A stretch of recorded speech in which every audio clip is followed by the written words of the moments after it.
Alright, so what was I doing last time? What's that button? Never give up. Why are you counting down? I don't know what that means. Oh, it's a poll for something.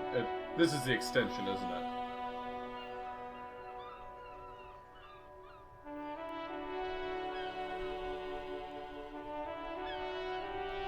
Okay.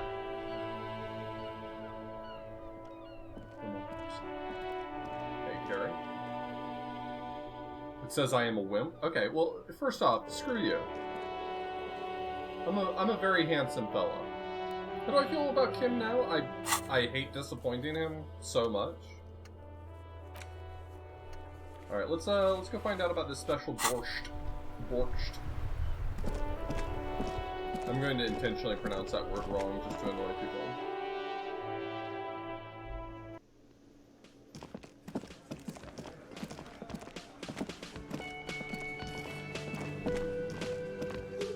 The man ponders his cooking utensils and gives you a little nod, acknowledging your presence. Leo says you're friends with the Manana. Is that true? The mention of mañana gets his attention.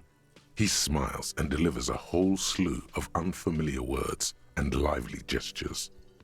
Then he falls silent again. They're friends?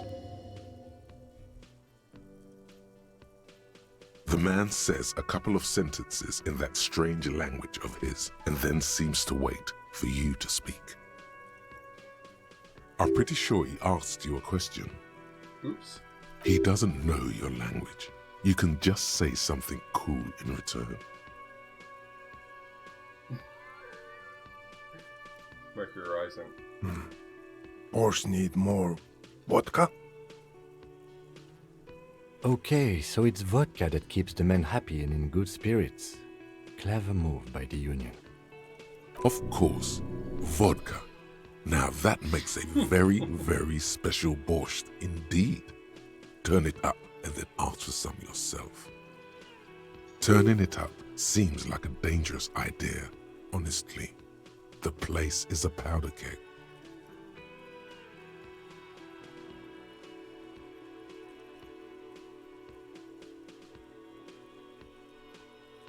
Yes.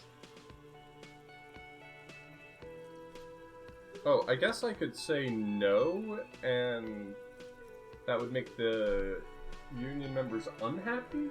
Is that what I want? Or do I want them to... He smiles, nodding vigorously, then pours half a bottle of vodka into the pot. With a whistle, he stirs the brew. I would just love some of what you've got cooking. He smiles and nods enthusiastically and, chattering away in his language, ladles some brew into a small thermal cup, then hands it to you. Yeah, I have the extension enabled now, and I believe it's working, so you should be able to like look into some of that stuff yourself if it's working correctly. Establish authority. I've got a gun. Well, Kim's got a gun, and I could ask him to borrow it for a minute.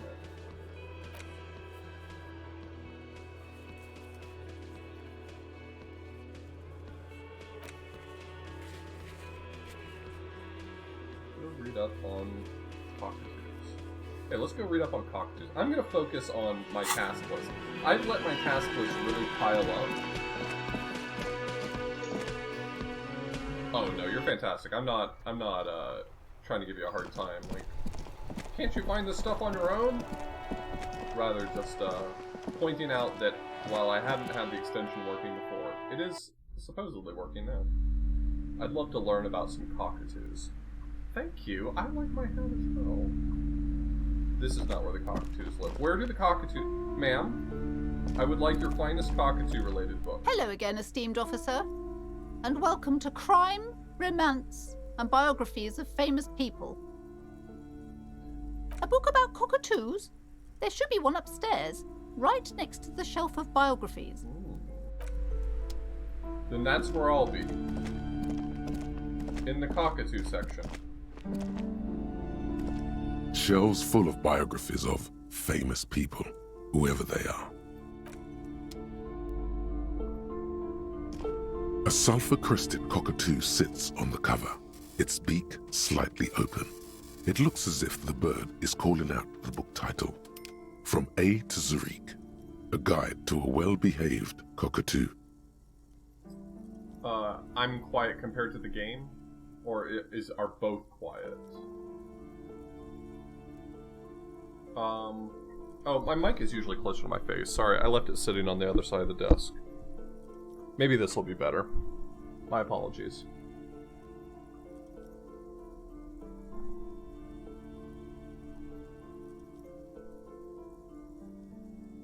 Turns out that there are so many different cockatoo species, and they all have behavioral problems. You don't have behavioral problems. That's garbage. You're cool. I don't know. I think I have some behavioral problems. It's a must-have if you own a cockatoo. I've heard they're quite capricious.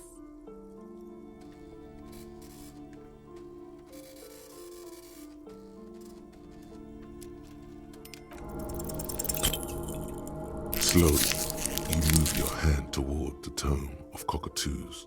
Before you reach the book, you're interrupted. Do we really need to do this? I think not. See, I think we do.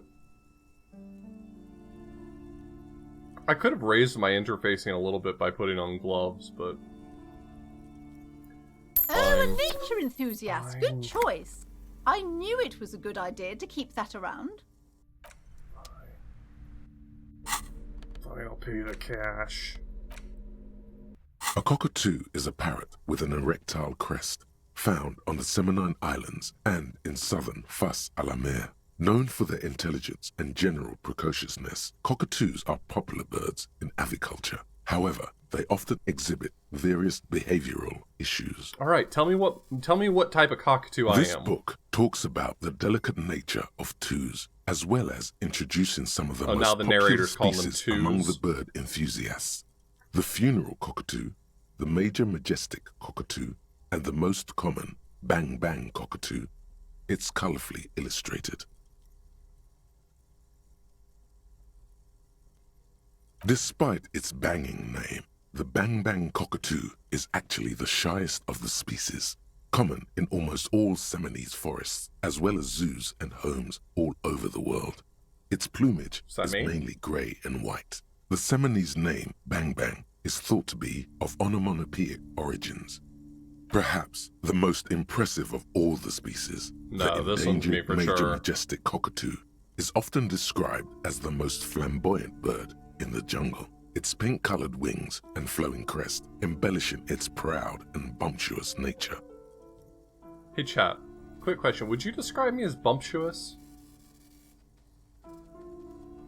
In the words of poet-explorer Sir James Fournier, few birds more enliven the monotonous hues of the verdant forest than this big, bold, and beautiful species. This is a yellow-tailed black cockatoo. Its specific name, Psittacus venereus, relates to its dark and somber plumage.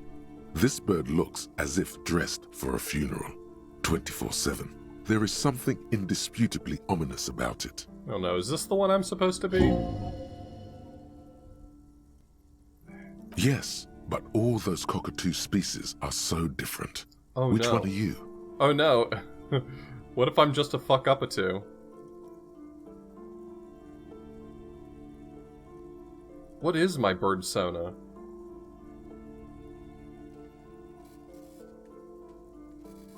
I'm Major Majestic. You're right.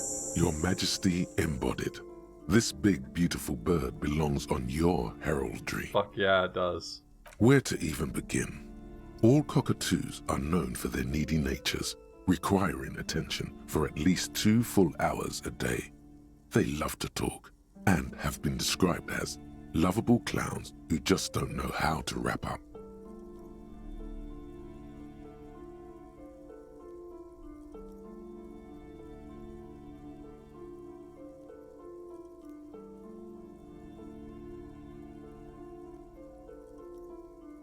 Pet owners also report moodiness, loudness, and hostility as recurring issues. If left unsatisfied, cockatoos may scream non-stop, pluck their feathers, or become aggressive. Go on, I'm in the market. It is not recommended to get a cockatoo if you're not able to cook them food every day and give them the full care that they need. These birds will never understand that you have a life of your own. There has to be something You're great right. about them. Cockatoos are magnificent creatures. They love to perform, cuddle, and show off, and will even scream for fun, often as loud as up to 135 decibels. That's a lot of decibels. Ouch. That must hurt. I didn't need perception to know that must hurt. Not great for the neighbors. Fuck the neighbors. Performing? Yes, birdie.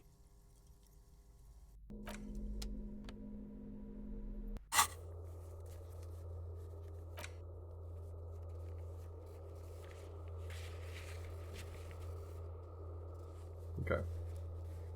I can do this one.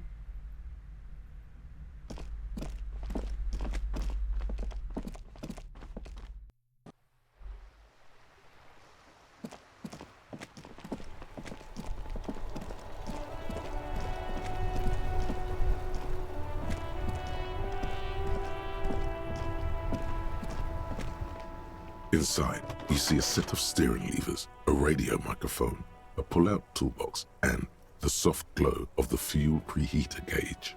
All right. Ready? I turn, you press start. It's next to the preheater. He's downplaying his excitement. The lieutenant is more than happy to show off his precious carriage. The dashboard lights up with orange glow. The rounds per minute gauge jumps, and the engine of the Caprice Canelo comes to life with a whiny growl. Game got real loud right there. Like a leopard waking from its sleep, yawning and roaring at the same time. The lights unfold with a little click, casting electrical light onto the ground before the vehicle. There you go. I'll turn them off from the remote once you're done. We just need to stand in front of the machine now. Okay, well, Kim is kind of breaking the fourth wall here, because it's like, any normal person would know, wow, if you wanted to make use of those headlights, you'd need to be inside the headlights. But he says it like we're in an adventure game. Like this is an adventure game and I need to fulfill the requirements of the adventure game. As you hold your ledger's clip under the headlamp, an iridescent hologram appears. A street grid and the veins of a great river. A familiar sensation washes over you. There she is. Revachol West.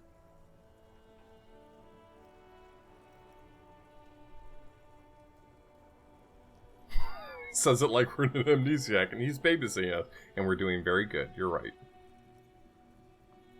Around the borders of the watermark are dozens, no, hundreds of micro-perforations. The rectangular watermark is overlaid with the logo of the RCM, and yet the major arteries of Revachol are all recognizable. They shimmer in the Kanema's headlights. A rat brazenly darts past you and disappears amongst the stopped lorries. In the distance, a child somewhere shrieks. A woman reprimands her in a voice no quieter than the child's cry. Ah, Martinez. Let me see. Right here. No, it does not. There are many of them, and they are divided into 3 separate rows. The first row has 18 dots. Not bad for what? You don't even know what it means yet. Damn, I got called out. The next is the longest. It runs all the way around the border, and then some. There are so many, it's hard to count. More than 150, at least. Maybe even 200. The last row has 3 perforations. That's it. Those are perforations. They represent your record as an officer of the RCM. The middle one has to They are be your fuck ups. statistics, as it were. I should have guessed you'd keep a record. Officers often do. Let's take a look. Alpha male officers who are proud of their numbers often do. It's meant. The first row represents your years of service. 18 years. Okay, not bad at all. What did you do before you volunteered?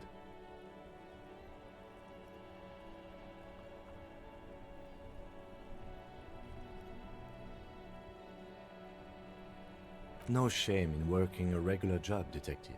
Sometimes after a long day of doing this, I even envy it. Let's move on, shall we? This next row, the one that wraps all the way around, is your number of closed cases. Closed is good. It means finished. You've got, let's see... Wow, more than 200! It's quite a lot, even for someone who's been on the force for nearly 2 decades. Usually, clearing more than 10 cases a year puts you in the 90th percentile of all RCM officers.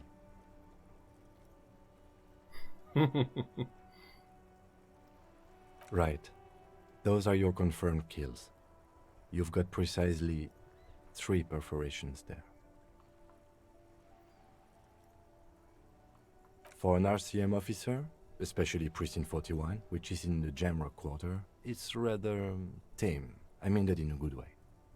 Thanks, Kim. You know, Kim doesn't sound disappointed in me this time. I love that for him. For me. For us. As a group. There are certain officers who treat their kills like some kind of ghoulish game. If they do happen to solve a case, it's usually by accident. But it seems as though you are, or at least were, one of the good ones. So we have that to be thankful for.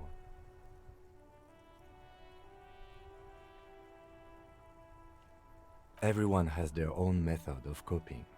Some more effective, or self-destructive than others.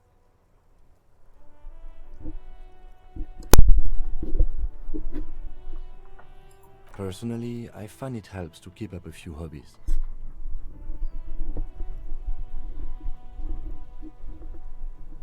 Hobbies are lame. Preach. Why not gardening? You've already got the yellow gloves. It's meant in earnest. Please don't mistake it for a jab. Kim doesn't know how to be a jackass. He wouldn't know where to start.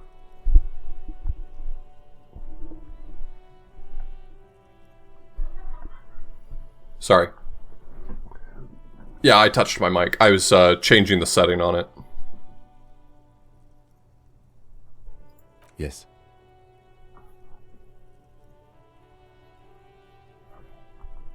It's not a problem for him to state it, however.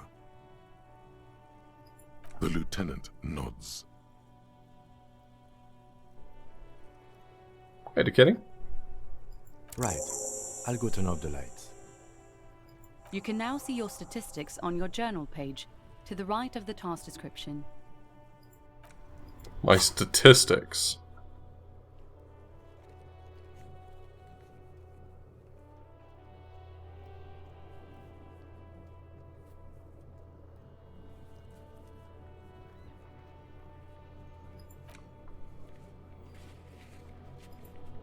Alright, we need to go talk to Gart again. What's my KDR? Well, considering I have, what, 0 deaths so far, it's a pretty good KDR, I think. Can I help you?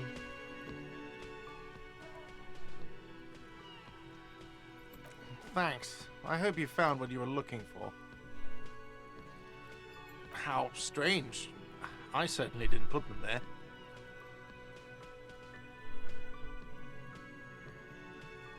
The trash collection service? CS Municipal. I don't see why they would put anything in the trash, though. Ah, the elusive CS Municipal. I doubt we'll be able to track down who was sent here last and when. This will have to be one of those little threads that solves itself down the road.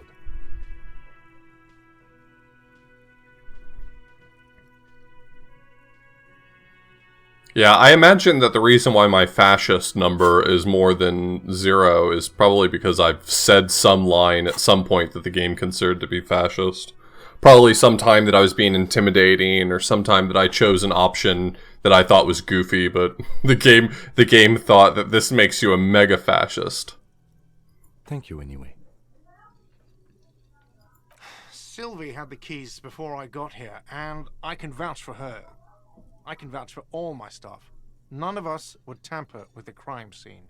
You think it's some Measurehead responses? That kind of makes sense, because I was trying to be agreeable to him to see if I could sway him, and he's Omega Fascist, so...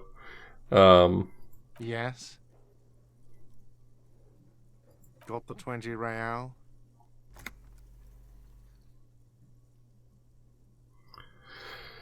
Good. You got the room for the night, but remember, you'll need another 20 real tomorrow.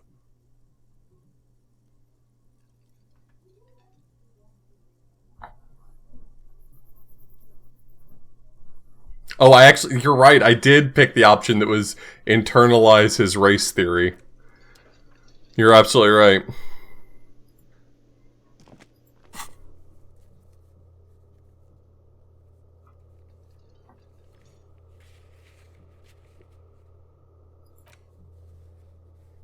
Access the harbor and ask for Everclare's help. Okay.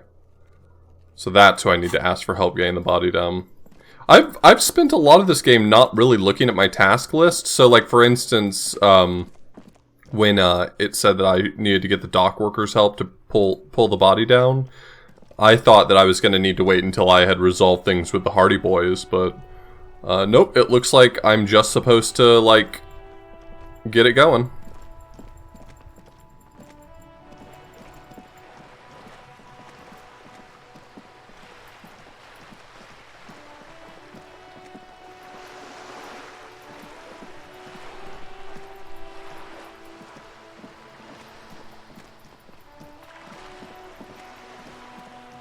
Oh, is that really it? Them calling me a racist had to do with Measurehead responses? I didn't even think about that connection. Oh, this is not how you get here, fuck.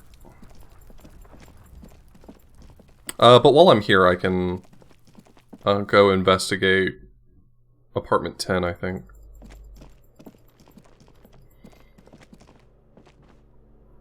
Is the game audio... I did turn the game audio down because it was peaking, but I can mess with the balance instead, if that would be better.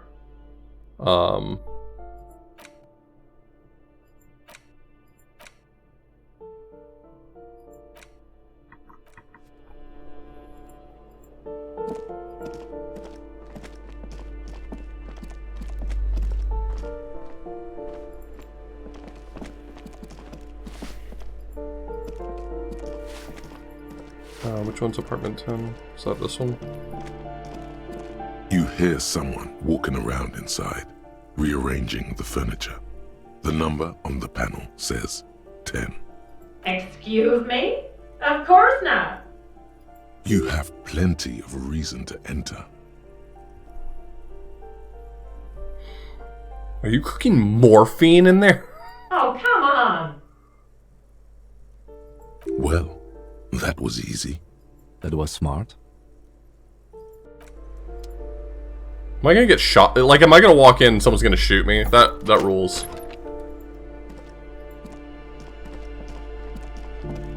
Satisfied? My name is Marielle Charpentier, and I'm an agent with Martinez Realty. I really wish it had been someone with a gun. That's way better than I have this. every right to be here. The keys, see? I wish it had been someone with a gun. I do wish I were being shot at right now. Her voice is really cheerful, despite her obviously hating you. Do you want to see my ID as well? You can't legally ask for it, but why not? Want to see my residence permit too? Very well, but please make it quick. I need to be back in La Delta in an hour. I need to get it ready for the next lease, but as you can see, the previous tenant completely trashed the place. I fuck shit up too. Ha!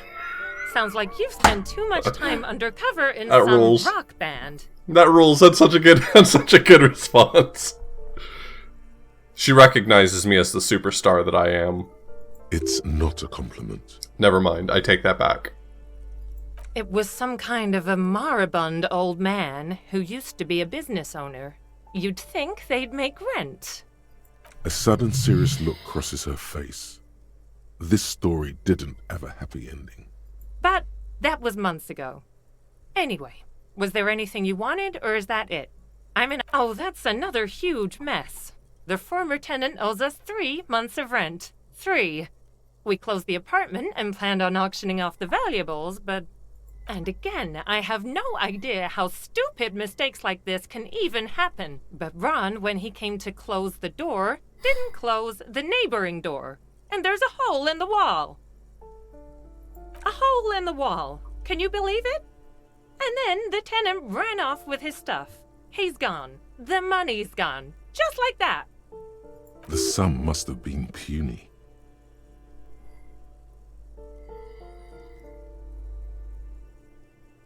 Don't ask me what happened with the wall. I have no idea how we're going to find the time or resources to fix it.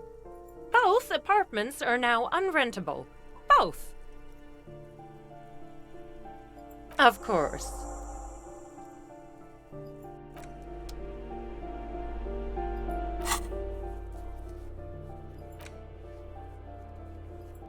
Is there anything interesting I What can now? get from that conversation that's going to otherwise? get a hole. The sum must have been puny. These apartments are perfectly fine. They have gorgeous architecture, a million-real view of the bay, good ventilation, neighbors, life, spark, and they are affordable. I'll tell you, Martinez has a future. In a few years, it's going to blossom with artists and creatives and those radio computer wizards. Well, it does not disappear from my hands. No, I don't let it. Don't ask me. Both apartments are now... Of Okay. course.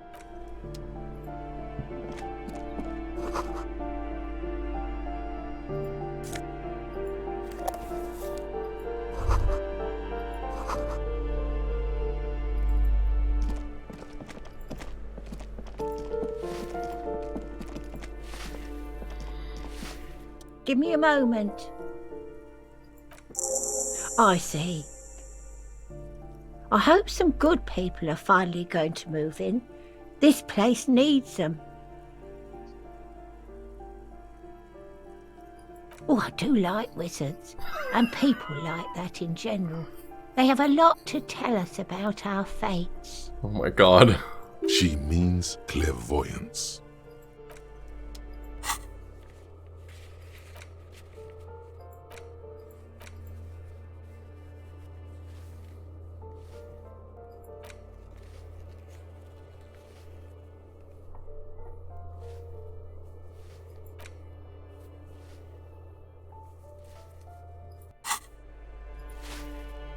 Yes?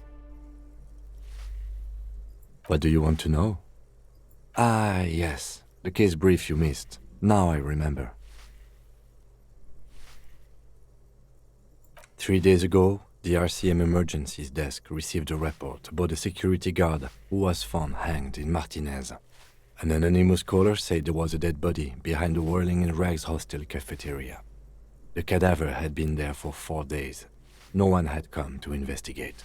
During that time, the victim had been stripped of his belongings. The caller did not identify him, but used the word lynching. There is an ongoing labor dispute between the local dock workers and the logistics company Wild Pines.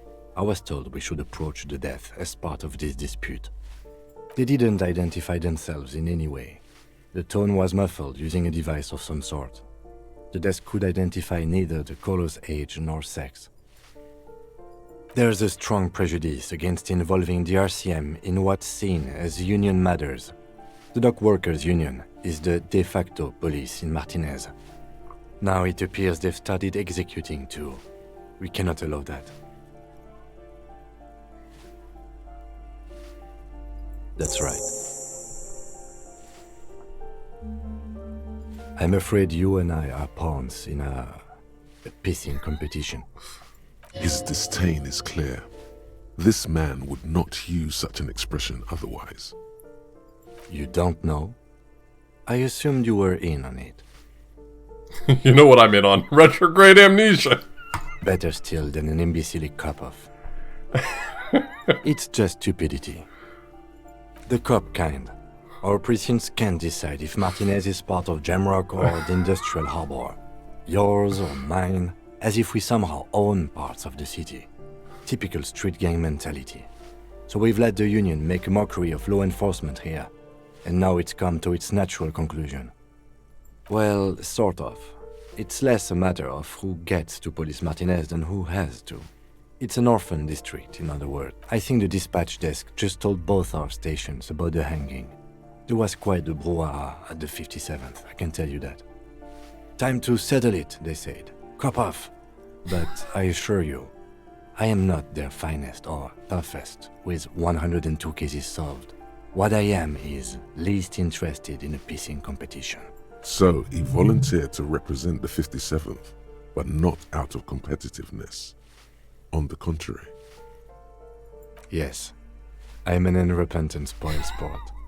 I love Kim. Okay, you know what? I liked him before. I really did. I love him now. I understand this. I understand everyone's love of him.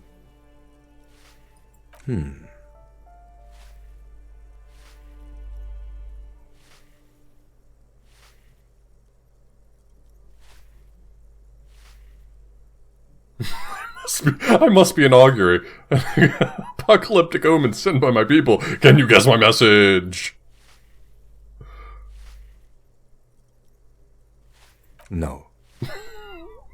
There will be a bloodletting of unimaginable proportions. Unimaginable. Oh no, it's very imaginable.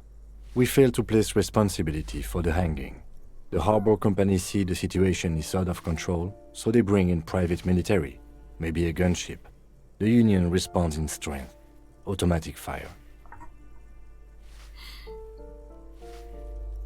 Local law enforcement solving one little homicide decides nothing. Not solving it can have real and calculable effects. Things can always get worse.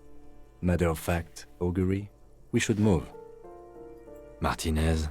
Nothing. It's just a puddle at the end of some drain pipe. No one cares about this place. They care about sports. Most of our colleagues don't even know how to get here. North of the interchange doesn't exist. Okay. Is Kim the sort of person who would use the word sports ball? It's a simple question, yes or no. Is Kim the sort of person who would use the word sports ball?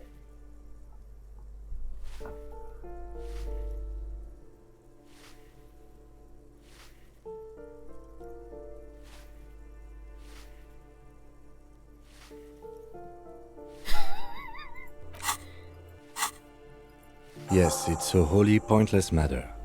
Forget I ever mentioned it. Look at you. It's because you're a failure. They sent you to slight Precinct 57. I hate that my logic is correct. Yeah, that makes more sense than the other stuff I thought of. Just think about it for a second. Yeah. You're a raging alcoholic who showed up 3 days late wearing piss-stained disco garb. You weren't sent here to win. I've considered it. I feel like the author blues playing any other narrative game would hear Kim like passively just respond, "I've considered it," and would find that so funny. But I am so entrenched in this game at this point that it just, my heart breaks. It actually kind of hurts for him to confirm it. I wish that he were more reassuring.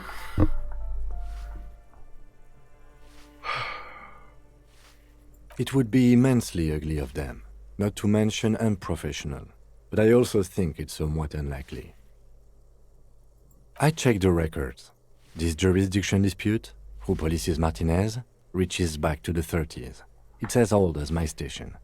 And all this time we can't decide who gets Martinez? I think, yes, Both stations would prefer a win. I am the finest of nothing. Never give up. Safe? No. Melsa, But thanks for you're the resub. old. You've made it this far. Something has brought you through. We've only just started working together, so I don't know what it is yet. But it's there. I kind of feel myself doing that. Like, I'm not really playing up any wacky character or anything like that, but I definitely feel myself more compelled to do things that I think won't disappoint Kim than things that will build a more interesting character. Kim is a sort of character who has so much passive integrity that, like, basically anytime he seems disappointed, it's just like a knife to the chest. So no, I don't think they sent you as a joke. And even if they did, they are in for a surprise. You seem to be following me. Excuse me? Beat it, you're cramping my style. You have a distinctive way of walking. If I were to walk in front of you, we would surely collide. I hope you don't take this the wrong way. It's just a collegial observation. In the 57th, we call it the Jamrock Shuffle. Officers from Jamrock's 41st Precinct tend to move a bit erratically. They say it's a scene-clearing technique developed by one of your lieutenants for gathering evidence. It's erratic, yet thorough. Prioritizes containers. I don't know. Containers contain, I guess. I'm making assumptions. We should move on. Passing along frivolous interdepartmental stereotypes is not usually his oeuvre. He regrets bringing it up. Is that really how you pronounce that? I feel like I've been pronouncing that wrong in my head forever. Oeuvre. I feel like in my head I've been pronouncing it like more like over. Over. I mean, I know what the word means. I feel like I've never heard it out loud.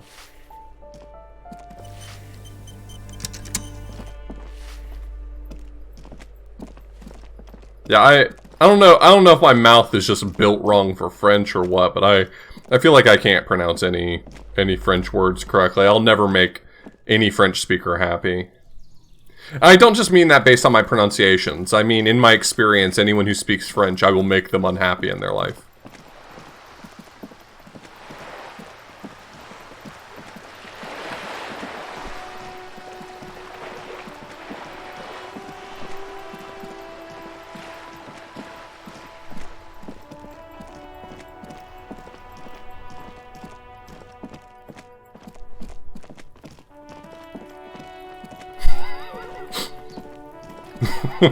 How many levels of silent letters are you on? You are like baby.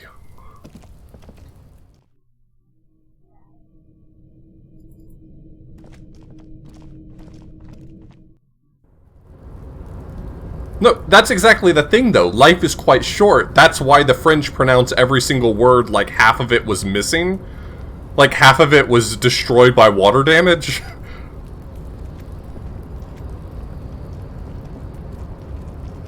Okay, I'm gonna need the entirety of chat to stop saying body's still hanging, huh? I've gotten that so many times. I'm done with all of you, okay? You're all canceled for the day. Never give up.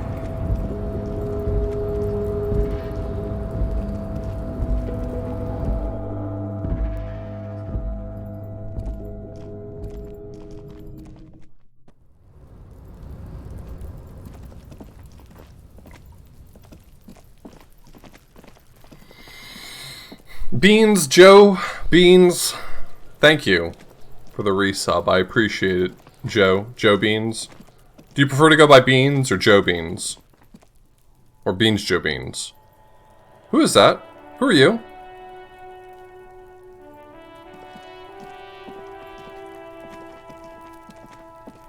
I've been up there. right? Yeah. Yeah, that's the lady from the hallway from the beginning of the game. She's my siren. I hear her call.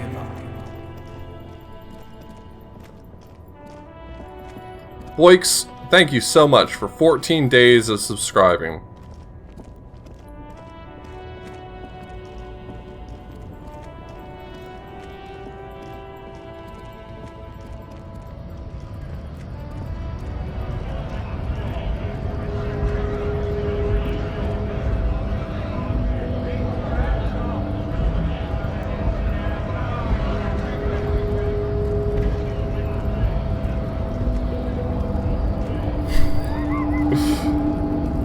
Ironically, I feel like I have a better shot of being able to... Like, if you just gave me two completely random words, one in Welsh and one in French, I feel like I would take the odds of being able to pronounce the Welsh word correctly first.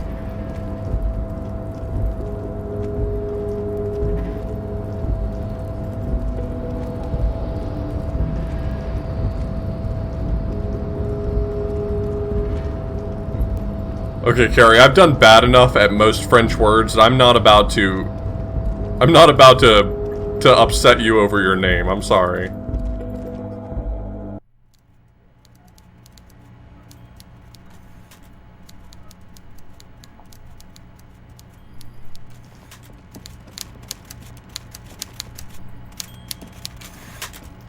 You have to understand, Carrie, my confidence is shattered. Mr. Dubois. Mr. Dubois! A member of the board is a living god!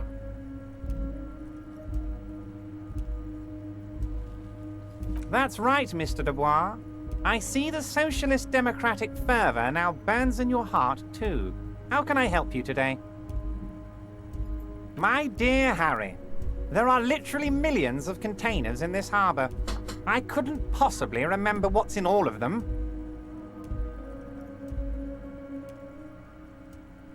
Harry, you smooth-talking son of a bitch. Time is a precious resource, and I don't have enough of it to count containers with you. Smooth talking. Maybe that's the way to go about opening the container. You should at least try convincing it. I don't know what that means, Harry, but I love it. I love your initiative. Knowing you're out there keeping things running lets me focus on the big picture stuff. I just realized his voice reminds me of, like, the newspaper editor. Bring me pictures of Spider-Man! Don't even tell me what was going on. Alcoholic brew? Stronger? Stopped it? Strike? I'm just gonna let you surprise me, Harry. You might have noticed there's one hanging on a tree behind the hostel cafeteria.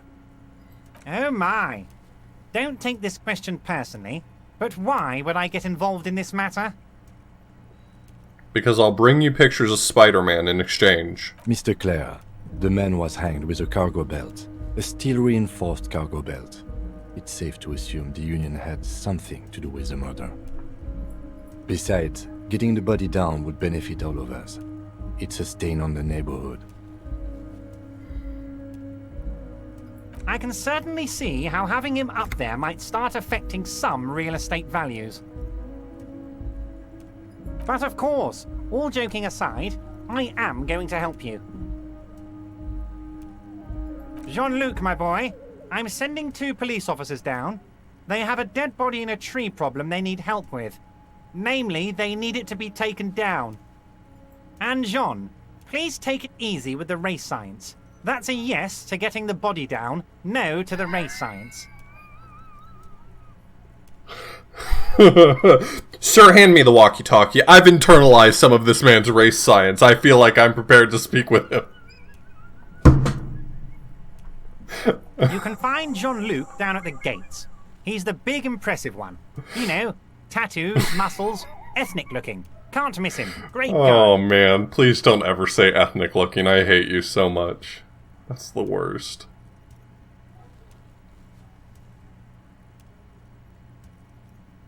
Oh, that's very nice. I haven't gotten around to her yet. I'm very, very busy, you see. I hope you're getting along. One thing I want to make very clear, Harry, is that this is not some kind of union versus corporation situation. Everyone is just pals here. We're all trying to do what's best for Martinez here. Don't feel like you can't cooperate with her, because you and I are such good friends, and I'm helping you get that nasty body down from the tree. And with finding your lost gun. I'm not a jealous guy. I asked him to help me take this body down from the tree, but he just started screaming about haplogroups or something like that.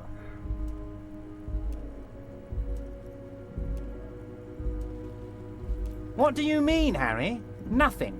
I let him go. He's an old man, Harry. I wanted him to spend more time with his family.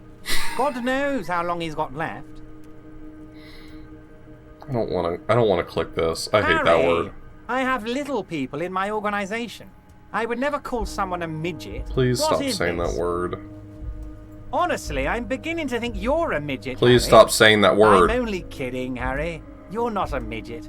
No one is. We're Please pals. stop saying that word.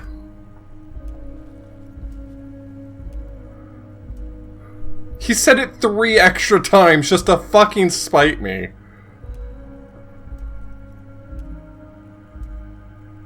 Yes, yes. Low balling, of course. This isn't a casino, Harry. Real people, real livelihoods are at stake here. But everything's a casino for those rich types. His expression makes it clear. This is childish and irresponsible behavior.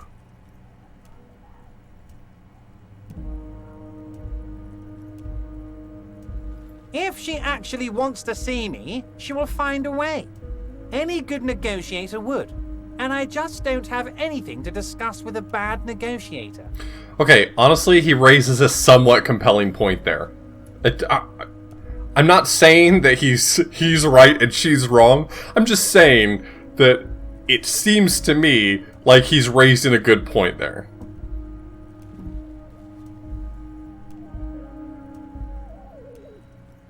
He doesn't want to see her.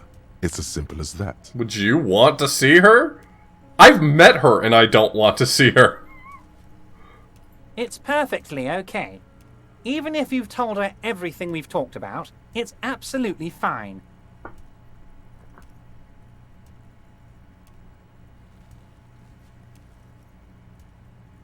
Of course, Harry. Let me just assure you one more time. It's perfectly okay to share anything we discuss here with this Joyce. This is a completely transparent organization. Okay, but when you say that, it makes me think that you're wanting me to tell her something. I have no interest in what she is doing, but I myself have nothing to hide. Your business is your business, and I respect your privacy. Just remember, none of this is secret. I can't tell if he's fucking with my head or if he's just, like, actually pretty above board. He just owns a shitty chair. Maybe that's it. Maybe I misjudged the guy. It's probably pretty hard to get IKEA delivered through the Pale. You know what I mean? Like, maybe he's fine. Maybe he disagrees with the race science, and maybe he knows nothing about the murder, and maybe Everett Clare is actually pretty okay. Oh god. No, he's definitely fucking with me.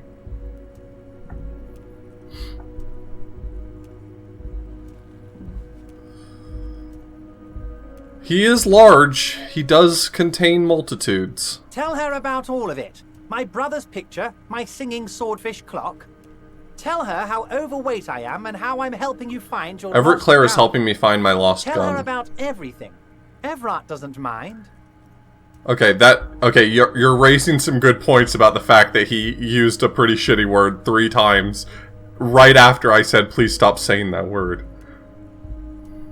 It is rather interesting to tell people things about each other, isn't it? It was nice telling him about her right now. See, I want to see what he says to this, but I feel like that's me playing my hand. This game is very unique.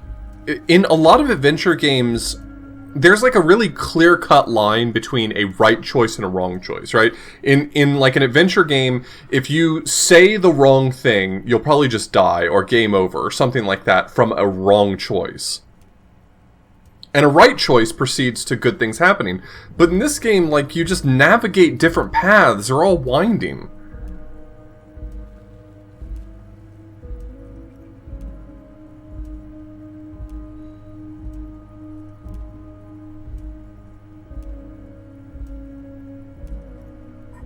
What?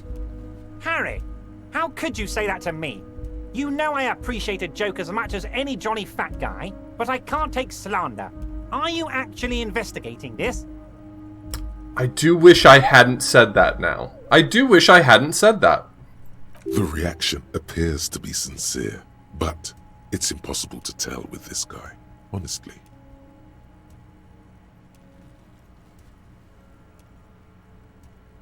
I'm not a well-practiced liar. You've hurt me, Harry. Me, a friend. But you know what? I trust you, like I trust all my friends. And I know you'll never talk to me about this again, because you don't want to wound me. So do what you want, and let's change the subject.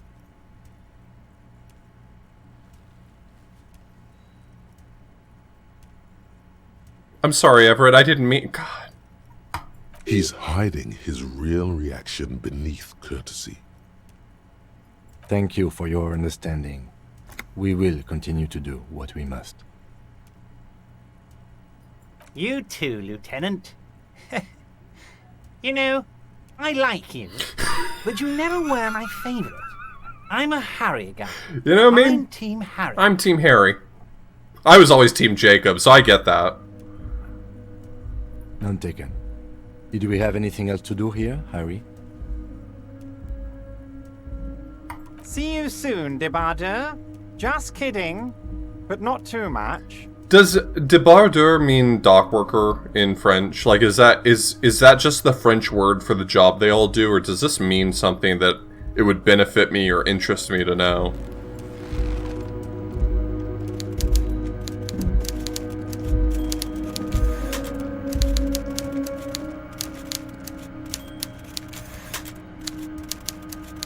It's like Teamster? Okay. Okay, cool. Yeah, I highly doubted that it would be some sort of spoiler, like, if you speak French, you just know some big secret. So I was just kind of curious what it meant.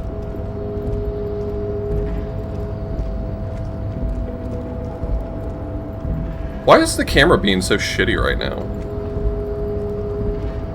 Can the camera be less shitty? Okay, there we go. You're back before the cargo container. Its draw has not lessened since you were last here. If anything, it seems to have grown slightly.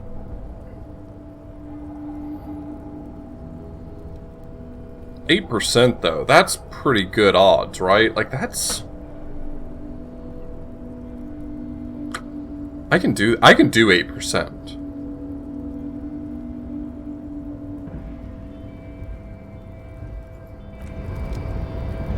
Yeah, I was just about to check my underwear to see if I've got any rhetoric gear. Oh, I can look over here. Right now I have a -1 to rhetoric because of something I'm wearing. It's the hat. You're back before the cargo container. Oh, 17%. This is basically free now. Last here, if anything, and as it's always been, it's impossible to open a container with rhetoric. Maybe you're losing your mind. Damn. I'll be honest with you, I was pretty confident there. I could put a point into rhetoric right now and try again.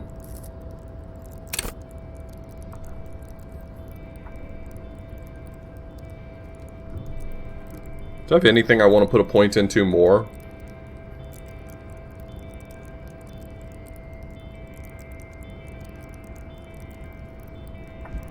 I'm really curious what happens when I get my empathy up to a reasonable number, because I haven't seen many empathy like engagement firing.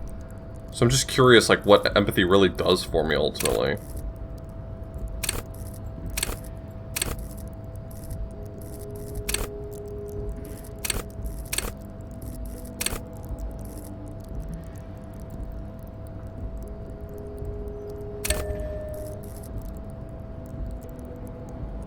Sure, why not? You're back before the cargo container. 28. Its jaw has not Come on, lessened easy. since your last hit, and as it's all. Fuck off.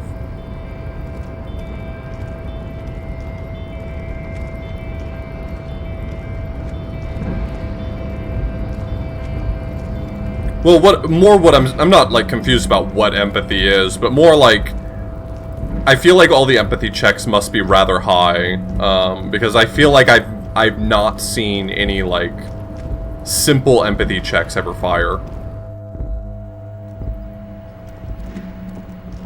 Yeah, I had 50-50 odds right there. There's a 50% chance of me succeeding in a or there were two possible outcomes. I either succeeded or failed, so that's 50-50. Your race descent has only worsened since I last saw you. Do you know anything really about this let disgusting yourself mug? Oh, is that why I needed the mug? He does not so much as glance at the object. Stop showing me your pathetic cup. I have no interest in it. He had nothing to do with it. Liar. Liar. What, I can't subscribe to his advanced race theory? Come on. Racists are generally not very good examples of their race. Welcome to Revachol. He must think. I am not like them. I am craniometric perfection. Your silence betrays your inferiority. I am not the first line of defense. I am the last.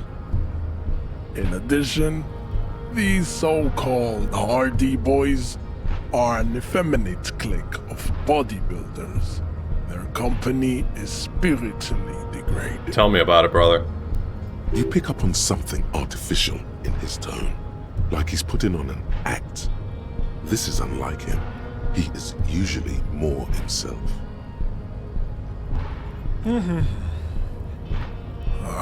Fine. They have recently fallen under the influence of a possibly sexually perverted female vagrant and a narcotics peddler. It's shameful. Find out for yourself, endomorphic blob. You know, only one person otherwise has ever called me an endomorphic blob, and it didn't end well for them. Interesting. So it was. You surmounted the harbor wall in a display of athletic prowess to reach my superior, then had him give me an order. I salute your cunning, and I will remove the body from the tree with my bare hands. Damn, this race science is wild. I assumed he had human hands. You're so noble, Measurehead. There's a but. But while I am gone, someone must stand guard on the bridge. That someone needs to be you. Both of you. Okay, whatever. Babe, see that they stay here the whole time.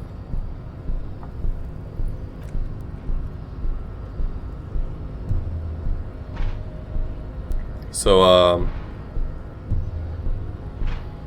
you girls like to party?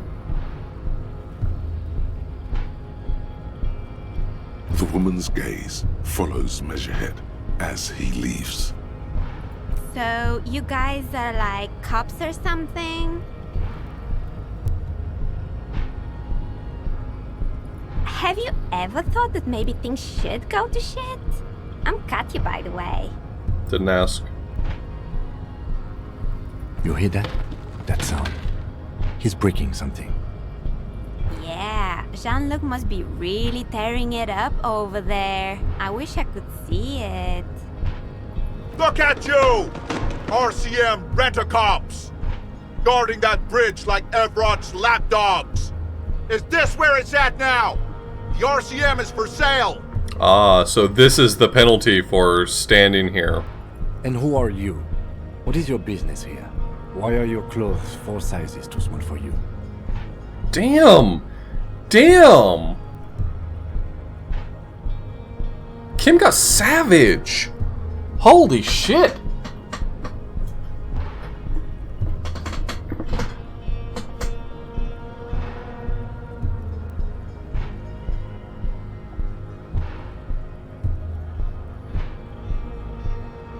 Actually, it should be I'll work with whomever I want.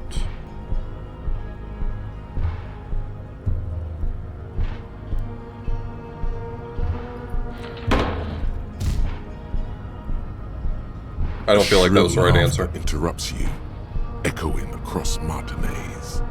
It's Kuno. Then the man turns to look behind him at the behemoth appearing around the corner, approaching him, walking past him.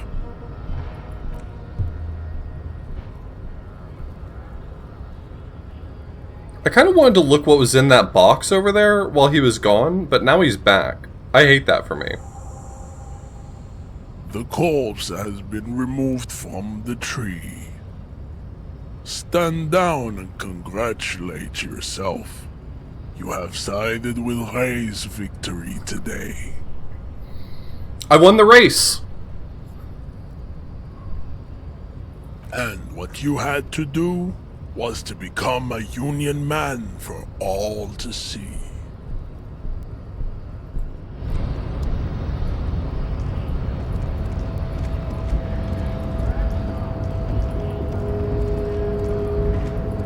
Okay, but to be fair, like, if I had to choose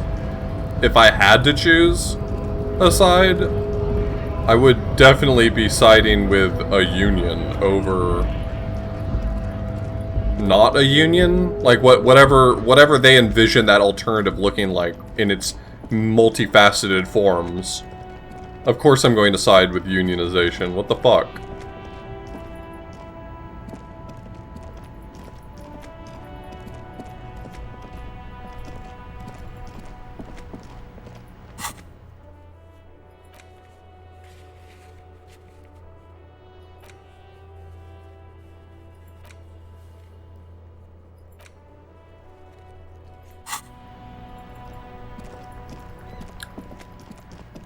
I'm gonna put this chat in emote-only mode and then remove all of my emotes.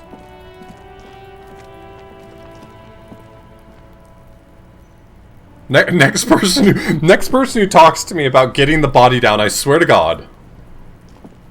You missed a good show before.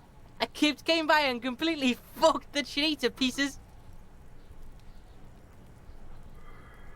I feel like they use this word right here as like a fantasy slur, and the fact that I kind of recognize that they're using this word here as a fantasy slur does not make me feel better about the fact that it keeps coming up in dialogue. I like it just about as much as I like real slurs.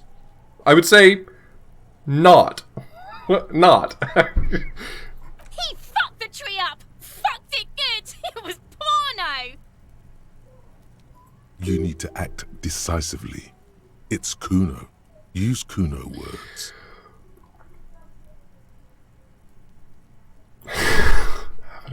Having a bad one right now, y'all. Can't tell Kuno what words to use? Fucking kipped.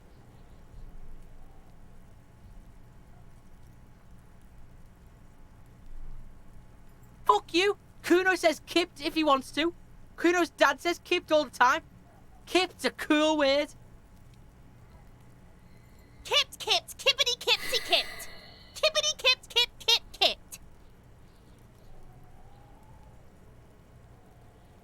It's like a little engine has come alive on the other side of the fence. An engine that only says kipped. Kipped, kipped, kipped. Alright, shut it down, see. The cunt has business to do.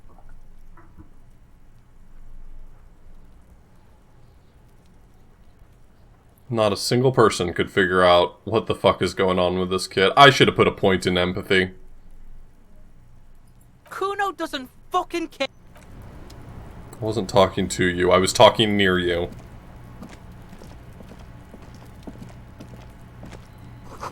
I feel like I should just encourage NPCs to say slurs, because that seems like the only way that I'm going to get them to stop. There are several footprints in the mud, left by work boots. Anywhere from 6 to 12 pairs have walked here. 8 pairs of boots have shuffled back and forth in the mud. Where else have we seen a gang of men in work boots? That's right, the hardy boys in the mess hall of whirling in rags. 1. Standard work boot. Steel reinforced toes. Number 46. Just like Titus was wearing in his booth, this is the big dick, Titus Hardy, the one with the bald cap on his head.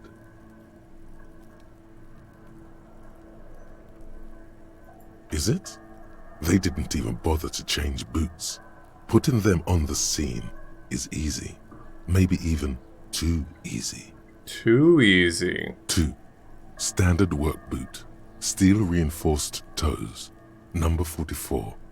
Either the blonde muscular guy, Glenn, or the young guy with a plectrum around his neck. What's a plectrum? I don't know that word. 3. Hobnailed work boot, steel reinforced toes, number 43. The inked banger, perhaps.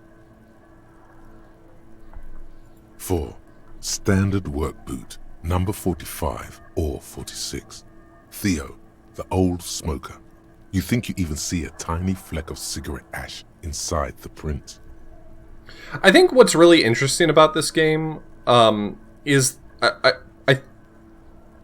sorry, I'm just trying to like figure out how I want to phrase this. I think what is one of the fascinating things this game does is that it feels like on a first playthrough, it shows you why further playthroughs would be worthwhile. I don't know if I'm saying that in a way that makes sense what I'm trying to get at. But like, because it's not all about how you solve problems, but rather just the way that information is unveiled to you. So it's not just like you can solve a problem by punching, but rather like just the game delivers information to you based on your aptitudes.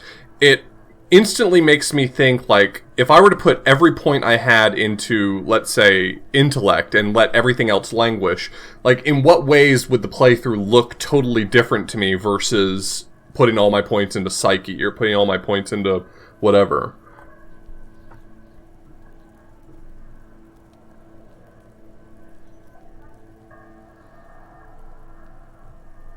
Five, another standard work boot, reinforced toes, number 44, same as before. Either the musician, Eugene, or the muscle-bound blonde, Glenn. Like, it's not... Like, it would be one thing, it's still very interesting that you can put your points in different aptitudes and solve problems that way. Like, if my rhetoric were higher, I could maybe open that shipping container or something. Or I could, if I had higher empathy, I could solve the problem with Kuno. But, like, that's not even the important detail, I don't think. I mean, in the end, all these problems are going to be solved or unsolved, who cares, really? But, like, it feels like the game just wants to play out so differently based on what you put points into. 6. Light as air. Same make of boot, but number 41. Small like a rat, shanky. You're not bad. It's as if the whole world darkens, and the tracks burn in it with strange beauty. I think it would be really interesting to play a modded version of this, where you're just allowed to, like, rather than being forced to cap out at 6 for a stat, just, like, be able to put all your points into a stat. Like, I mean, if you have however many you're allowed to play with, what's that, like, 9 points that you can allocate to your choosing? Like, just being able to have 10 in intellect and, like, just let it ride. That would be kind of cool. 7. The glowing outline of a standard work boot, number 46. The imprints are twice as deep as the others. Yeah, I would not want to... 200 kilograms. Fat Angus. Carrying something? I think max stats would not be interesting. Because, I mean, if you put in max stats, right, then now you're just getting every bit of information delivered to you 100% of the time. And that has two specific problems, I think. The first problem is that you'll never get to see what failures look like, because some of these things do have failures. And the other thing is that it doesn't really feel like that character would have a shape, right? Like, you would just, like, get every bit of information of all varying types at all times, and, like, there's no shape to that. That's just an amorphous blob of information that's not really being, like, filtered or curated in any way.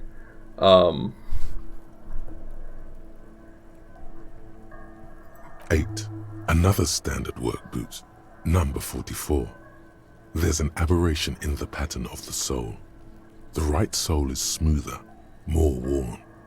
Curious. A missing 8th Hardy Boy. The skill descriptions do warn about consequences of having that skill too high. Interesting. I don't recall reading that, but I'm certain it's there. I'm just... Right? I must not have been focused on that. Here.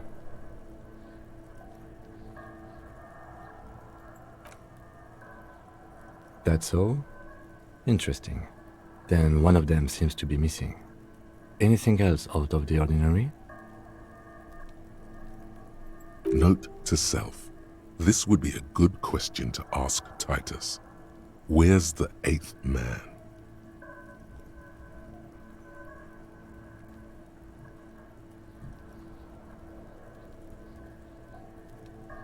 Interesting. Let's name it the Old Soul. I wouldn't be surprised if this was the missing Hardy Boy. Wonder who he is.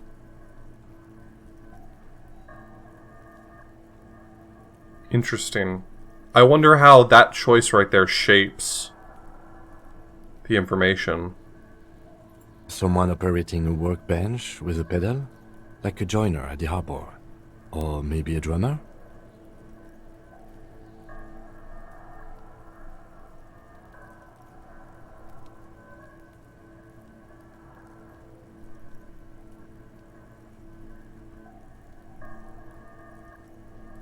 He regrets it the moment he says it.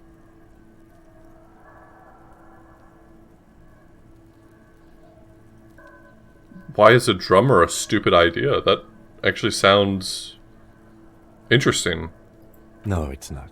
Forget I said it. We are not looking for a drummer. Perhaps it could be a driver. A driver would wear out the right shoe before the left. The accelerator is on the right.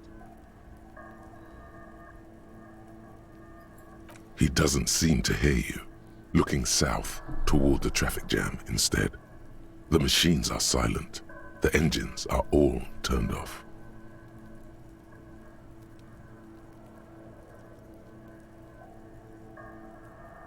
We should keep our eyes open around the traffic jam. See whether anyone strikes out as a potential suspect. Seems prudent, no?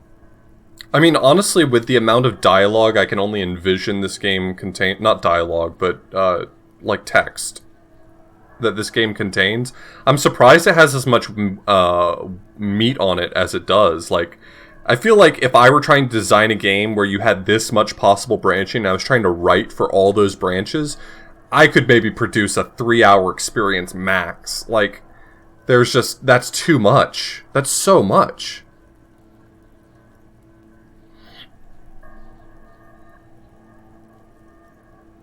Mm-hmm. 200. This could be the combined weight of two people, one carrying the other who's tied up. Let's say a heavily built worker carrying a similarly built armored man. Maybe it was a fat Hardy Boy, the one sitting in the middle. I'm actually kind of curious, like, just like a text dump of this game, like how long that would be. He might be right. 200 kilograms of living weight is unlikely. What is that in pounds? I can't think in kilograms. I can think in some metric terms, but...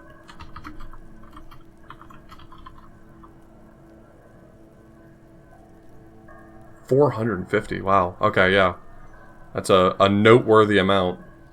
Is there any reason to suspect that it might be Everard? Because, I mean, he's obviously portrayed as a very large guy. But, like, what would the two pedals... Or, sorry, what would the differences in his shoe mean?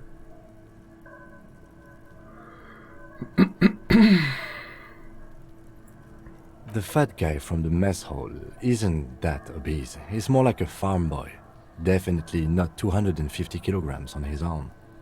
You have to admit, he's the best fit we've got. Possibly, yes. Could have been someone carrying a body. So it's not 250 kilograms or 200 kilograms or whatever, but rather one person carrying a second person. But why? Yes, they could have used a makeshift stretcher or just march him up to the gallows. Even easier to carry on a stretcher, or between two men. Anyway, it's for future consideration. What else can you see?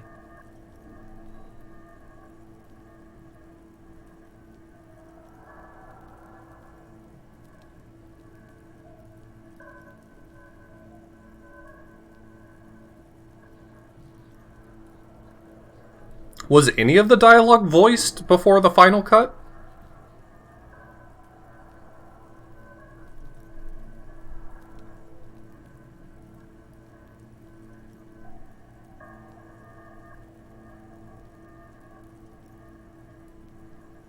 My understanding was that the original had no voiced dialogue, which was one of the main appeals of Final Cut to me. I gotta be honest with you, even as much as I'm really enjoying this game, I don't think that I'd be able to get through it if it didn't have voice acting. At least for streaming it. I could obviously play it on my own, but for streaming it, I don't know. I already feel like it was a huge detractor for me streaming Ace Attorney that none of it's voiced. I cannot believe that game has no voice acting. It is wild to me. I'm sorry. It is wild to me that game has no voice acting. I'm guessing that's the skinny Hardy boy. The one with his front teeth missing. Yes, well, he did look a bit like a rat. You're right. Do you think those prints belong to him?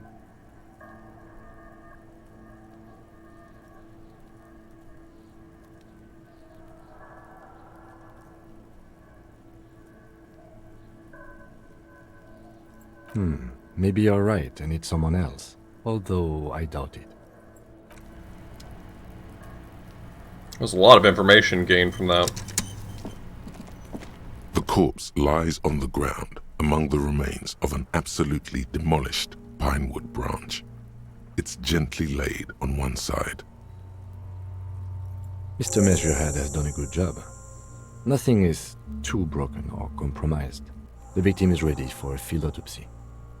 Yes. 1. Investigation of the scene. 2. Initial examination of the victim. 3.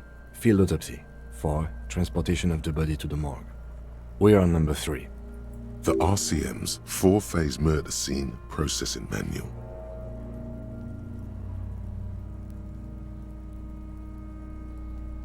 Yeah, I've not heard any voice acting in this game that I didn't think was done, pardon the term, expertly. I can't think of a single part of it where I'm like, man, this voice is just like pulling me out of it. It's all really great stuff. The fuck are they on about? I hate Kuno, but great VA. Cop's gonna cut his shit up.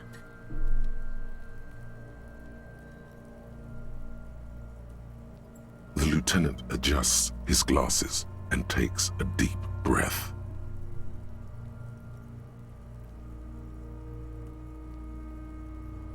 I thought we decided to leave it to processing. Let's not turn this into some kind of circus. I will have these boots, Kim. At this point, I don't give a shit about how disappointed in me you are. Okay. I will have those so boots. You can sneak out of your room, maybe, after he's gone to sleep. Shoot, Looney Rooney. Come back later, Corporal. Amuse yourself with my frank manners and my memento mori. Come on, officer. You know what a field autopsy is. You've done 100 of them. Yeah, retrograde amnesia, my guy.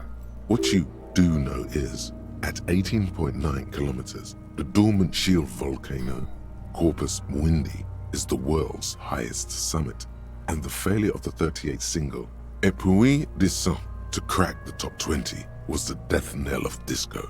But what a field autopsy is, you have no idea.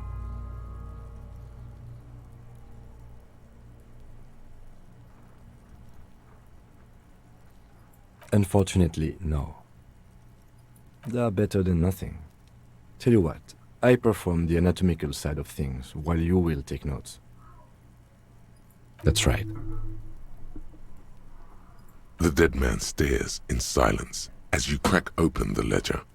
The bright red paper is covered in boxes and lists, describing the condition of his skin and organs in 3 parts. Above those, an 11-field info form needs filling out first. It begins with, That's you. The corpse lies there, indifferent to your retrograde amnesia. The KK57-0803. KK equals Kim Kitsuragi. 57 equals Precinct 57, followed by his date. That's because he doesn't want to bring up the messy question of your initials. Next, NA. Next, NA. Roughly 50. The corpse looks ageless, like meat on a hook. Mondial. Fair to olive-skinned, from the Isola of Mundi. This is as vague as it gets. You might as well say whitish. The pudgy mess of curdled meat looks neither mondial nor anything other. Hey, Mathra, thank you so much. Fucky, fucky! Male. Pigs can have sex! Right, fucky. God damn it. Please, don't give me the option to do something goofy here. Nor does he look male, with his pregnant belly and indistinguishable face. We're still going with March 4th, 51. What else? 9. Body identified by is non-applicable. 10. Case number is the same as the coroner's case. KK57. None. At least not after the initial examination.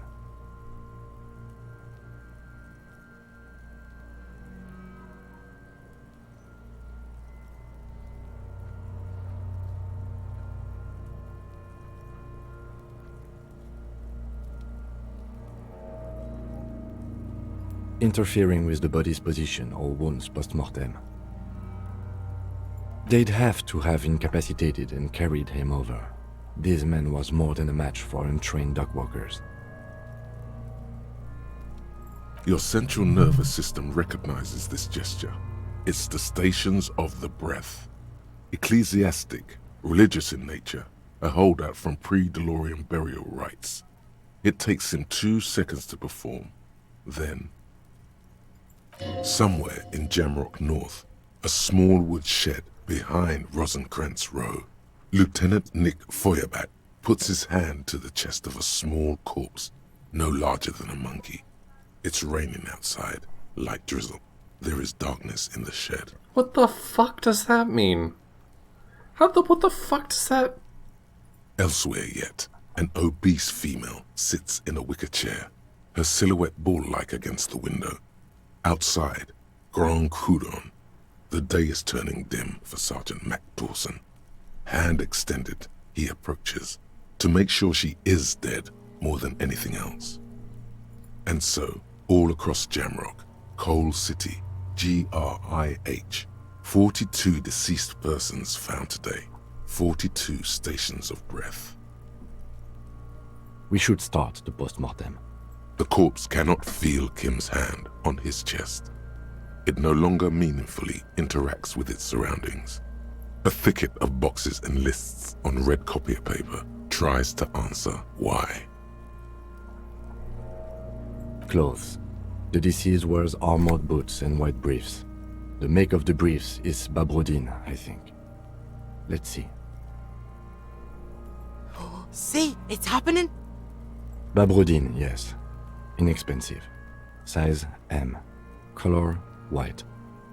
The disappointment is palpable. The red-haired thing was expecting something more lurid. The boots are ceramic, vitreous enamel. They are fused to his skin from blood flowing downward post-mortem. Removal of the boots is left for processing. Left for me in the middle of the night. It would be clever of you to omit the boots altogether, sire.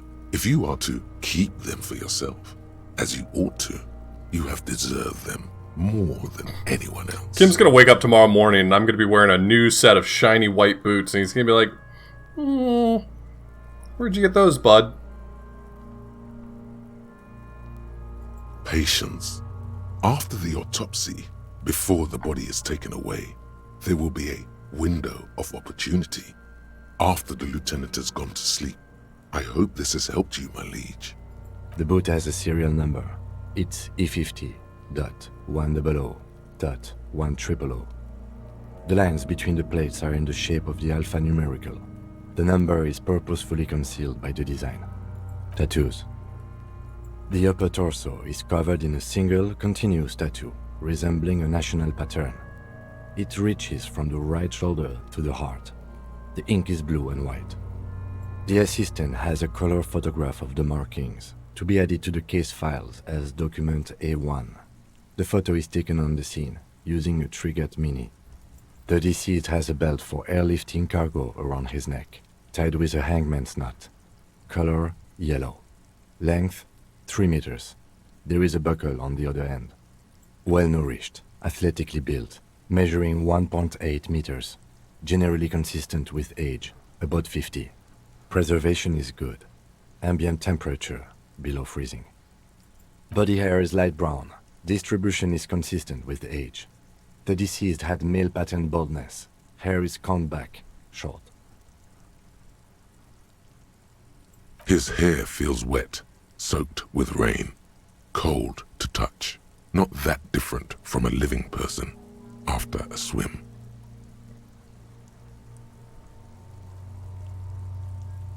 I don't know where it's going with this. Like, I'm interested in what it says, but if he's going to be a weirdo, I really don't want to encourage him to be a weirdo.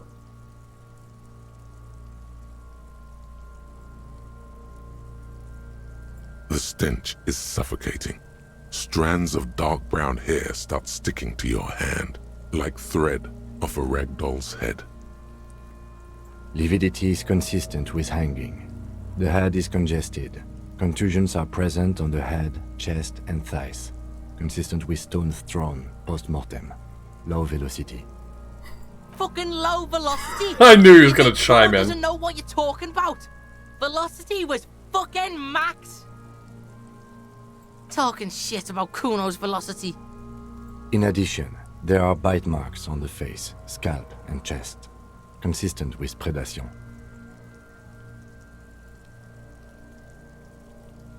Ligature mark.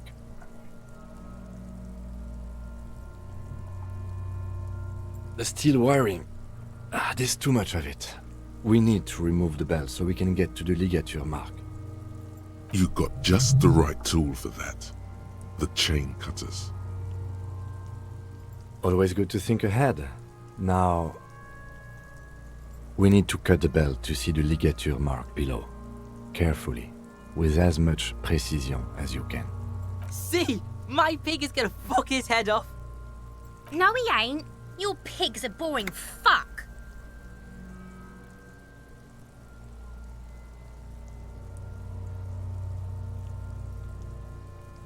The belt is equally tight around the whole circumference of his neck, swelling over the edges like white bread. Oh good, so I'm gonna fail this, huh? Cool. You Jam the cutters right under the knot. That seems like a smart idea. Yeah, somewhere there. Already they're buried deep in the man's flesh. Then you rotate them to get a better hold. Then... a really, really bad smell is coming from there now. And some kind of cracking sound.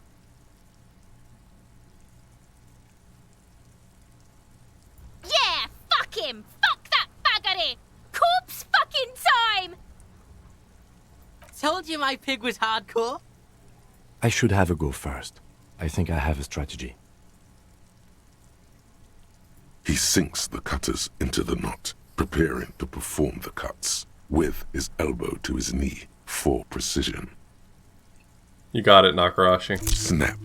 The knot is slashed. Another cut and the belt falls apart like a flower bouquet, revealing the dead man's neck and the dark red ligature mark around it. Here. The rope rises to a point, leaving a gap in the ligature mark. The suspension point is in the back of the neck, on the nape. Hemorrhaging is observed on the skin, above and below the ligature mark. The mark is well pronounced, consistent with a drop from 1 or 1.5 meters. Chest is intact, normal contour. Abdomen is protuberant, pelvis intact, genitalia... No! Let's get out and see! This is like... this whole scene sucks with, like, Kuno chiming in the whole time. This sucks. It's just like... I'm not, like, suggesting that it's a badly written scene for that. Like, I understand that that's, like, the point. But... I don't know what my point is. I'm sorry. I don't have anywhere I'm going with it. Been waiting for, ever since the autopsy began. The lieutenant is trying to make it as boring as possible. Genitalia is male and unremarkable. No evidence of injury. Back is symmetrical and intact. Upper and lower extremities are intact, but asymmetrical. There are combat injuries on the right hand, thigh, and hip. In addition, I see smaller, residual scars, too numerous to count, covering about 30% of his skin. Last item, hands.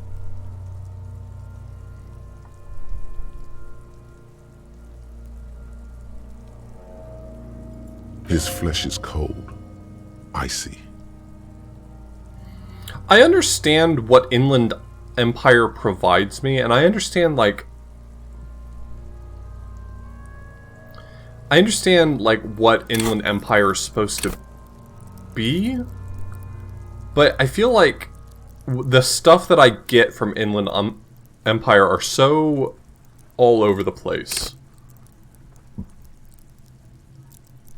I guess that's the unfiltered nature of it.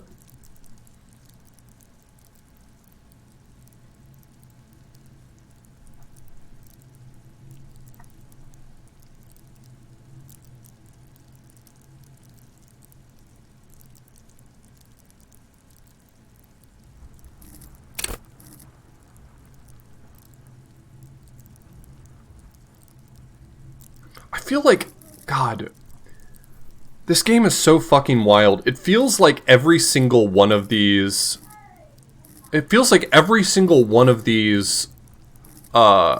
aptitudes are ones that would make for a good playthrough of their own.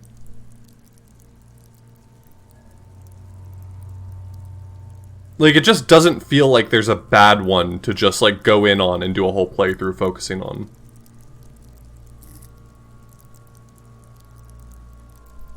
What a strange game. Pleased to meet you. Where are you from and what's your name? I'm only fucking with you. I know where you're from. From Cappadocia. And your name is Il Corbo. What can I do you for, Il Corbo de Cappadocia? I did, Kobo. I did. Reminded me of when I was just a small boy, before this happened to my face and my body. You did me a kindness there. We should do this more often. Be close like this, I mean. Hands are clean. No sign of injury from struggling. I was. Maybe I'm just not seeing them. Honestly, this stench is making it hard for me to think at the moment. Ooh. That's all for the external. Well done. What next? Central nervous system. I have nothing. Do you have anything on this man's central nervous system? Of course, there is a moral to be drawn from it. A moral to this story. Musculoskeletal.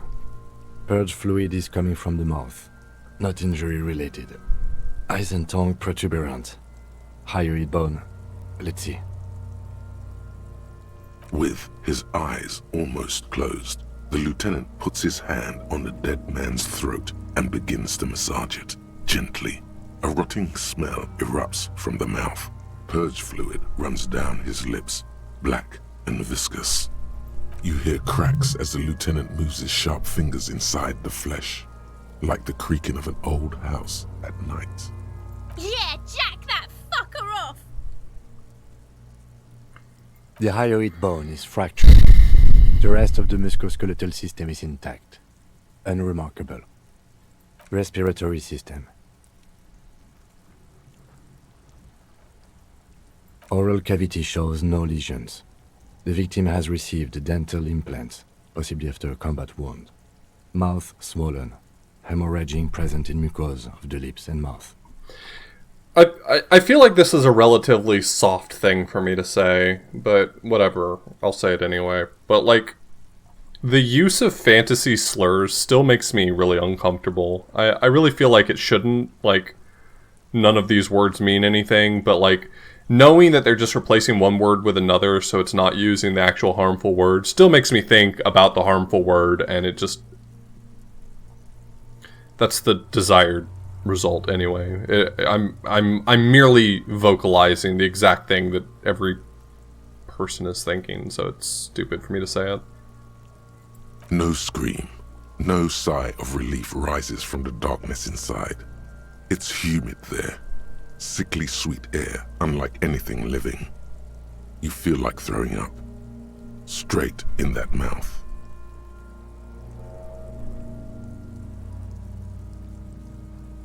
It's hard. You taste stomach acid in the back of your throat. A contraction. Your throat pumps a little something from your stomach and into your mouth. You're forced to swallow, just to keep looking. Inside, you see darkness. Just a mess of meat and darkness. I think the thing is that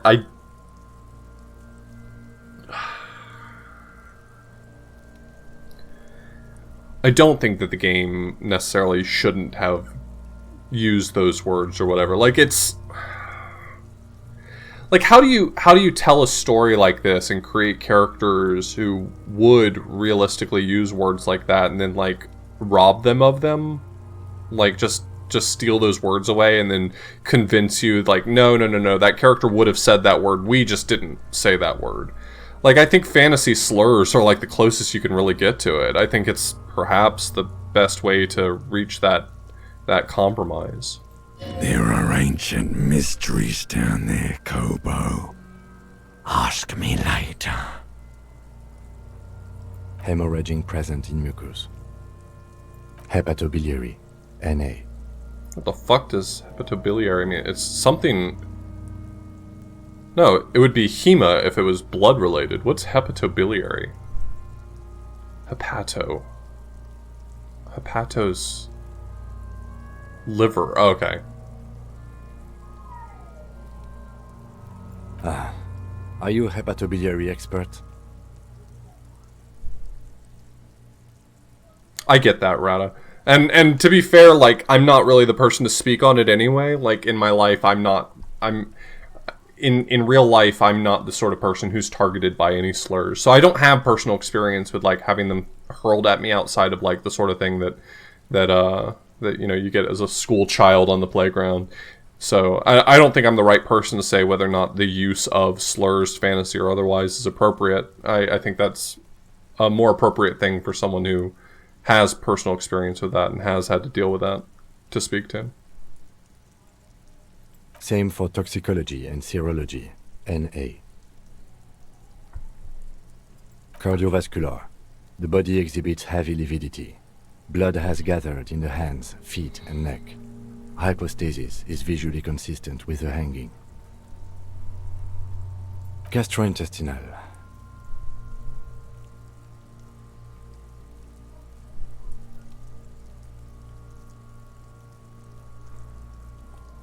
Yeah, I think that's a good point, Egrets, as well. This will do. Digested semi-solid food in stomach. Voila. Omit the voila. What's next on the list? Yeah, and it feels silly that I just keep going on and on about this. It's just like the prevalent thought in my head, so I'm just saying it out loud. But like, I know that the point is that I'm supposed to feel this bad feeling. Like, I'm feeling a bad feeling right now, and they wanted me to feel a bad feeling, so. Let's see. We have bite marks, contusions on the head and chest, and a ligature mark encircling the neck. You'll need 3 fields. Leave a 4th one too. Oh, so we inflicted them? This is a team effort, Kim. Work with me here, all right? Some of these injuries, you know, we together as a team have caused. Okay, so there's a spin-stabilized munition from a Kiel A990 muzzleloader lodged in his lung, and an incision on the thorax from a chain cutter. I wouldn't mention those. Better not to muddy the waters.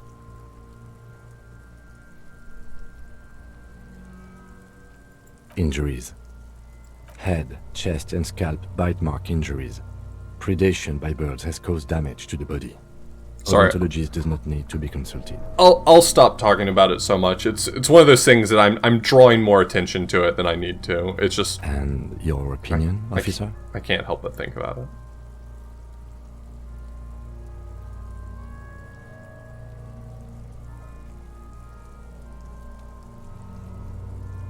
Agreed. Next injury. So, the scalp bleeds from a post-mortem head injury, a stone. The injury does not have the rim of an early inflammatory response. The perpetrator on the scene has confessed to causing it post-mortem. At maximum velocity, fucko! Faster than the speed of light!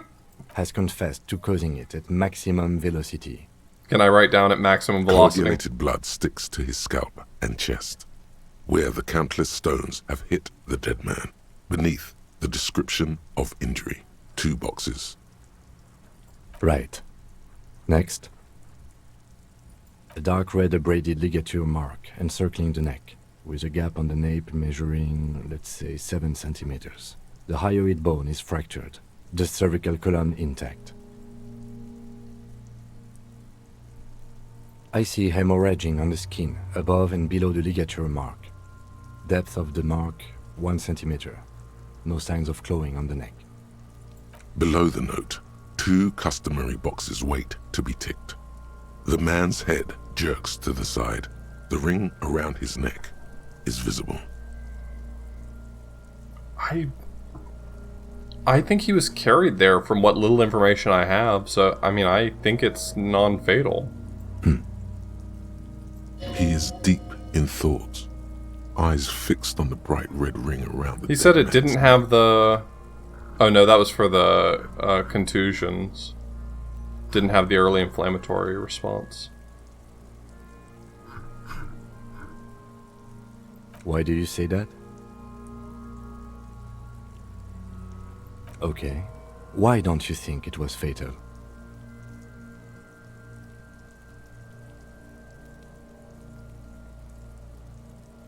Honestly, I'm not sure there weren't marks on his wrist. That part got blurry for me. The stench. But you are right, I was ready to call this. Now I think we should leave it empty, at least for the time being. Let's wrap this up. I pronounce this field autopsy over. It was an irregular field autopsy. We did not establish cause of death, which is supposed to be the goal of an autopsy. But, personally, I do not see this as a parameter for success. We were thorough with the list of injuries too. We described them all in detail. What is there to say? Given the circumstances, it was a professional field autopsy. Thanks, Kim. Thanks for your I need insight. a copy of that autopsy form. Then I will drive him to Faubourg for processing. He's thinking, did I miss something? You tilt your head, also looking at the corpse.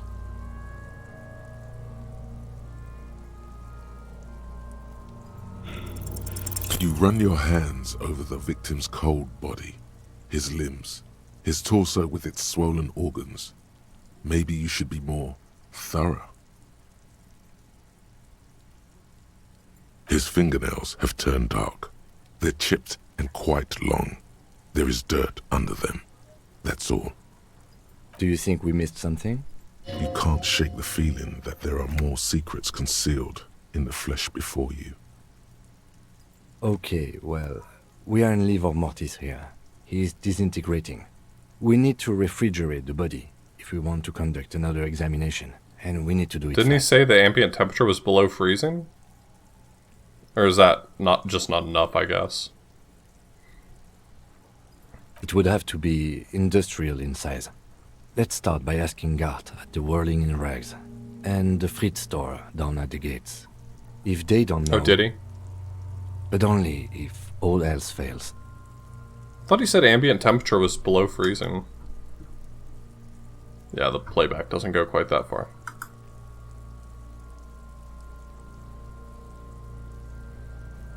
Fuck are you looking at, Beano man? You want a piece of the Kuno? Wanna get fucked? Only if all else fails.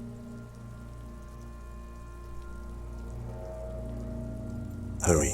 This is one task we cannot sideline. With every hour, whatever we are looking for will become harder to find.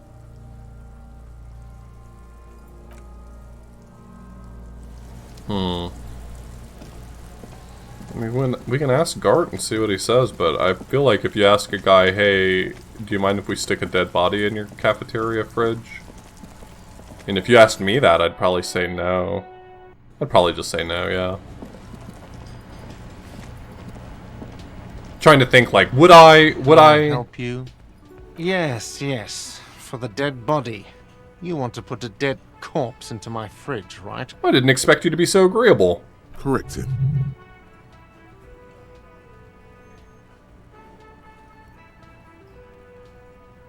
How is that a reaction speed?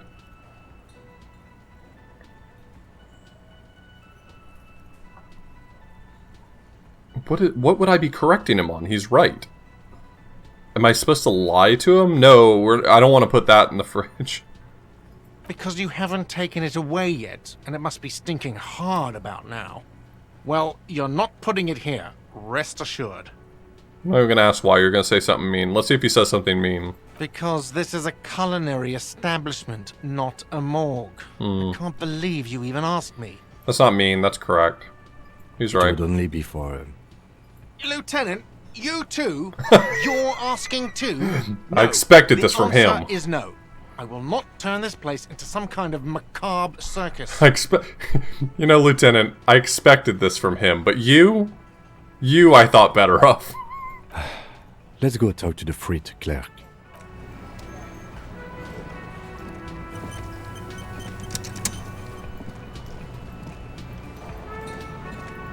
I kind of don't want to leave my morale so low because it hurts my volition, but at the same time, it's just going to heal. I did this last time, is I healed up my morale and then I went to bed, and it was like, what was the point of doing that? Where was the fruit? It was this way, wasn't it?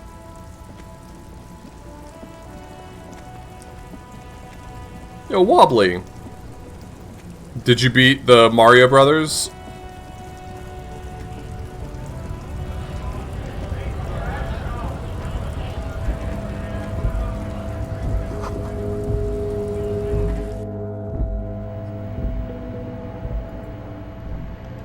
Well, next time you'll get them. I know that for sure. The tear machine stands in the corner. Your bottles clunk into the machine. Is this about the questions again? Because I don't really know anything. Right behind you. Huh. See, I want to choose this option, but is there maybe a better way we could phrase it? You're joking, right? Okay. It wouldn't even fit, you know. Now that I'm looking at it, maybe a glass-doored fridge in a public grocery store isn't the best option for storing a corpse.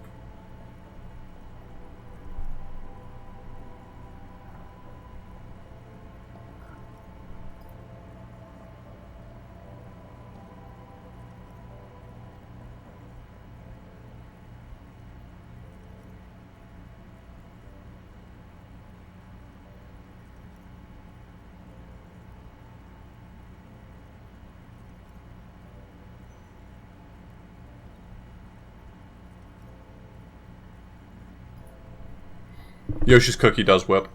I mean, if you're into that kind of puzzle game, I'm not really into it all that much.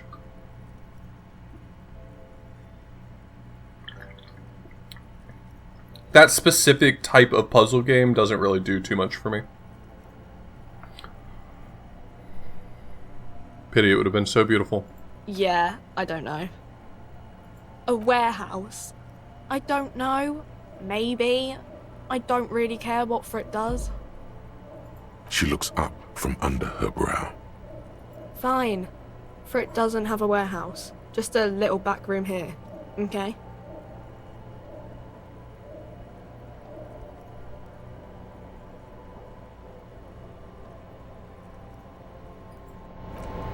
So neither of those worked for me?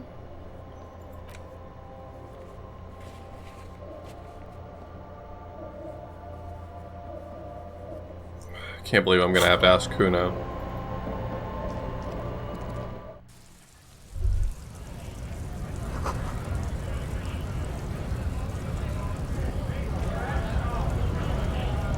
Why won't they let you in? 'Cause you're scabs!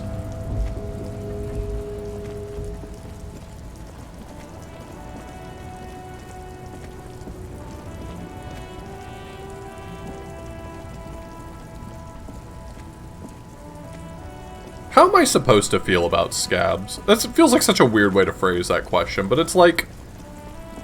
I, personally, IRL, strongly support unionization.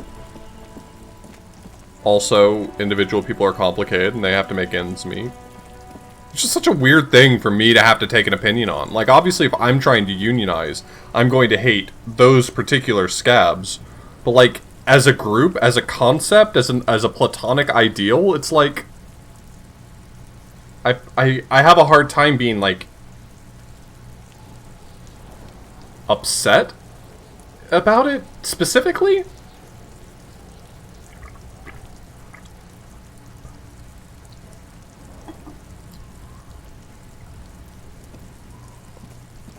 Fuck does Kuno care? For the fuck imp. Good thing you asked the Kunmeister. Kuno knows a fridge. Perfect for freezing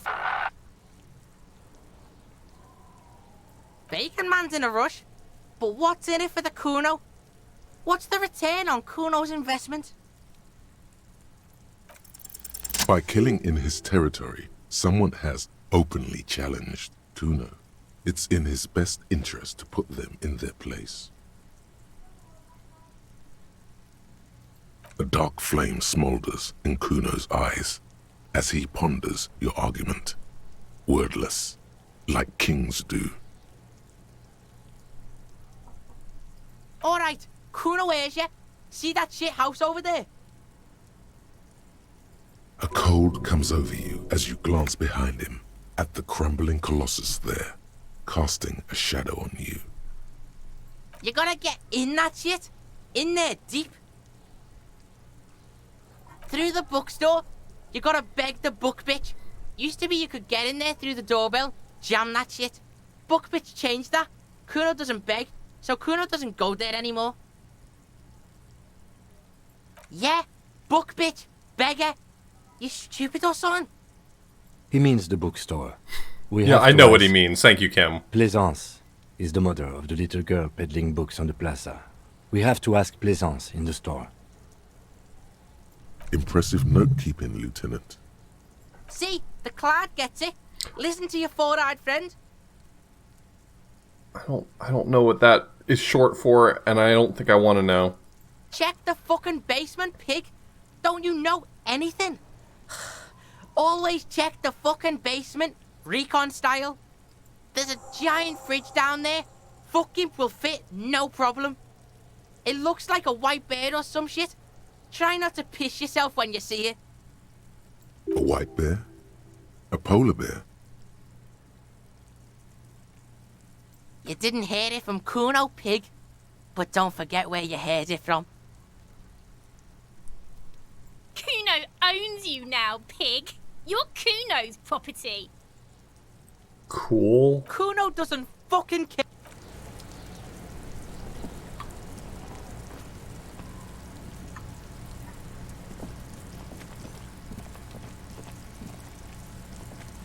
I died the other day trying to bust down that door, so hopefully she'll let me in because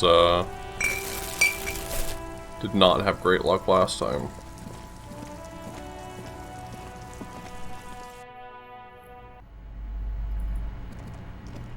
Hello again, esteemed officer, and welcome to Crime, Romance, and Biographies Yeah. of a Fridge. No, I don't know anything about a fridge. Aren't you interested in books? For whatever reason, she's lying to you about the fridge.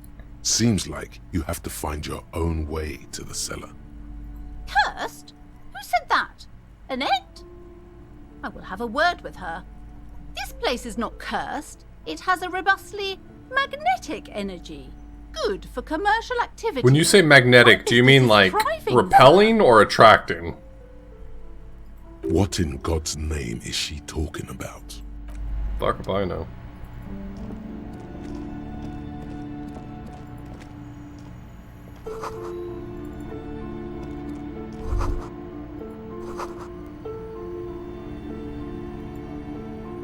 A heavy door with a missing handle stands before you, covered in dozens, if not hundreds, of Seminese trinkets and charms. It appears to be locked. Only an echo. No one is there. A hollowed-out, dark echo.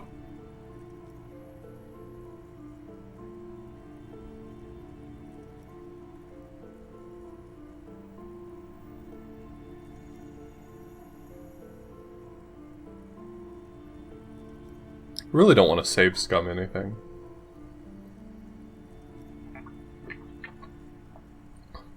I appreciate the advice. I have considered it. I'm currently considering it, I should say. Do I have anything I can do to help me with it?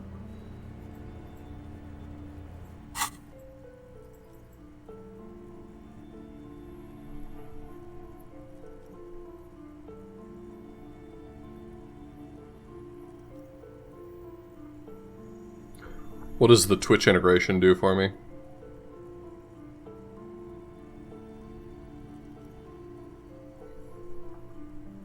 Yeah.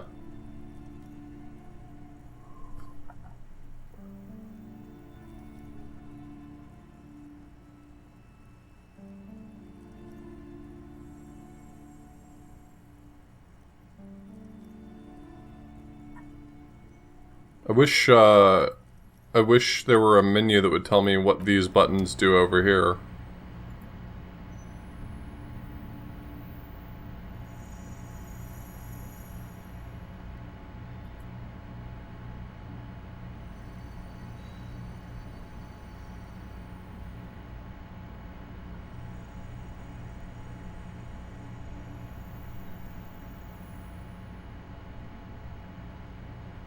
I mean, do I just click that to let you vote on adjusting my stats? Really feels like my physique being 2 is hurting me here, huh? Got nothing on pain threshold, and I don't think I have any items that would help me with it. Do I have any, like, drinks or anything that would help me here? +1 for physique, -1 morale. Is that permanent?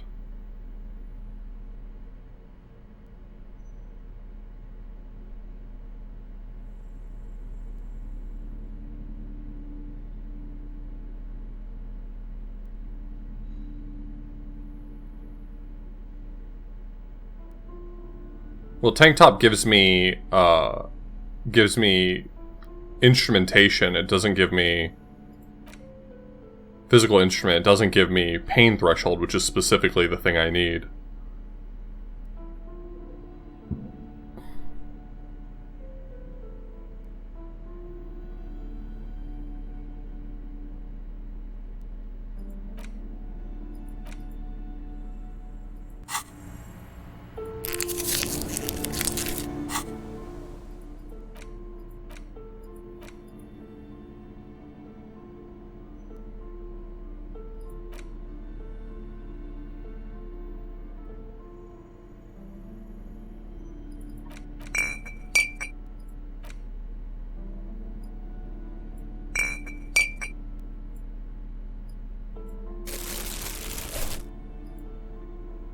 How do I actually use it?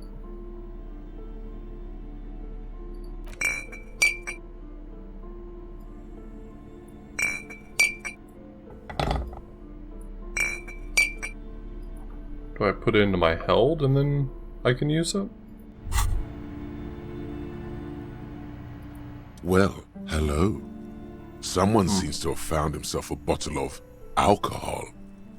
Here's where the magic happens. Light reflects off the green glass of the Commodore Red. The gods have been wow. The gods of mass production have made this alcohol container laughably easy to open. A child could have done it. There's a satisfying pop as the cork jumps out, and the hair on your back rises like an army at attention.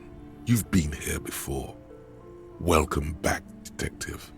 You're home now. Nothing.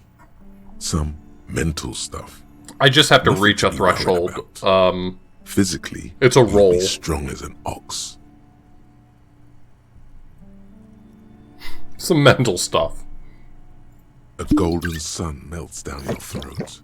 Its rays filling your nostrils with sunshine. Your stomach melts from it into a happy, gooey mess. So does your mind. All the bad things are melting. You're you again. A real cop. A real detective. Incredibly well done. In the bottom right corner of the screen, there's an alcohol button. Alcohol gives +1 to physique skills, physical instrument, half light, electrochemistry, endurance, pain threshold, and shivers. This is good before rolling a white check, but damages your morale. And remember, from the void we came, and to the void we must return. Oh, it tells you how much longer. A heavy door with a missing handle stands before you. Easy, that's free. Dozens, this is free, come on. These trinkets and charms. It appears to be locked.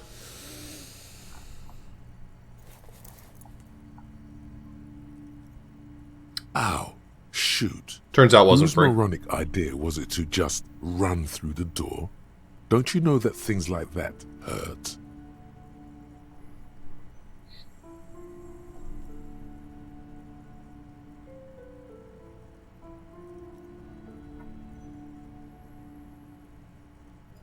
Are you alright? This looked pretty intense and painful, I must admit. What is going on there? Are you really trying to break down the back door? Yeah. I warn you, don't tempt the spirits, officer. Don't tempt the spirits, or you'll damage the holy wards on the door. It barely looks like you've done any damage to the door, however.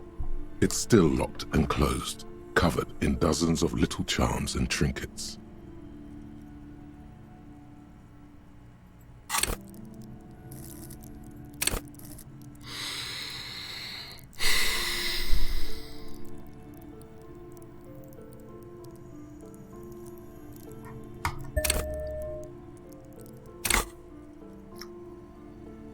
We can always take another crack at it.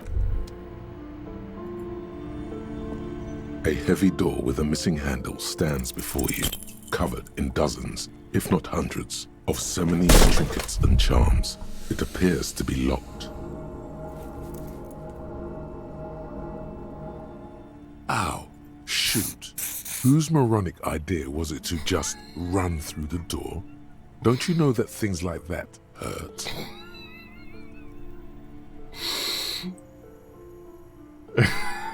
Are you alright?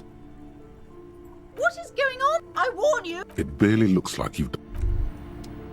It doesn't seem like any of that worked in my favor. Well, we have fun out here.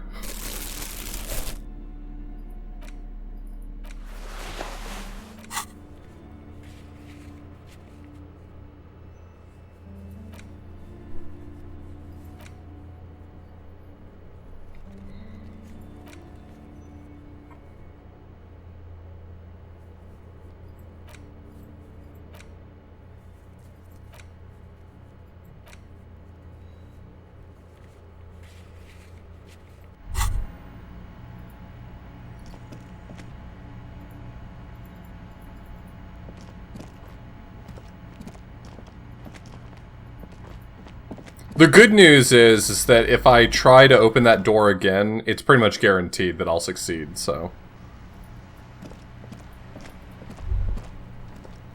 All around you, rain falls on the great city of Revachol. Rain drips from the eaves and floods the gutters, washing the filth away. The spring thaw must be here. The snow is melting. Looking up at the sky, cold water dripping from your hat. Grey sky like great battleships, clouds colliding with one another. Rain falls down on the world. Humid, your coat shields you from the rain while the city shivers around you. Sheets of rain over the water, a flight of stairs leading into the ocean. Wave after wave washing the coast of Martinaise, with its motorboats and gently swaying reeds. The ruins of a half-sunken sea fort crumble on an inlet beyond the Bay of Revachol. Ghosts rise into the sky. The skyscrapers of La Delta, the financial district. Faint golden light seeps from the office windows. Will you ever go there? No. You are just one of the hundreds of thousands who watch them rise across the bay from Martinaise every day. Urban coastline, rain dripping off Eternite-covered roofs, cinder blocks left over from half-finished construction, a defunct research and development building, once seized by revolutionaries. An old wooden church stands on stilts above the water. Coal City, end of all lines. Your hair is an oily mess flecked with ash from neighboring coal plants. Smokestacks rise somewhere in the distance. Capeside apartments. Tower blocks crowd one another. 4.46mm bullets still lodged in their war-torn stone walls. Hallways collapse from the mortar hits of a war that was lost long ago. Clotheslines go to waste in the rain. Radios play. The news at noon. A yard. Rain falls onto the roof of a woodshed. Filthy water pools around a body. Droplets of rain slip from the dead man's cold cheeks. This rain will not let up anytime soon. At least we are dressed for it. Let's keep moving. It's very beautiful. This really is a beautiful game. In a strange, grimy sort of way. In a very much not beautiful way.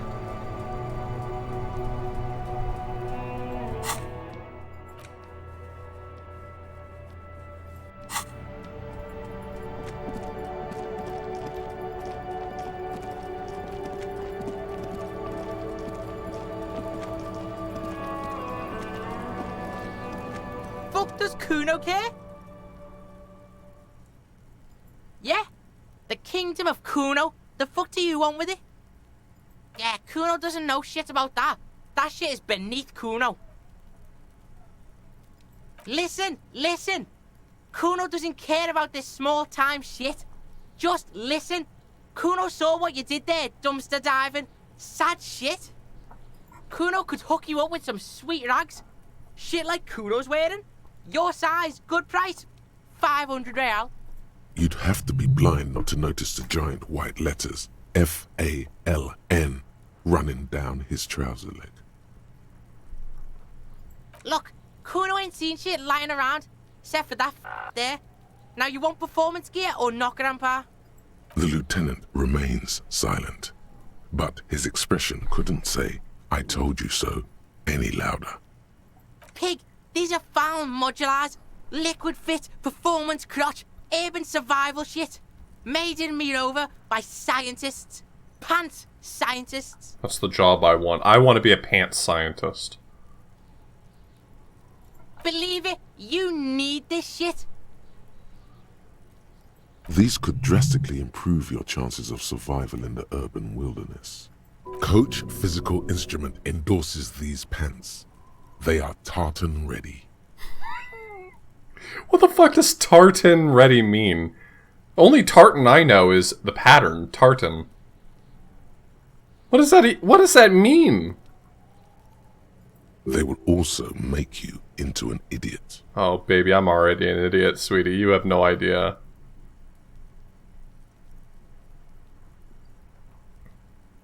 Alright, Pico. Shit's rolling. Don't do business with the pig, Kuno. He's gonna steal all your money, Kuno. They're right. I absolutely will steal all your money. Given even a moment. Kuno and C don't trust you. Can't do business without trust. There's more to his distrust than being a pig. He feels threatened by something obscure in you. What that is, however, remains a puzzle for now. The fuck? A mug in the trash? Is this about the fucking clothes again?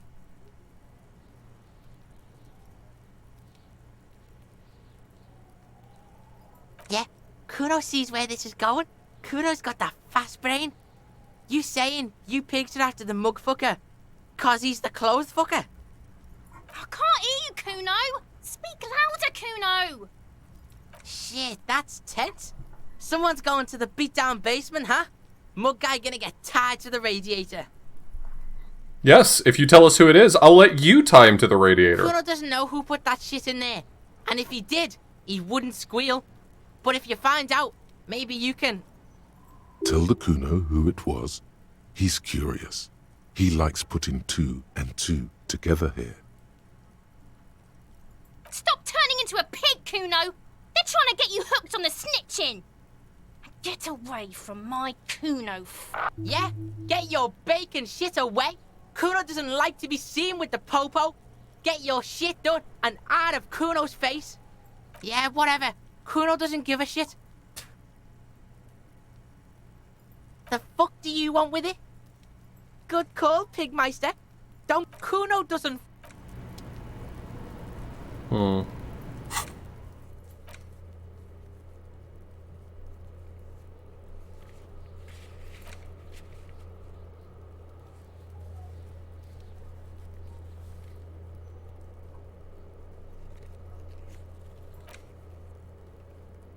How's Kuno, the kid throwing rocks?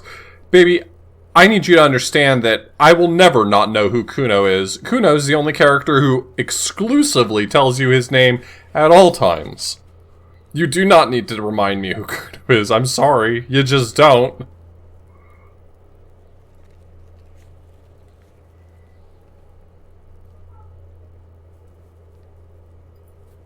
Wait, trash container has a legendary check on it?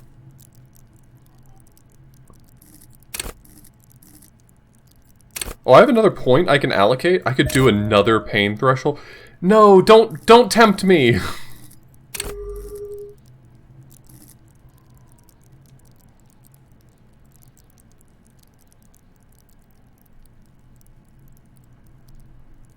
I'm getting in that goddamn door.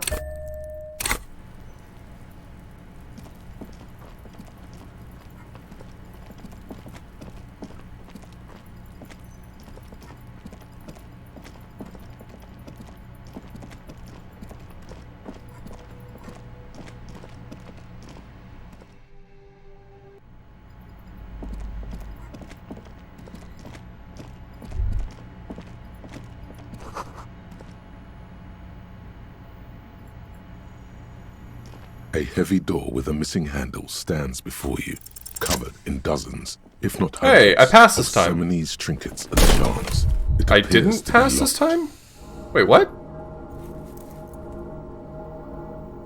I still failed? You smash into the wood and see a small crack appear on the door frame. It's going to take one more try to break through to the other side. But you've done it. You're not thinking of trying again, are you?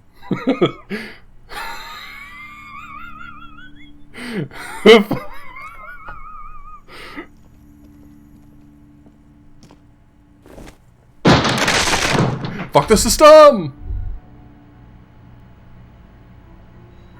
Oh wait, I succeeded the first time and died and didn't realize Bent it? metal. Broken glass. Your path lies strewn with the broken forms of everyday objects. You are the destroyer, the bane of inanimate matter. That's disappointing. I didn't realize I succeeded the first time. Yeah, I rip shit apart. Kudos. Anti-object task force? Okay, I feel like I may have just earned myself some fascism points. No, I didn't. Sweet. You can't be fascist to objects, I'm learning.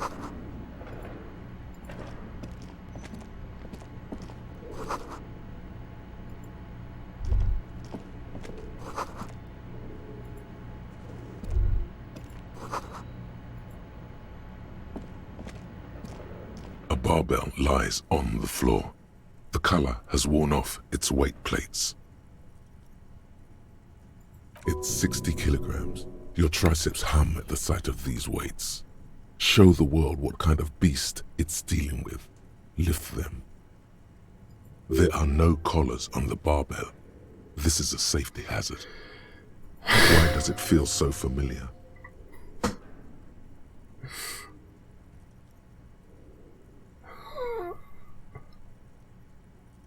You're right. The weight may fall off. Better not touch it then. No one does until they get smashed under the barbell. No, it's not that.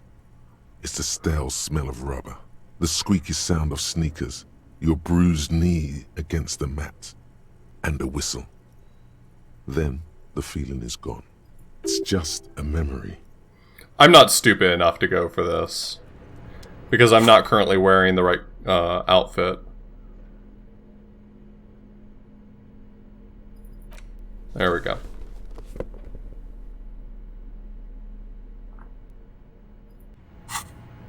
The barbell waits patiently on the floor, like a dog for its Please master. save.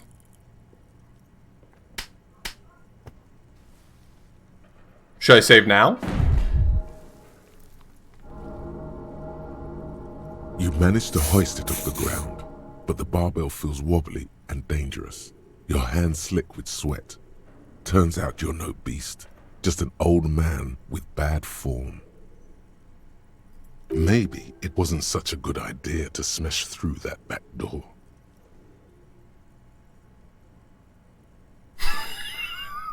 I'm not saying that. I'm not saying that because that shit sucks. That sucks. What? Weightlifting was never my favorite either.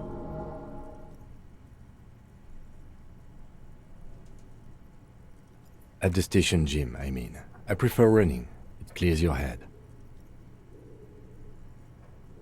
I'm gonna be real with y'all. Like, I appreciate the feedback that I'm about to do something very stupid, but, like, if I were playing this by myself on my computer while I'm sitting on my laptop watching TV, I'd quick save every single one of these things. It is way more entertaining for me to do something stupid on stream. Sorry. That's life. What is this place? Yes, but no one's been here in ages.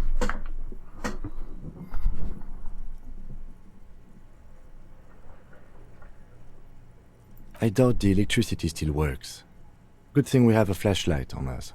Don't forget to take it out of your bag before we move on. Some specks of dust shimmer in a faint beam of daylight falling from the window. Other than that, the room is dark. I mean, the only thing all of this has cost me is, like, 3 real worth of heals. Like, it's fine. It doesn't matter. An eerie feeling rises in your chest. Oh, and two stat points. My bad. I forgot about the 2 stat points I've already invested into this very dumb path I've taken. Yes, because it's closed. No need to look for supernatural explanations where a banal one will do. Now let's move on, shall we?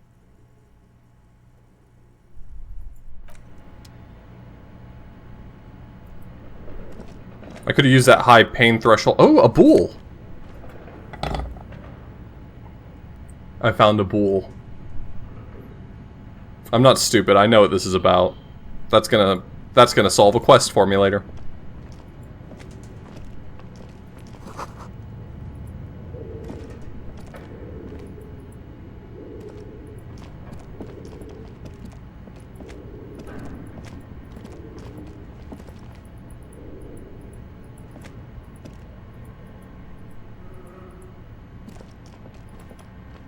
La pétanque.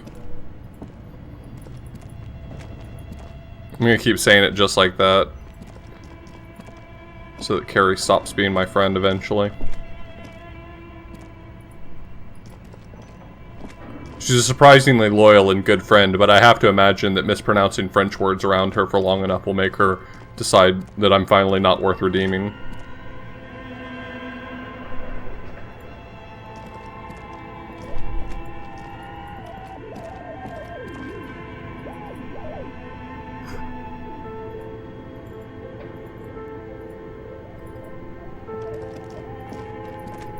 Feels like there should be lights to turn on here. It's dark. And the flashlight works a lot better if you hold it in your hand. Flashlights go. Flashlight go in hand? Yes, you might even call it a feature of the universe that you need to hold tools to use them. That makes no I'm sense. sorry, the fundamental laws of the universe don't seem to agree with you, Detective, but the fact remains that it's too dark to see in here without a flashlight. So come on, we've got work to do. Some areas are... Okay, tutorial voice, shut up. Nobody thinks you're impressive. You little shit.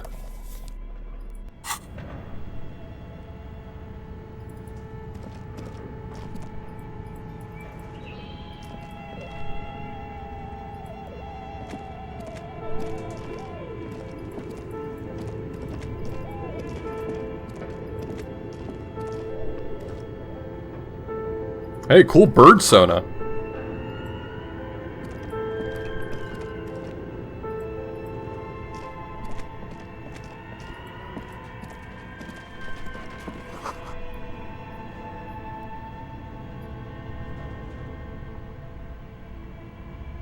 Oh, is it supposed to be much more well lit because I'm holding a flashlight and it's like behaving incorrectly?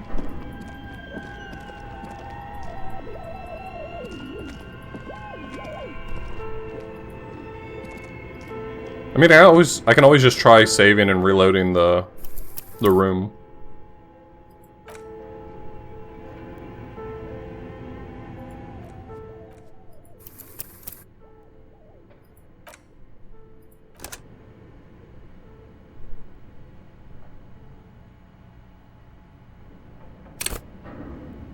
There we go.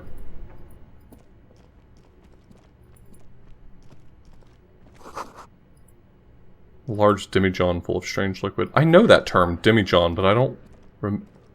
Is that just the term for one of these large jugs? I've heard that word before, but I've never known what it meant.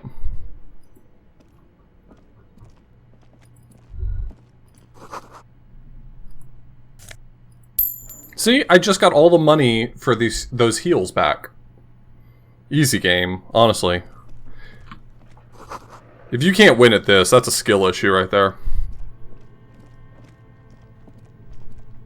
This appears to be some kind of machine with a cube-shaped heart and a wired framework. The keyboard has a rectangular on-off button. A piece of paper still hangs from the printer. I have way too much intellect, too many points in intellect for him to be talking this way about a computer. A radio computer. Just sitting here without anyone inside. Oh wait, there was a different stat for that though. Oh, motorics. I probably needed that to be able to know how a machine works. Got it. What he means is that these things cost money. Why would anyone just leave it behind? How much money? I could roll it down to the pawn shop. But we are looking for a fridge, and we are pressed for time, so... Are we pressed for time? I got all the time in the world, my guy. Hand, it's not the time. Not interested in abandoned radio computers. Maybe the body has stopped decomposing somehow. I don't know. You're in charge of this expedition, officer. Alright, Kim's being a little shit right now. You remember how much I said I liked him? Is Minus 1 a point. little scared? Just now when he looked around.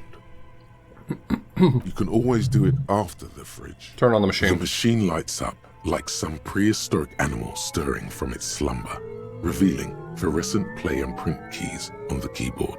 The hatch on the machine's central compartment is wide open. It's empty like a beehive without its brood. Some cables have been left dangling, disconnected. This is where the memory should go.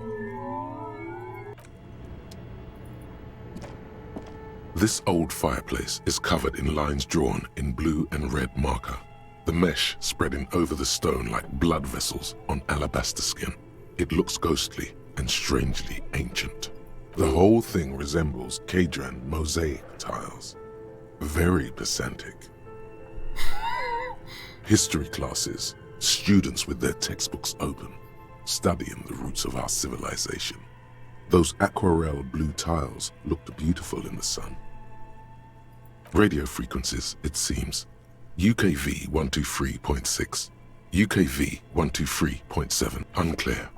It looks like a cardiovascular system split into veins and capillaries. Very advanced. You think so? The web is comprised of radio stations, all lead back to one red heart, titled the Game Master Frequency.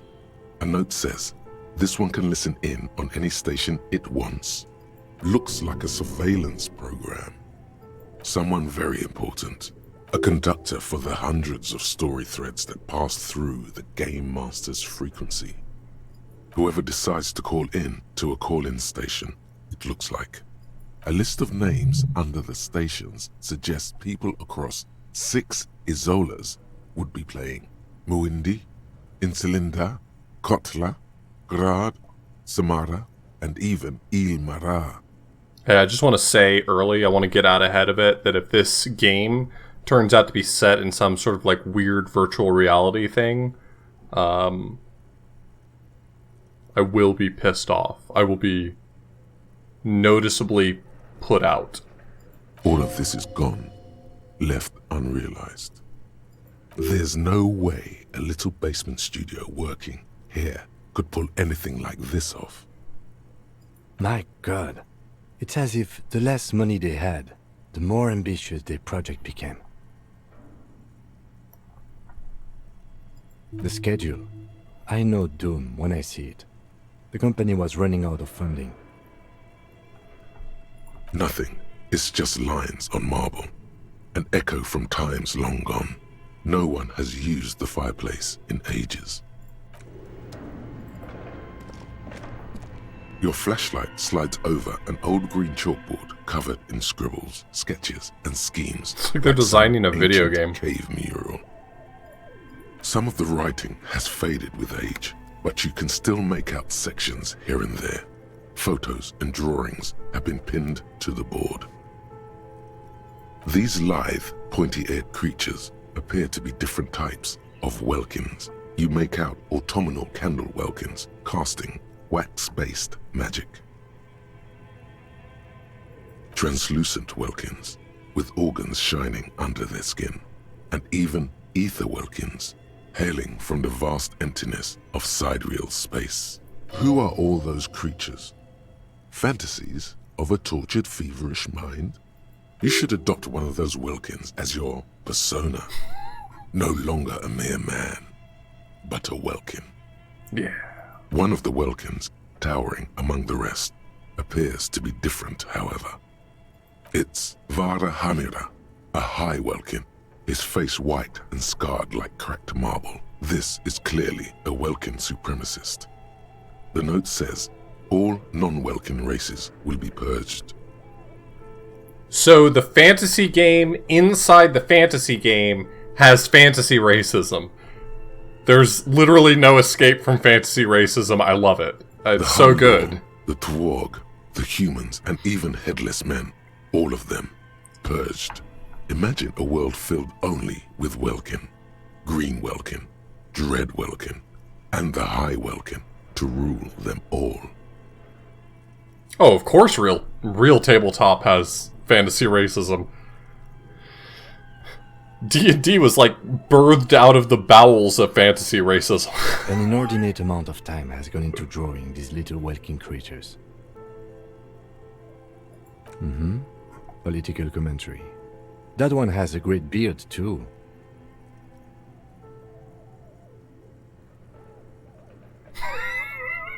Wait.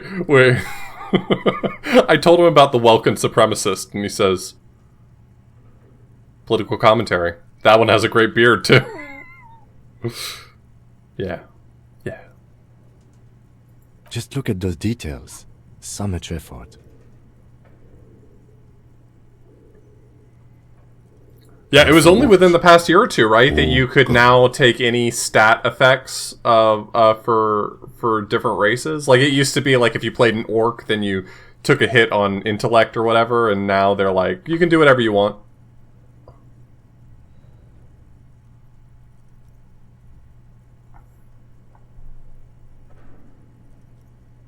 The photo collage depicts barren, icy landscapes wrapped in perpetual night. You see permafrost and glacial landforms, dead trees, entire oceans have been frozen from You see primitive oil rigs built into glaciers, albeit dark and cold. This vision also feels cozy in its own way. How is that electrochemistry? Like or morphine, a much-needed respite from our own world. I have a small amount of concern that once my alcohol wears off and I lose that extra hit point, that I'm going to die. This is a monthly calendar from the year 50. Cryptic words like sprint, daily minimi, and GPI span the marker-drawn grid, the grand scheme of production and money.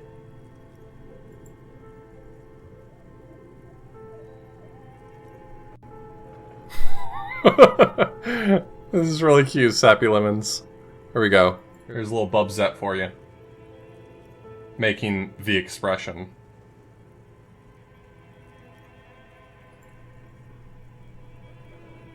It looks a bit like an academic calendar, only much more brutal. That's super cute. Thank you for sharing that. Minimi stands for a mini meeting. It's part of a bigger framework for managing work called RUN. Station 41 tried to implement it a few years ago, but failed. As time goes on, the numbers in the boxes grow rarer and rarer. The board becomes an empty snowfield in the final days. Only failure and regret dwell in this region. Looks like they didn't make it. A note in the bottom left corner of the chalkboard says, see the prod schedule filament for details. The handwriting is only partly legible, but you can still make out 3 slogans: call in, tune out, Wirral untethered, and heat death of the universe. Oh, is this all related to Wirral? I assume that was the D&D analog in this universe. Reads, heat death of the universe is the new black. Another note says, the biggest advancement in role-playing systems since the 30s. Outside, a cold wind wraps the building. Sorry, I don't usually skip dialogue in this, but I'm feeling weirdly pressured for time. Okay. What do you think is going on with that computer, chalkboard, and fireplace? Yes, that is the question. It looks like one of those popular pen and paper role-playing games, only these people were trying to automate it, make it work on radio computers. Utter madness, he thinks. as a compliment. Not to my knowledge. They make automated games in Graz, Messina, Königstein. You know, places with industry. I know the game clock isn't real time. It advances on actions. Oh, okay. Not in Revachol West, among the ruins. I thought it passed, I guess, just at a faster but pace. I don't think anyone has attempted to create an interisolary game before. We just don't have the technology.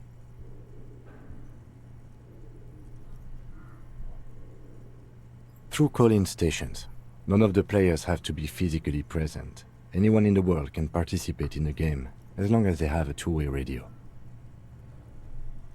Gotcha. Then there's the game master frequency that listens in on the smaller call-in stations. I think that was supposed to coordinate the stories, functioning as a master of ceremonies of sorts. His fascination has swept aside other concerns for the moment. He's a little hooked. No idea. They stopped filling out the schedule on the chalkboard. Indeed, it's ambitious and untethered from reality, but I don't think so. I think they genuinely believed. Okay, let's keep moving.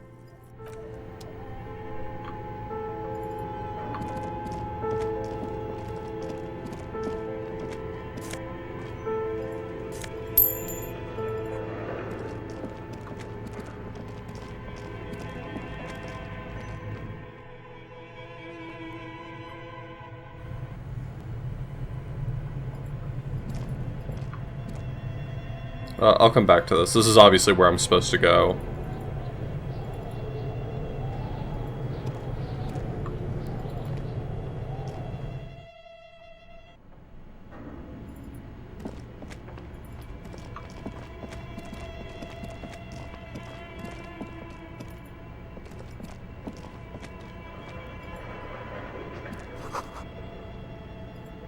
Couldn't be XP gain. I get XP every time I look at these bubbles.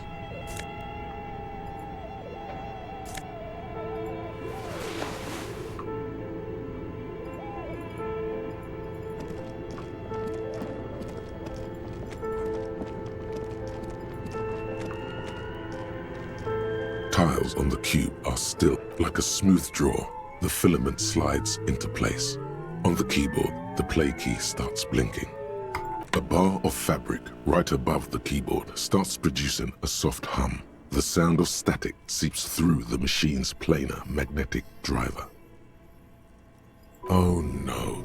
It was already glowing and now it's also making a sound.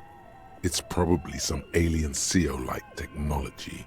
The static gets louder, slowly filling up the abandoned hall, until a voice speaks out, crackling and old, cutting into the air.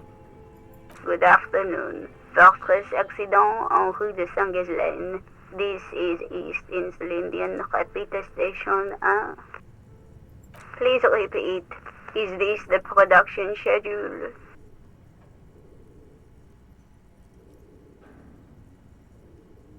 The filament you have inserted into the reader. That was a question. Have you inserted it into the core? Good. Please repeat the password. Password? Of course it would have a password. That's why there's a human... Oh, that's because my alcohol wore off. I was like, why did not having the password hurt me? I was so confused. You should ask her for a hint. No. A hint system is not part of the protocol for repeater stations. Still no.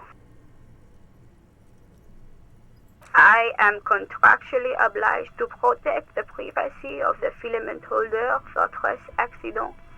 Without filing a warrant with Lintel, I cannot give you access to this filament. I'm afraid we are not doing that, unless we want to wait for a month. Now, can you please repeat the password? Received. I will register this login attempt. Don't worry. Passwords have a way of turning up sooner or later. Fortress accident. Is there anything else I can do for you today? This incident will be logged in the pseudo-Earth file. Thank you, and goodbye. Tiles on the cube are still. Nothing happens.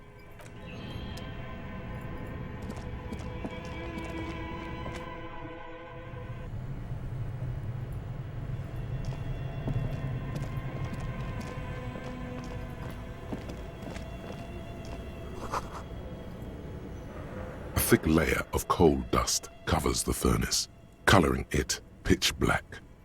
Looks like this furnace has a face, and it's a face of agony.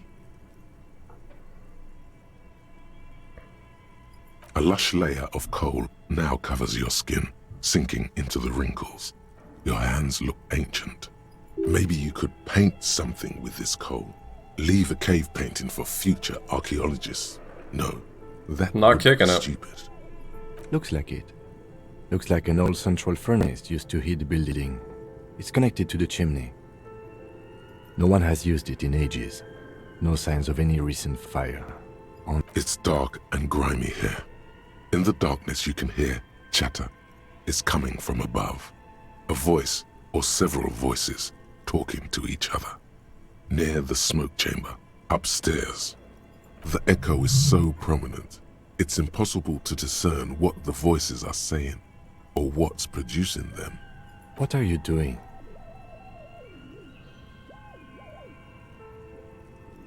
Wait, really? We should investigate, see if someone's upstairs.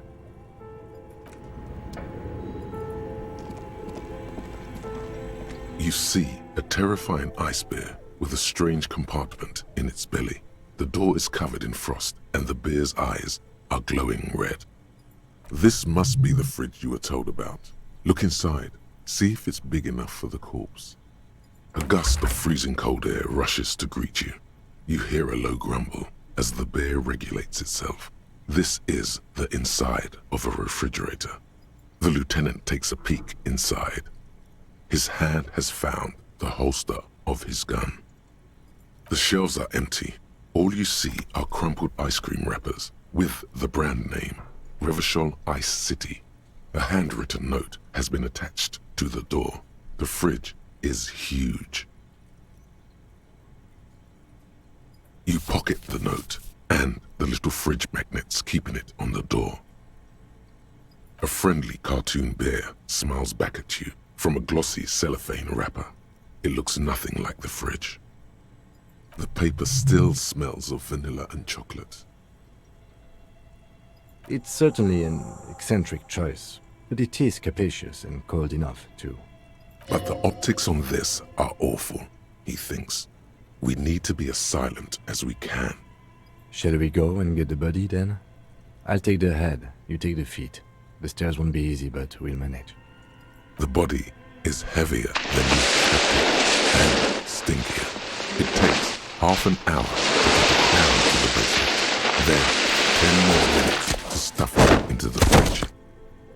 The lieutenant takes a step back to admire your handiwork. Beautiful. A dead body in a nice bare fridge. This is some of the best police work I've ever done. Of course you don't. Look at that. What have we done? We stuffed a dead body in a nice bare fridge. This does not leave this room. Did we though? Okay, maybe we did. At least we've stopped the body from decomposing further. Now you can conduct another inspection under controlled circumstances. Inside the icy realm of the ice bear fridge, the corpse stands slumped, waiting.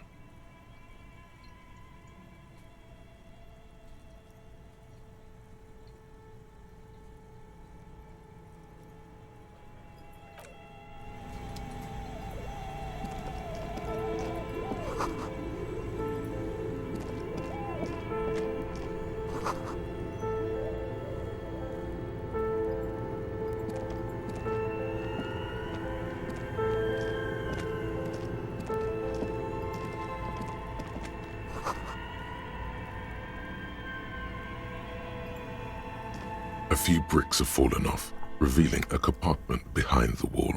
It's too dark to see in. There is, yes. And there also appears to be something inside the hole. Interesting. Do you want to take a look? Your hand reaches deep into darkness and spiderwebs. Rummaging around, you find rusty rifles hidden away. Most of them are rusty and inoperable, like the rest, but one catches your eye. A bolt-action model with a fine wood stock, in better cosmetic order than the others. That's a rare sight. Seems to no longer be functional, but still a beautiful thing in its own way. It means there are firearms, albeit inoperable, still lying around in Martinez. It's an interesting coincidence, I would say. Might come in useful in the future. He likes this find. Seems like an old bunker from the revolutionary period. Look at all those rifles. Must be an old weapons cache.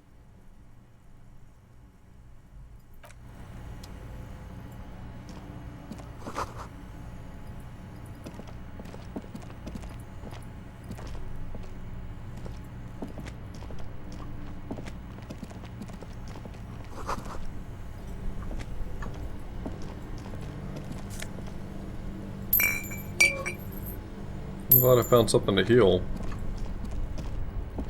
2 cables are plugged into the breaker box.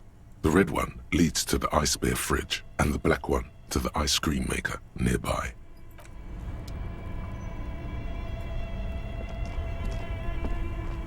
I don't have a compelling reason to unplug either of them.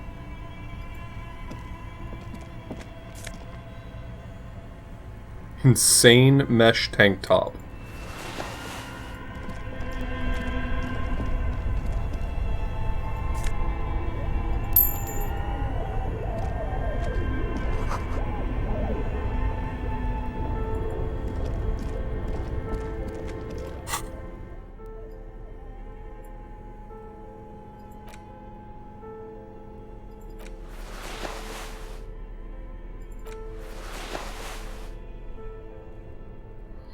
I mean, it's a look. It's a look.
Okay, first things first, I'm gonna head back to Fruit, and buy just a little more healing, since I burned so much of it.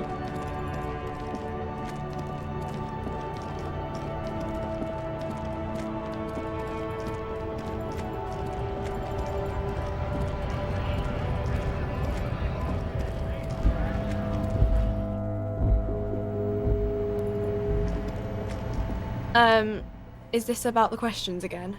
Because I don't really know anything.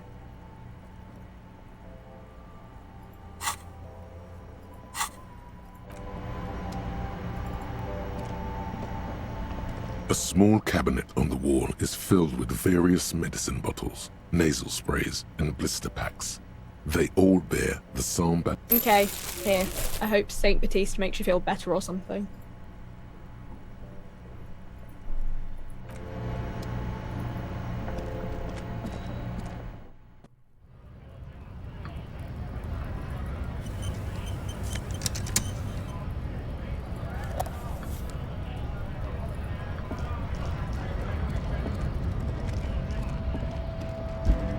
lorry stuck in the traffic jam.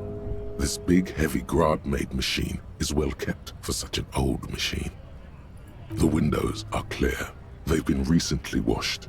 You can see a lorryman's cabin with personal belongings, stickers, insignia. The driver has adorned his space with a substantial collection of peculiar paraphernalia. Proclamations about honor, strength, and purity are glued to various panels. A large metal pendant hangs from the rear view mirror. The pendant features a sun crowned with wavy rays. The back end of the cabin has a small perch to sleep, large ashtrays. There are several suns and wheels sewn into the curtains. Racist nationalist paraphernalia. Not unusual in this part of town. This is our guy. Likely, yes. This guy's proud of who he is. Drapes it all over his machine.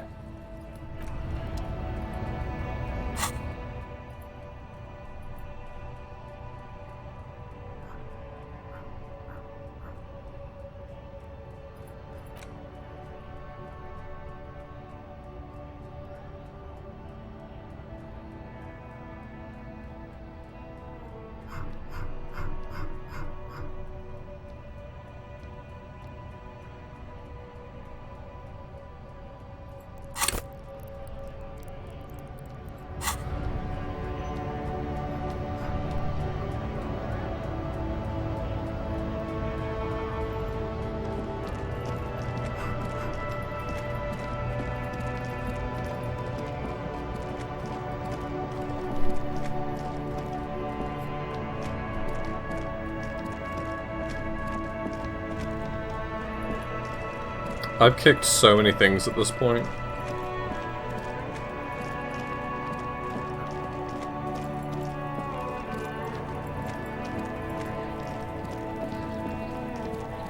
Fuck does Kuno care?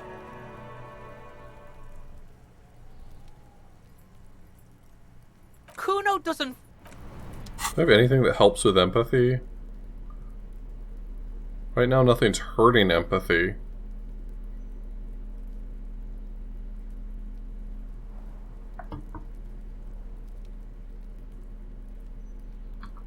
Nope.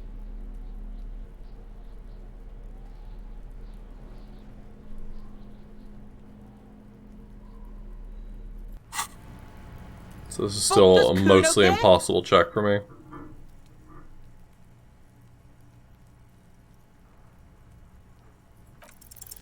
What's going on? Is an ungovernable youth on your crime scene, throwing around incendiary language, trying to push your buttons. Fuck no! Kuno, they've almost made you a snitch now. Ease off, see? Kuno always takes the bullet over the hammer. He'd rather die than work with the justice system. Yeah, well, it was worth a Kuno shot. doesn't fucking care.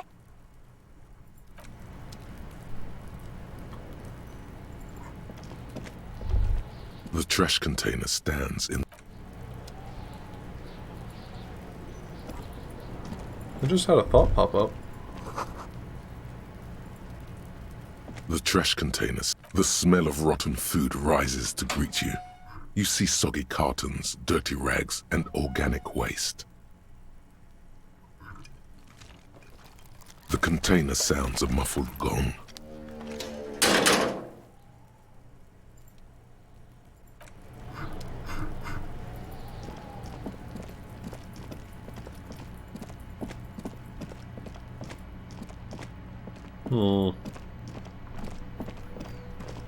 Oh, I can return that bowl now.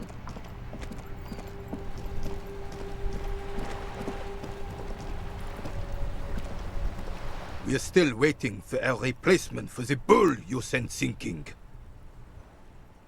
It's a Bell McGrave, 4.46 caliber, breech loading, Revachol made. Good weapon, accurate and reliable. This one's inoperable. The bolt spring is missing and the mechanism is jammed shut. Still a beauty. Where did you find her? I understand. Unfortunately, I don't know what else to tell you. These BMs are an antique. No one uses them anymore. The ammunition is impossible to find. What is this? Are you mocking us? This isn't for pétanque. Now. No need to get angry again, René. I'm sure the officer tried his best.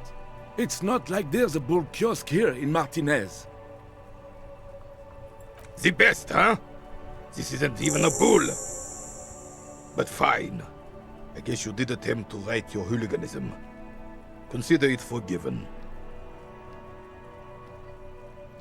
Thanks, man.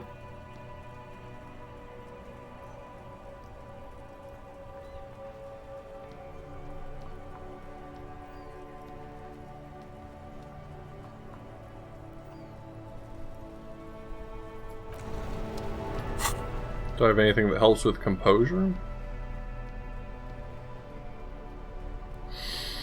I've already got a +1 to composure.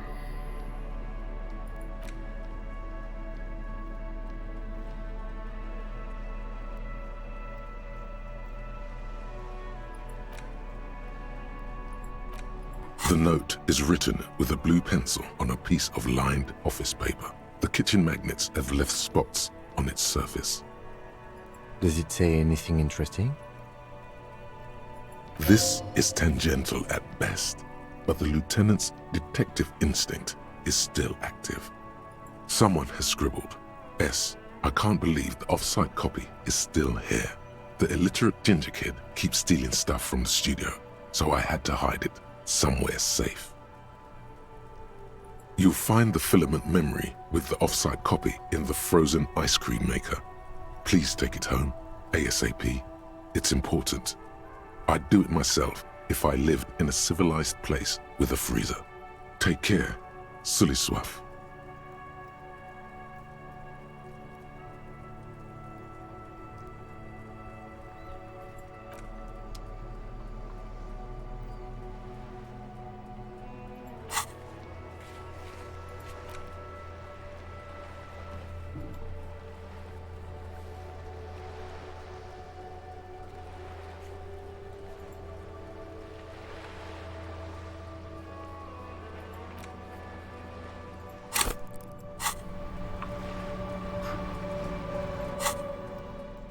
Let's see.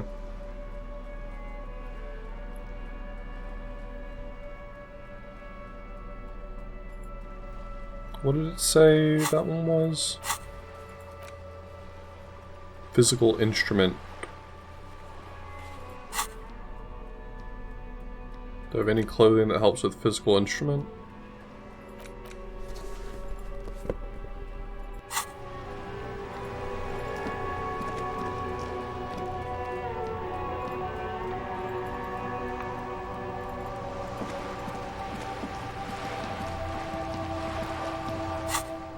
Who was it talking about? I thought it was talking about that guy.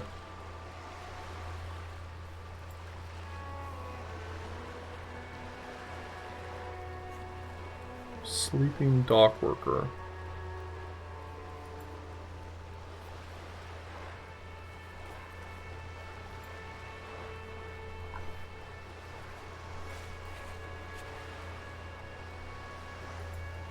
Oh, is that maybe inside the apartment?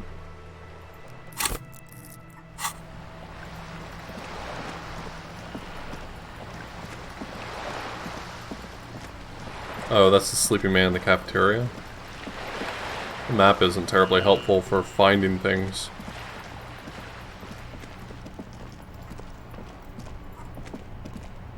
The worn and beaten wooden planks of the bench do not look overly comforting.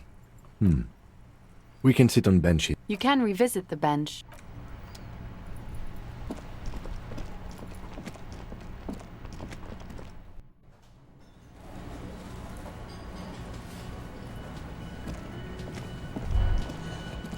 That sugary black rum stain on the counter makes you teary-eyed with joy. It's almost touching how syrupy and sticky it is. How long have you been up already? Attaboy. It's coming back to him. You had your mesolimbic reward pathway worried there, not thinking about drinking all that time. It was like you weren't yourself.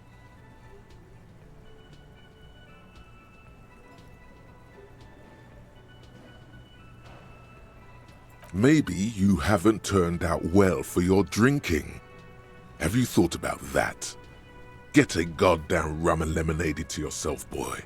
Or better yet, lick that stain off the counter. What happened, man? You used to be cool. Go get your boring normal person drink then.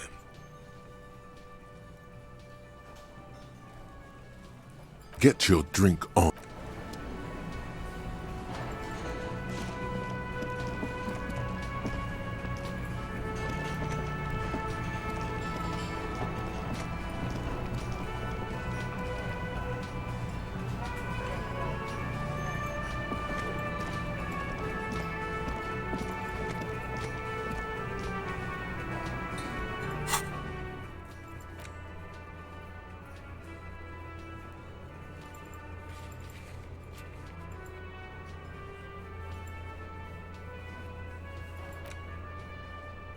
Is he not here at this time of day? Is that what it is, maybe? He might only be here at certain times.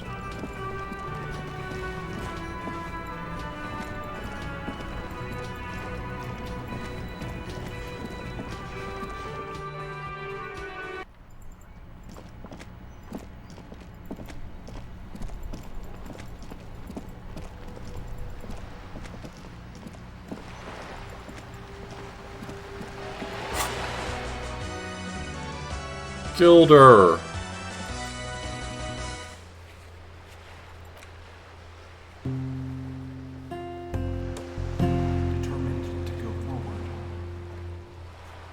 Thank you so much, Gilder, for the resub and for the raid. Welcome, everybody, from the raid. We are playing Disco Elysium, a relatively heavy game. My apologies. But we're having some fun reckoning with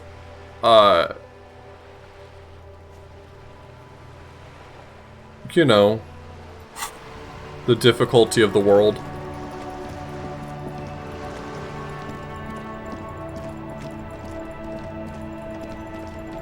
I can't wait to find out where the crayfish winter.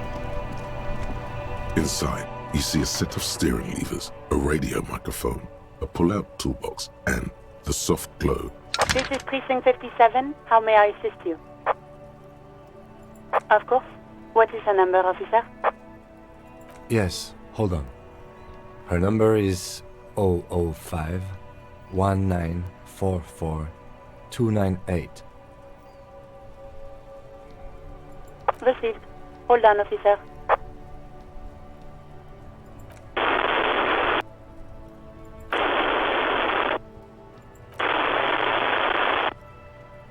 Give it a minute. She might be busy at the moment. Takes a bit to get to the phone.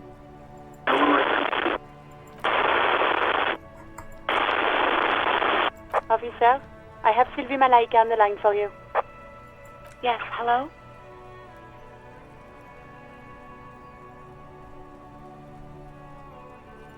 Oh, right.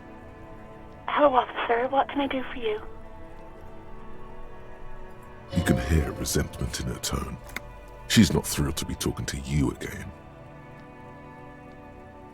You mean, why did I leave the bar? Honestly, I'm not really comfortable discussing it with you, sir. Why not? What? No, why would you even think that?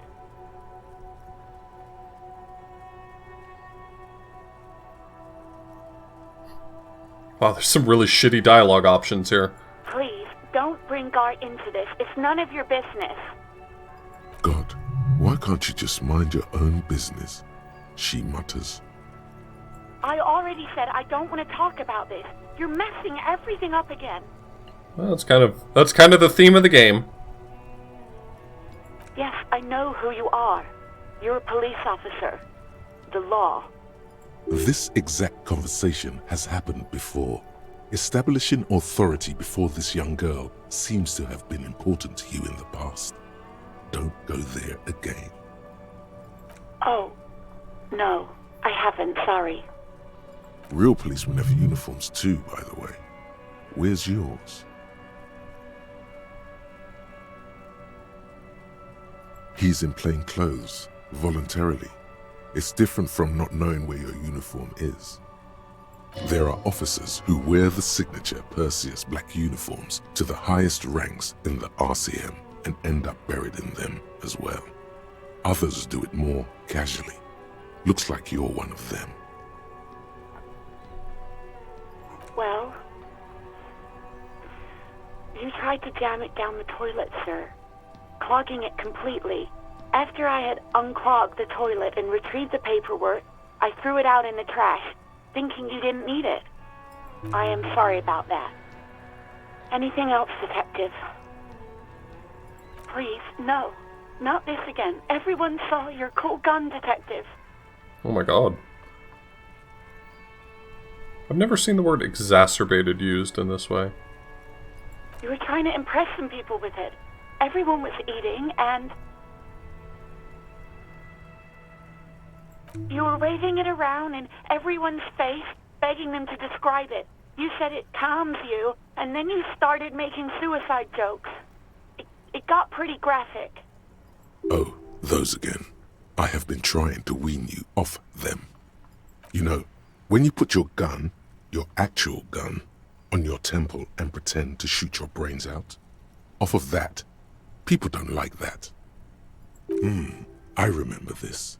You were screaming things like, "My brains are all over the wall," painting them red. I won't be seeing it, 'cause these are my brains. I can't see without my brains. Very nice visuals there. Yeah, that's not ideal. Some poor sod was trying to eat his pudding while you were screaming, spit flying, imitating the mercy shot right next to him. Spat some in his food. I don't think he touched it after. No idea. All I know is next you were waving around money instead, saying things like, "Big bucks cannot lie," and "Guns can't buy money, but money can always buy guns." That's a really stupid thing to say. Not like bad, just stupid. It almost looked like you pawned it, but believe me, I did not ask. No, not me. No, sorry, I don't. Not a lot of people have phones around here. Copper thieves take the wires. People don't have the money to have the cables put in again. They use the Union's phone, or the one on the coast. So the Union has a phone, and there's one further down the coast. Got it. It was someone else. We'll find them sooner or later, officer. It just might take a while. What? Of course it bothered me. But I thought the Union already knew about the corpse. No one calls the police. The Union would get angry. You know, what the Union says goes. People listen to them and they take care of their own, which is like everyone here.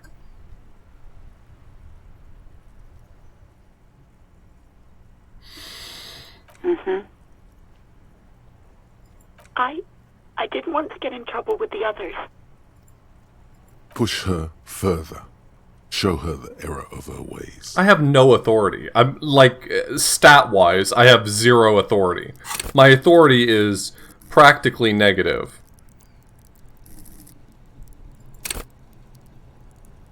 Practically. No, don't push her. It sounds as if she's about to cry. The other people who live around here. Local people, I didn't want trouble.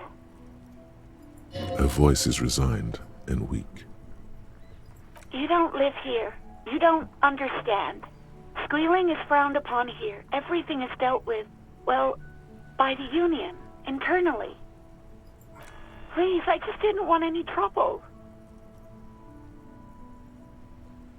You do? Oh.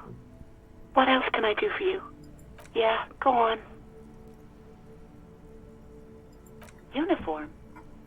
I never saw you in any uniform. You had your things on. The disco things. I do hope so. Please, don't call me again. Bye. Yes, you have obviously done something to upset her. at the Whirling in Rags when she was still working there. I'm not mad, it's just... You were so drunk and so emotional all the time, and then the skua thing happened. It just made me want to quit. The stuffed bird, the great skua. You threw it against the wall while screaming, "Fuck that bird," and laughing like a maniac. I think you said it had been giving you shit ever since you got there.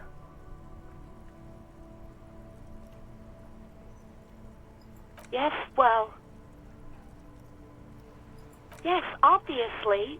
You were the worst client I've ever seen. And I have seen so many assholes in this place. That's honestly pretty impressive. I mean, kudos to me. I've had sailors fighting, union guys grabbing my ass, kids stealing booze. Once a guy was glued to the karaoke machine every night for 2 months. But you... Well, you were worse than all of them. Honestly, you were getting borderline aggressive. Even about little things like not turning down the volume at 3 a.m. I even liked one of those songs you kept listening to on repeat. No more. I hate it now.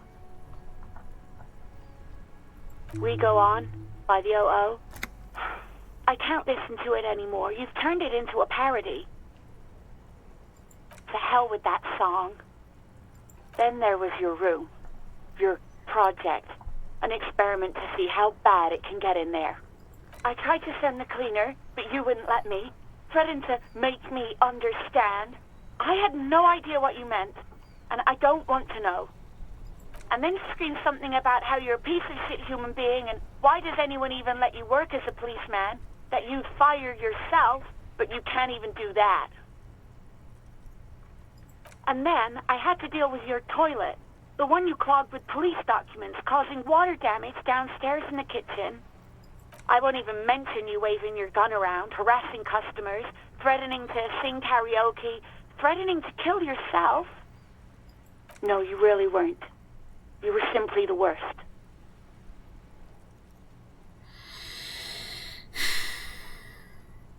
God, I knew I shouldn't have brought it up. Just try not to call me again, and let's pretend it never happened.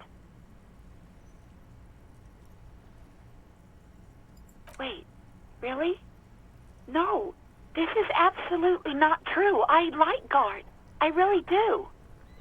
No, I was actually flattered. I've always liked him. It was just bad timing.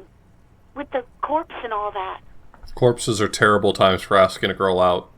I'm learning a lot from this game. There's a pause. You can almost see her on the other side.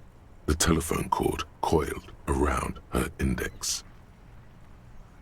I didn't know what to say to him later. Then you came and destroyed the place. So I left without explaining.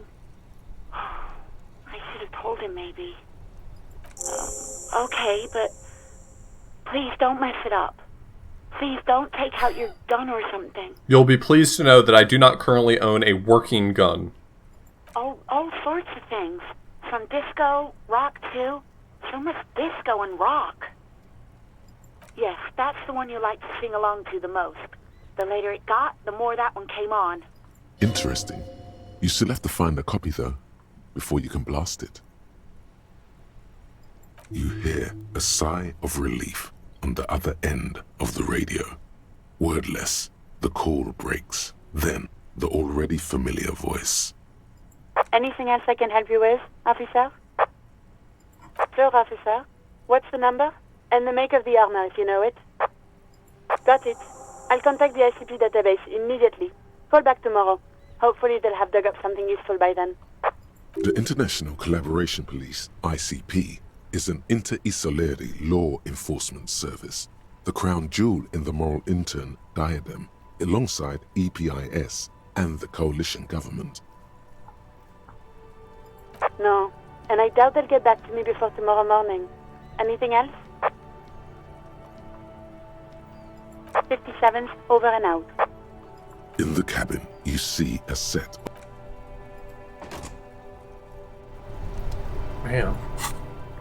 Man, that really hits you hard. That sucks. I feel terrible. I mean, I didn't do any of it. I'm just playing a fuck up character, but like, Man. If they told you about all the shit he did like 5 minutes into the game, I'd be like, who cares? But like now I'm like invested in this character somewhat. I am him to one extent or another, and it hits so much harder. Can I help you? Wait, what? But what about the bird? Yes, the bird. I found it lying on the floor with a broken wing the morning she left. You broke the skewer! I assure you it was him. It's as if he can't decide whether to be angry or relieved that it was you. Again. Just trying to be honest. If he charges me for it, I'm gonna be a little annoyed that I could have lied, but just trying to be honest. Why on earth did you have to break the skewer?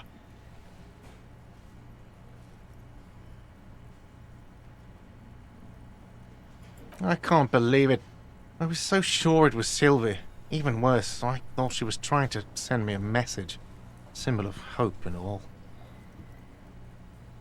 A tender type of hope. Something stirs in you. Perhaps this is why you broke it. All right. Did she say anything else? About me, you know? Did she say anything about me? Really? I should give her a call then. Thanks, I guess. Was there anything else you wanted, or...? Or can you give him a moment? Somehow you realize this is not going to net you any professional discounts. Already he's reverting back to defensive.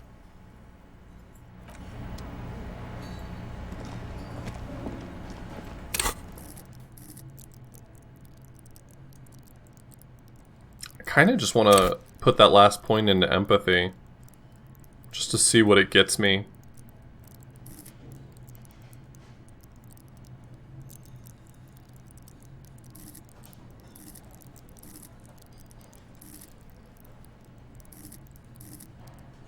Is there any obvious checks that I want to be able to do? Physical instruments, a maybe, but it just doesn't seem worthwhile for me to put the points in it.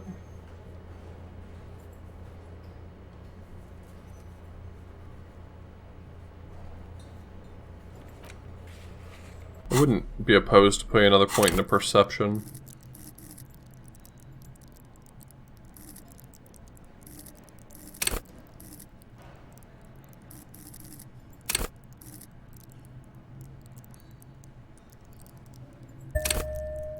Sure. Oh yeah, I do want to put more points into rhetoric so I can open that shipping container. I'll try to put some focus into that for future ones.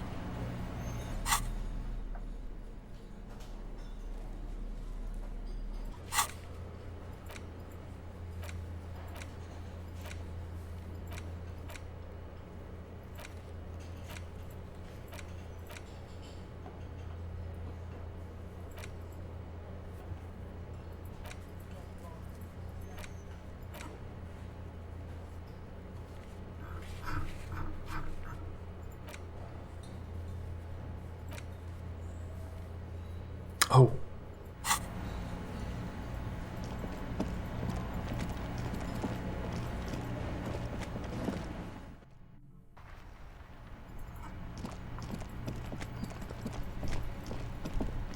Right, I was supposed to visit that apartment after 2100.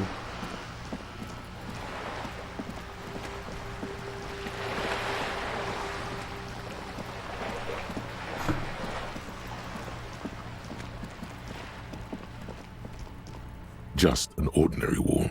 Nothing to see here.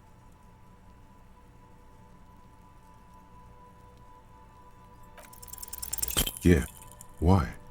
It's a wall. An ordinary wall. Why must we stop to look at this wall every time we pass by? We have business to attend to.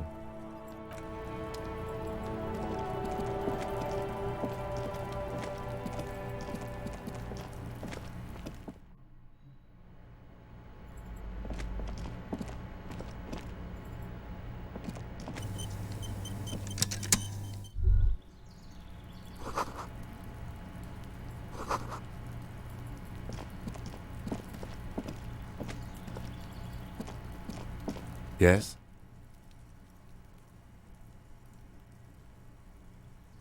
No response. He's having trouble processing it, believing it even.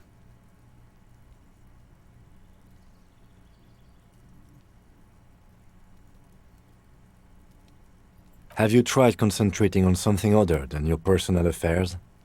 There is a sudden, harsh edge to his voice, like he's tired of hearing about your personal affairs.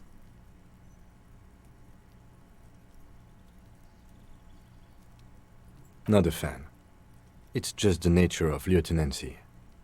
The RCM deploys a self-styled structure called the Decomptage as its chain of command. Every lieutenant is responsible for 2 sergeants and 8 officers.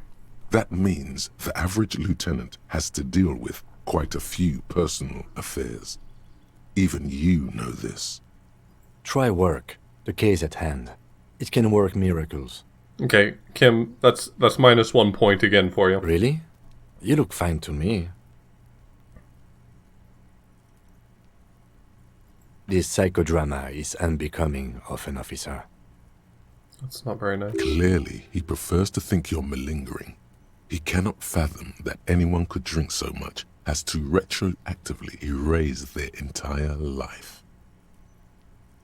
Then you should consider seeking medical attention. You can use the radio in my kinema to call your station's Lazareth. Was there anything else you wanted? Me? I don't see how my life is pertinent to the investigation. That's a fair point. All right, for the good of the investigation, what do you want to know? That's correct. You feel a slight urge to put the lieutenant down for this, but you can't quite muster enough testosterone. Why the fuck would I...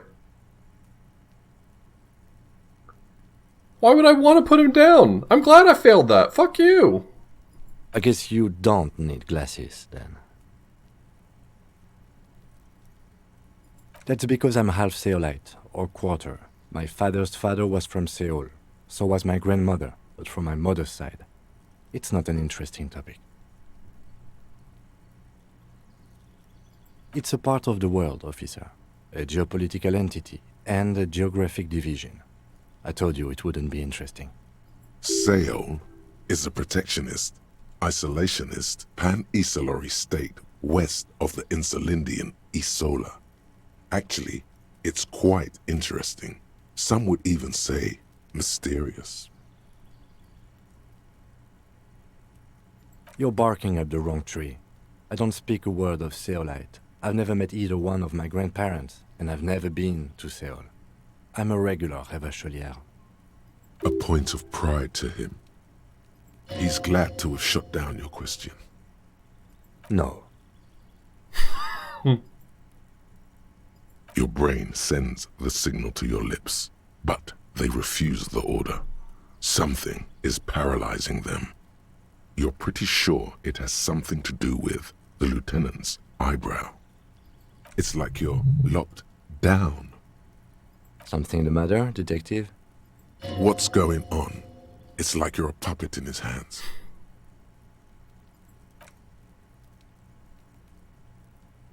The lieutenant relaxes his eyebrow, and you seem to regain control of yourself. What do you mean? I have no idea what you're talking about. The lieutenant's conceptualization skills must be rather rudimentary. The lieutenant is a police officer of the old school. His concerns are material and extrinsic. But this isn't an old school case.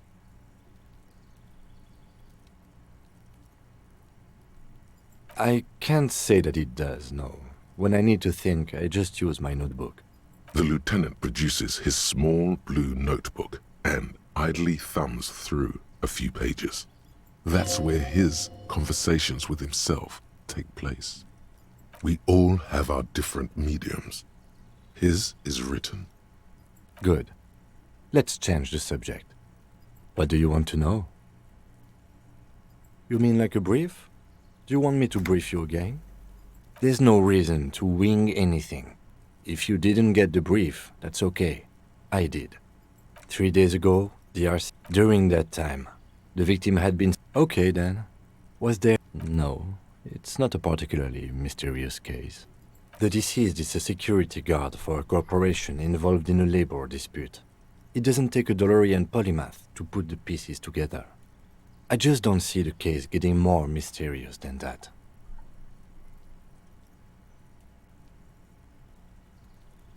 I'm relieved that you agree. He is glad and surprised to see an officer who can appreciate the less than spectacular. Do you know the feeling when you've begun filling in a crossword, but some of your answers don't quite seem to fit? Yes. That's the feeling I have right now, for some reason. It will turn into quite the puzzle yet, I'm afraid. Good. Is this how I'm supposed to pass time? Is by talking? Like, I don't understand how I'm supposed to make time pass better. 3 days during... They didn't... There's a... Just to be clear, you mean like 3... During... They didn't... There's a strong prejudice against involving the RCM. Okay, well... Yeah, I'm just... someone earlier had said that time doesn't pass unless you're talking. You should try it too. Read books if I have them? Okay. Good.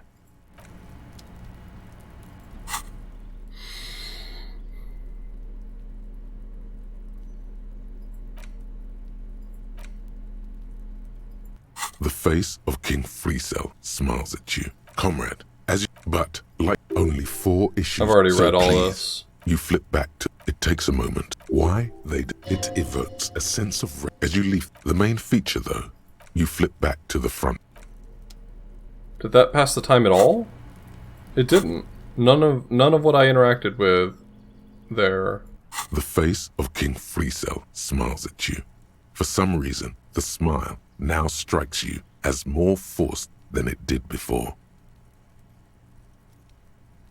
It has to be fresh dialogue to pass time?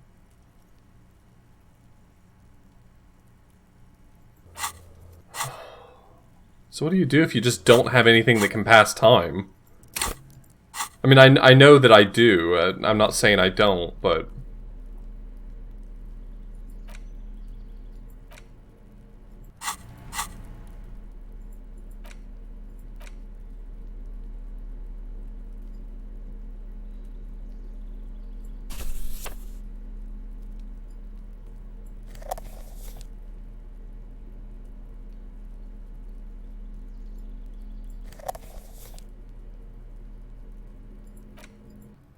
It's the ledger you found in the trash. A cabbage of papers hanging from the board, with the permeables drawer inside.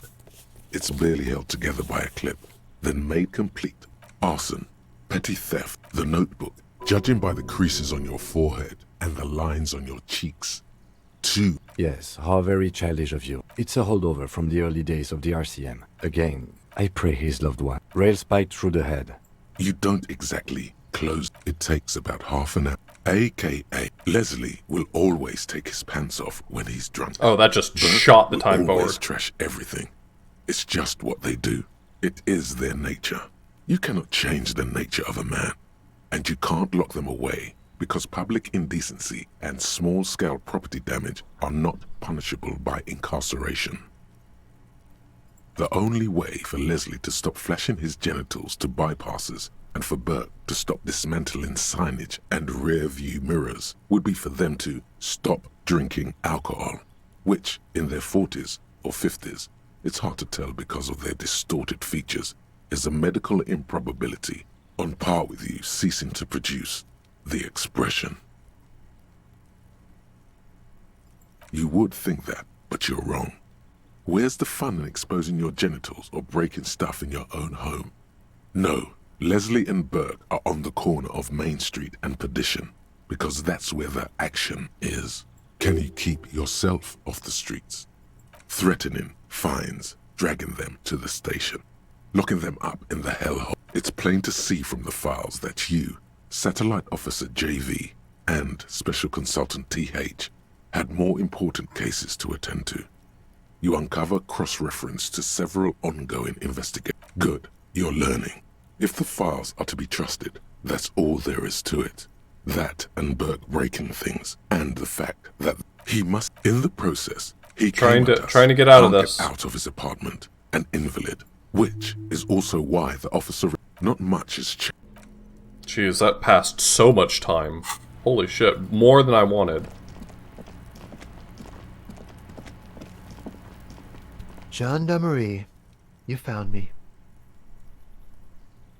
His slender figure is backlit by city lights, its distant streets and motorways flashing like diamonds. It feels like a Friday. He seems to be in a good mood tonight. Beautiful. So tell me, are you here to make things right again? Beautiful. I have some good news for you. My Sunday friend is visiting me tonight. I told him about you and he'd like to say hello. Step in. He's already waiting.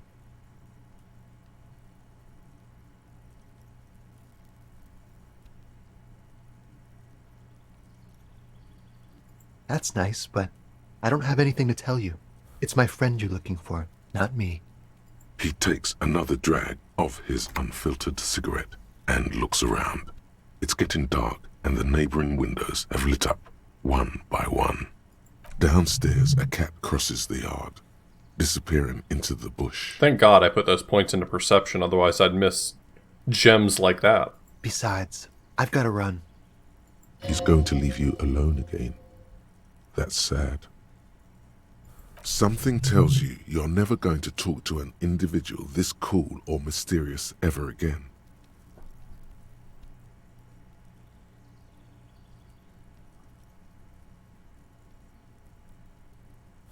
Just look at it. It's a beautiful night. Who's going to stay in on a night like this? Something flutters in the corner of the lieutenant's mouth as you're saying those words. We'll talk. Just not tonight. Take care, alright?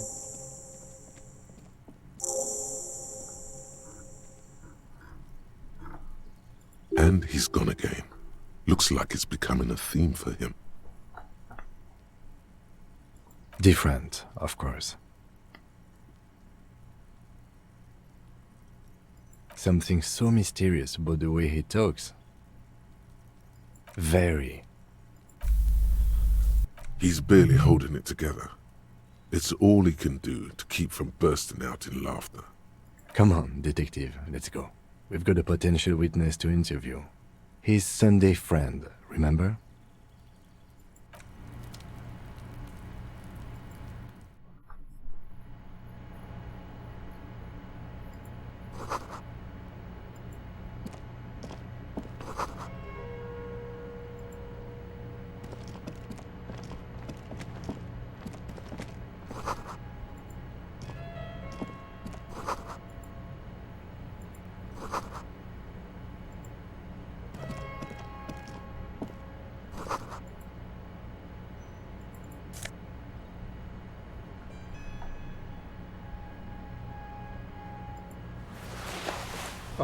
Kim is unkind to stand on someone's bed. But just know it's even more unkind to stand inside someone's bed.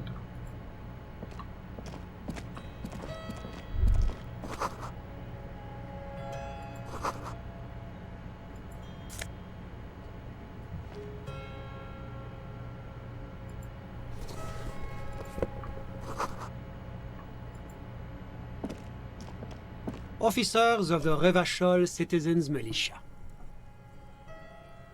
His hands are clean and well manicured. This is a man who knows the importance of appearances. My name is Charles Vildrouin, and I am an official with the coalition government. I work for the Institute of Price Stabilité on assignment from Monsieur Laclé. I heard you talking to my friend outside. Very good. Super. I am here to assist you in any way possible. Ask me about the hanging. No, first ask an innocuous personal question to get the interview off on the right foot.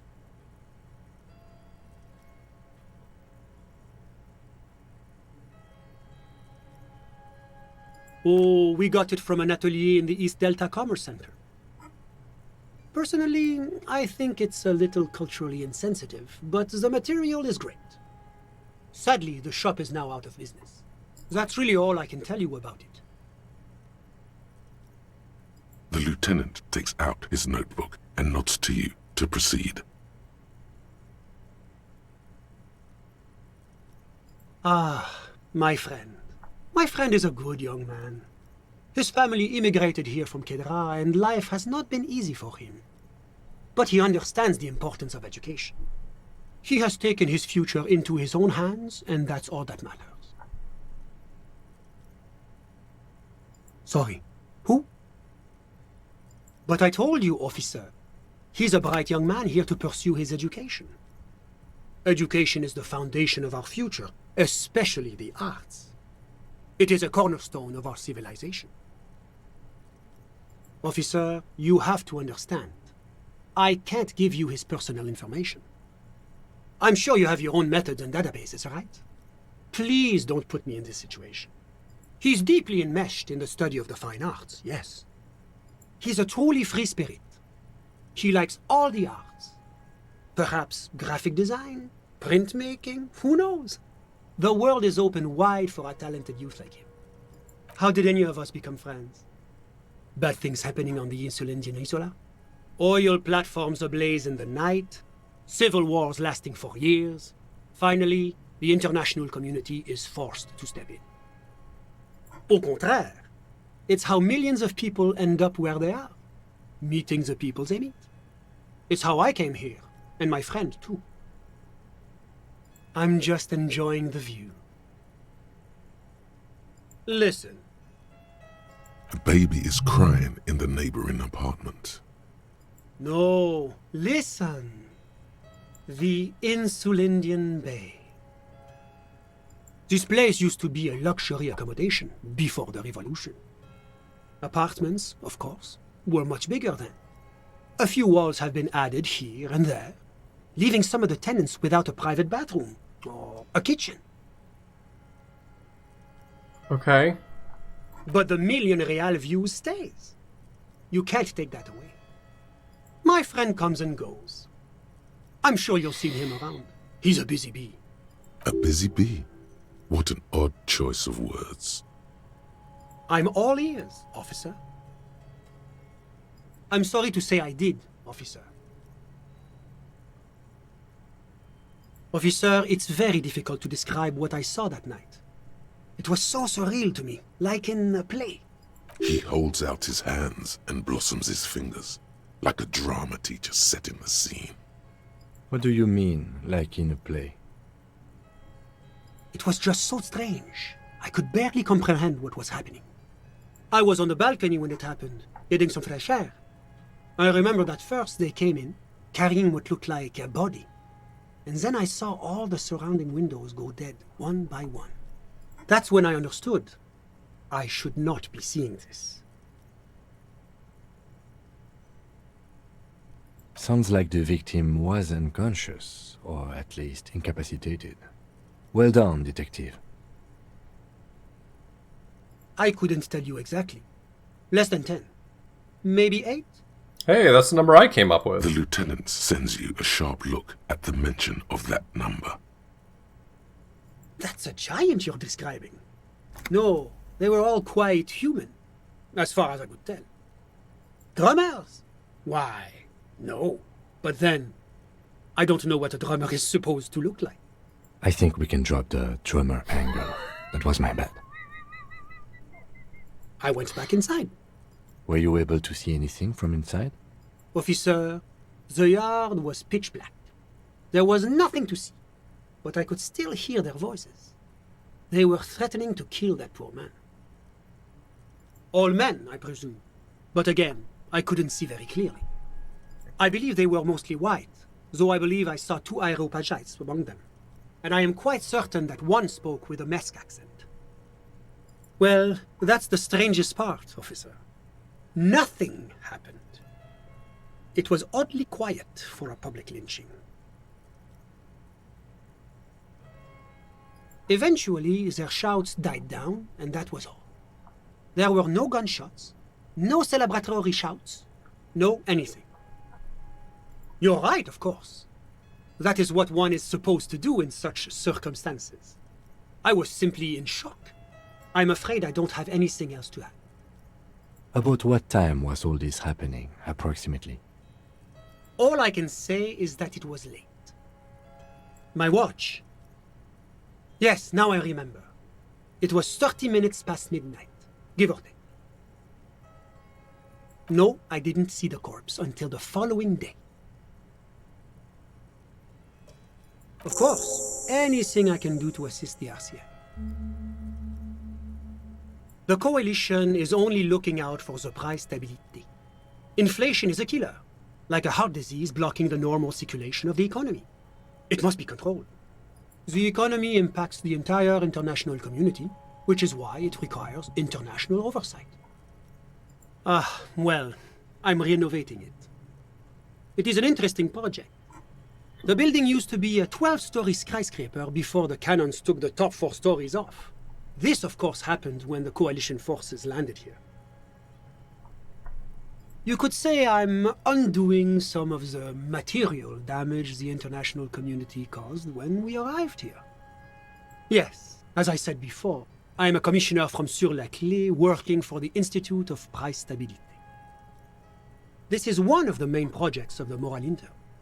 Wait, there isn't actually an Institute of Price Stability, is there?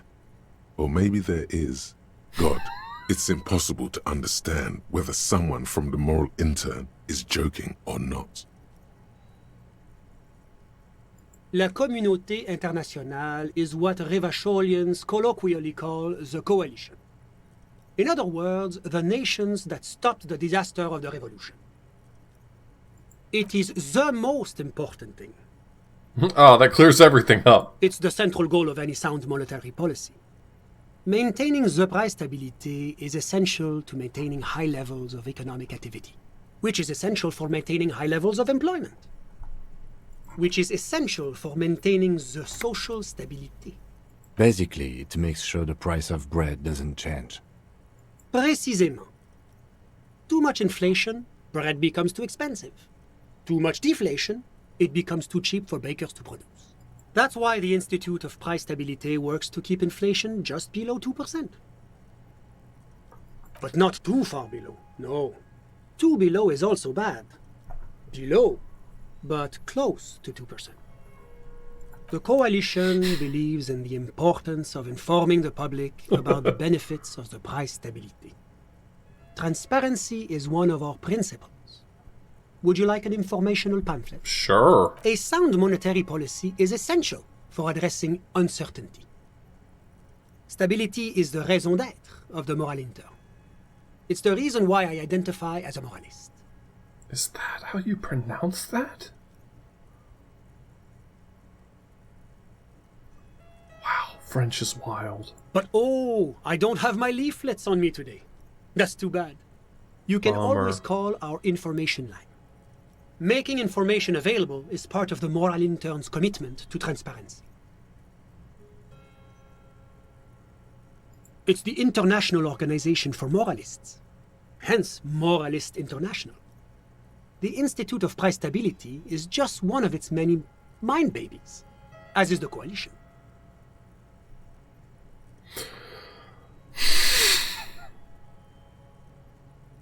Doing one's job doesn't automatically make one anyone's bitch. Besides, there are more nefarious powers to work for than the Moral Intern. But of course. Because moralists believe in a normal, stable world governed by democratic values.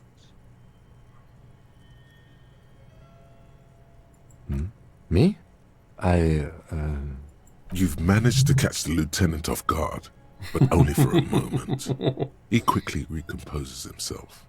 I'm a lieutenant of the RCM, dedicated to maintaining law and order in Ravachol. A very moralist answer. The lieutenant is practiced in the art of putting on a show for one's superiors. The Occident is part of the normal world. Oranje, Sur-la-Clé. Martinez? No. Martinez is something else.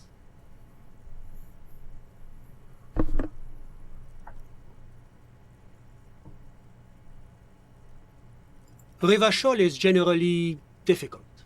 It's led by an interim government, which means it hasn't yet achieved full democracy. I love full But democracy. they are working towards it. You're all doing very well here, relatively speaking.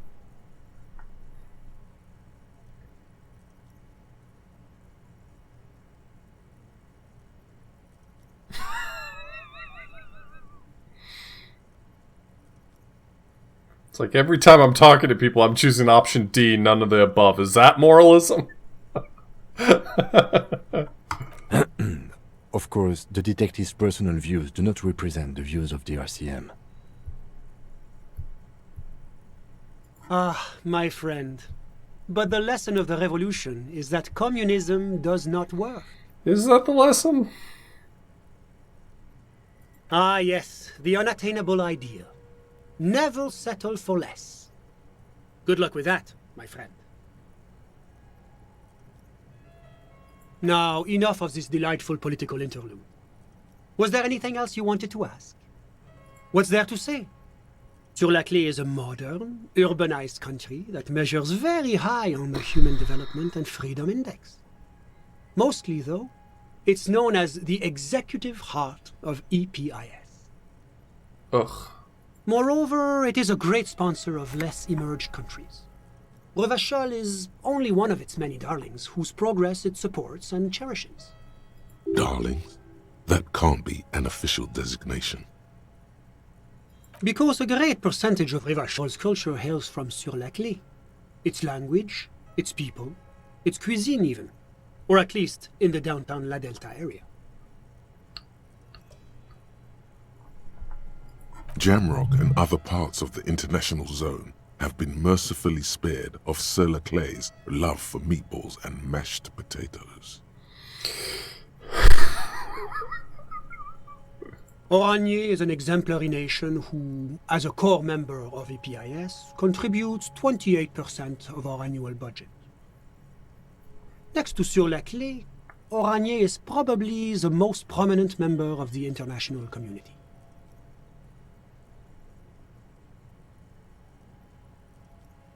Oranje's economy is one of the most advanced in the world. It has successfully transitioned from heavy industry to advanced services and generally acts as an engine for sustainable change in the international It is, community. isn't it? It is exhausting talking to centrists. It takes a special art of bullshitting to be able to say a lot of words that collectively mean nothing. Really exhausting stuff. But that didn't tell you anything about Oranje. Can't you just, like, talk like a normal person, my guy? About what? Oh, it's very urban and very well organized. Their streets are clean, their horse cars run on time, the people are polite and efficient. Like I said, they are an example for less emerged nations to follow.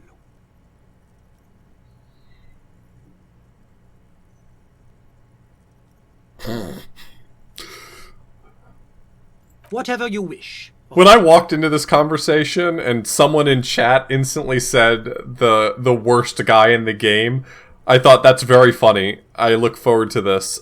I regret that feeling.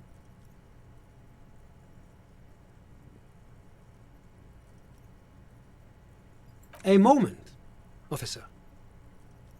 Do you have everything you need from me? I'm afraid we won't have the chance to speak again once you leave. It's against diplomatic best practices for an official in my position to be discussing murders with local militiamen. And I'm pressed for time. After you leave, I should be leaving as well.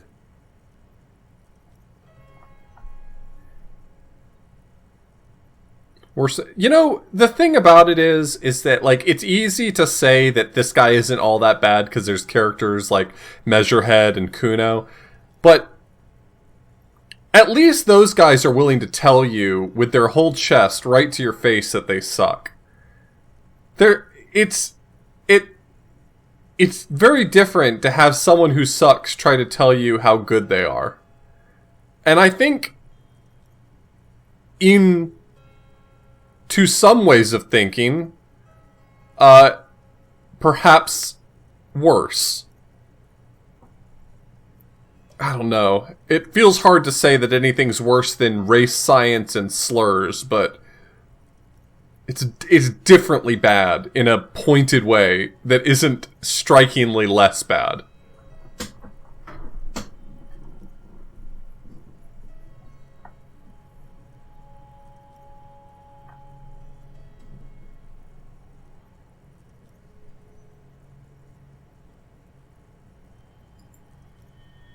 That's not the real reason he's so apprehensive.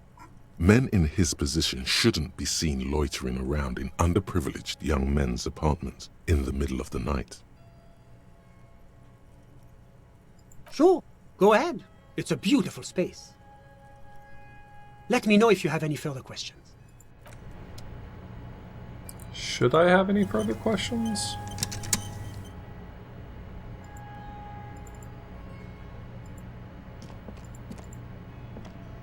Yes? Was there anything else? Of course. Hey man, I hate your guts. Just wanted to let you know.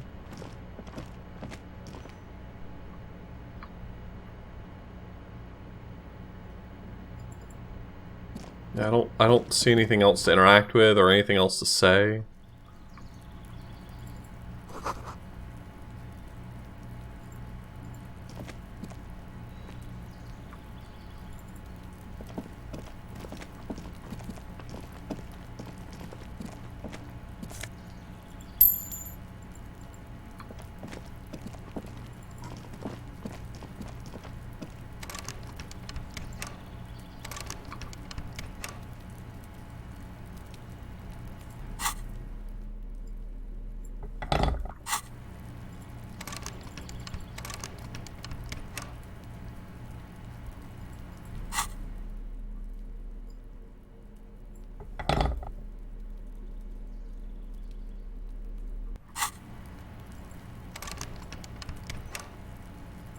Maybe I'll get a key for that later or something.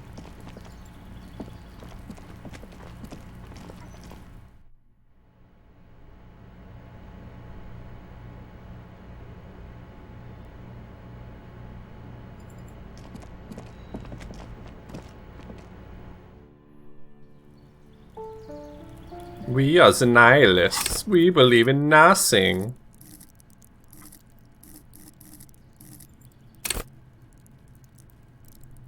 My authority is doing critically bad.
Alright, I'm gonna go check out the statue for the encyclopedia check, and then I guess head to bed for the day.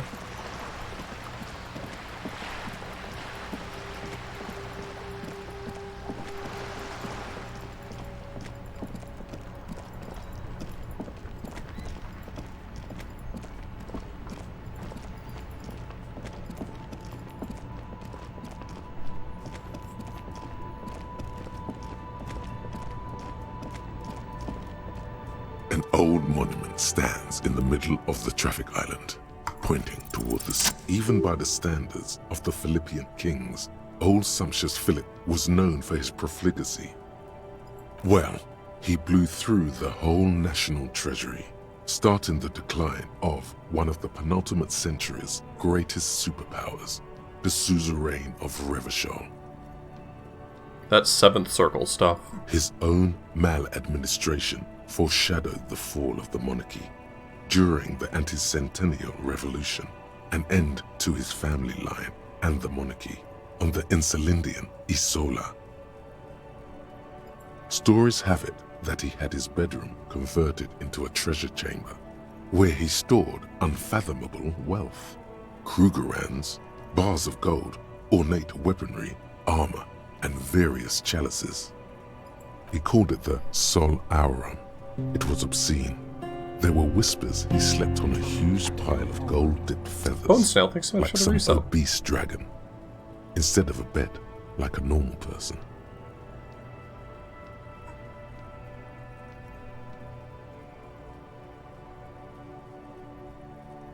But wait, you haven't even heard about his fabled cocaine addiction. You see, old Philippe wasn't just good at squandering the national treasury on gold and ceremonial weaponry, he was also a prodigious snorter of nose candy. Love that for him.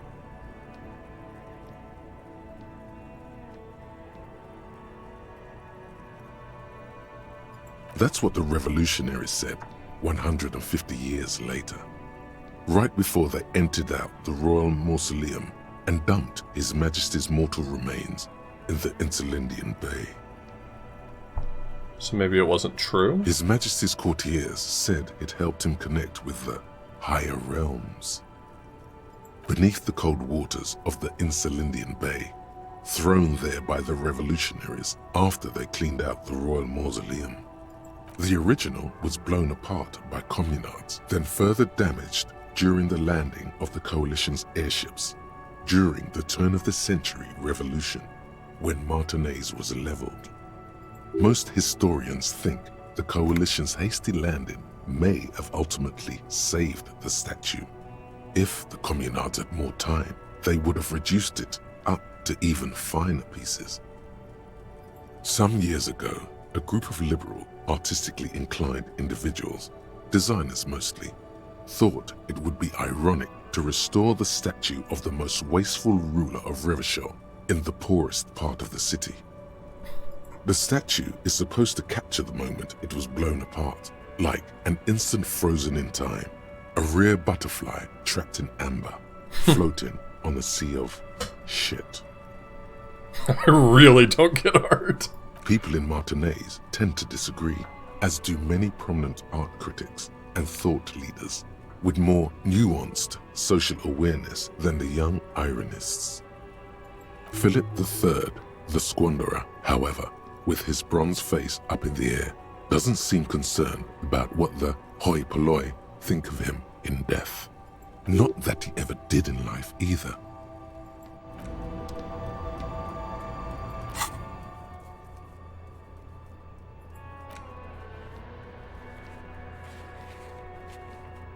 Okay, I have a few things I need to do before I go to bed, so that means I need to drop off Kim.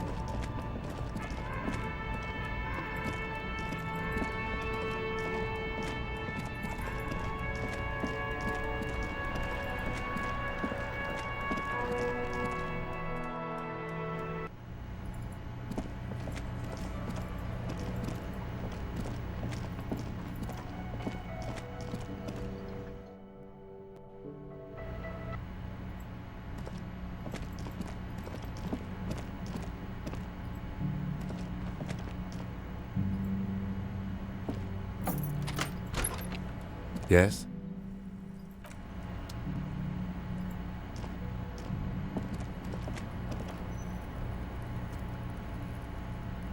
Okay, he's got to teach me how to do that trick.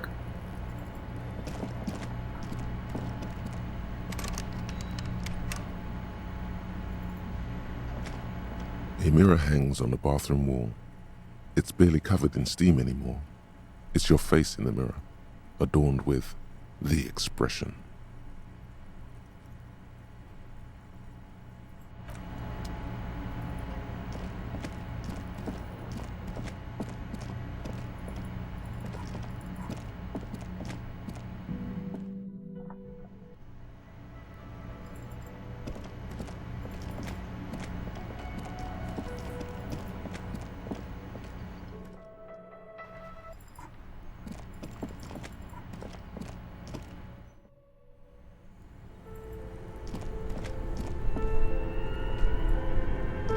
2 cables are plugged into the breaker box. The red one leads to the ice bear fridge. Something close to you dies with a soft electric purr. This orange machine is dead still. It has a hand-cranked ice cream churner and an electric freezer. The ice around it slowly melting. You slip your fingers under the frozen lid, but the ice is too cold for you to get a good grip. A pry bar would come in handy here. If you want to try again, then you need to have the pry bar in your hand, detective. Equip the pry bar. Yeah, I know. Jesus.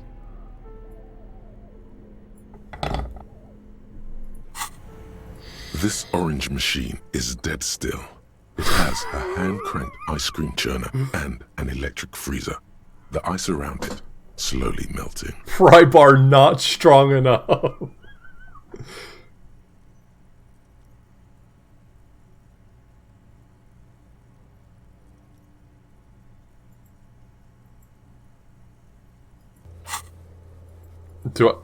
Do I have another choice?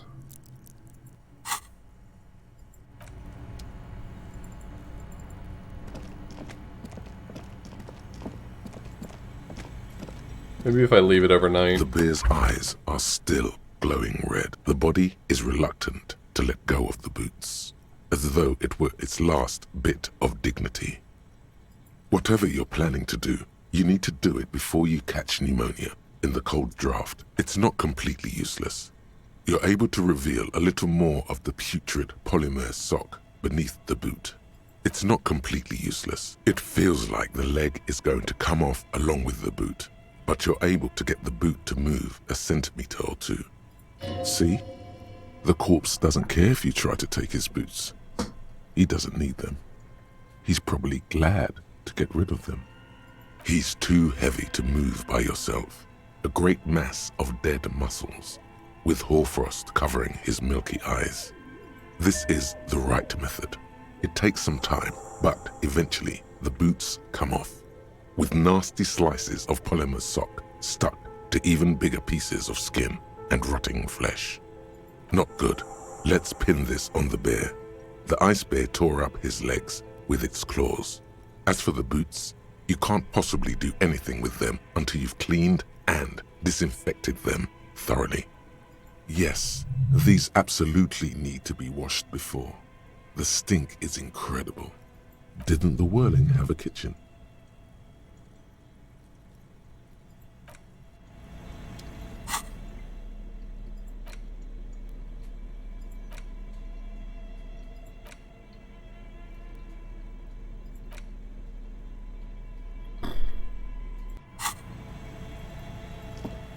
We've done some great work here today, everyone.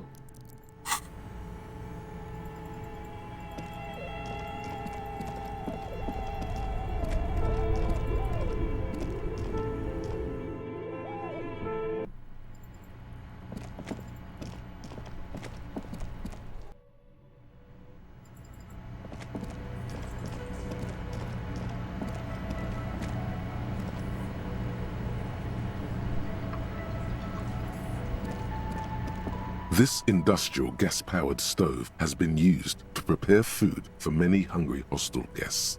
There are several pots and pans on hand. There is a variety of soaps and bleaches in the cabinet to the left of the stove. There is also a bottle of white vinegar in the cabinet next to the fridge. It's bad with those boots. Don't be stingy now.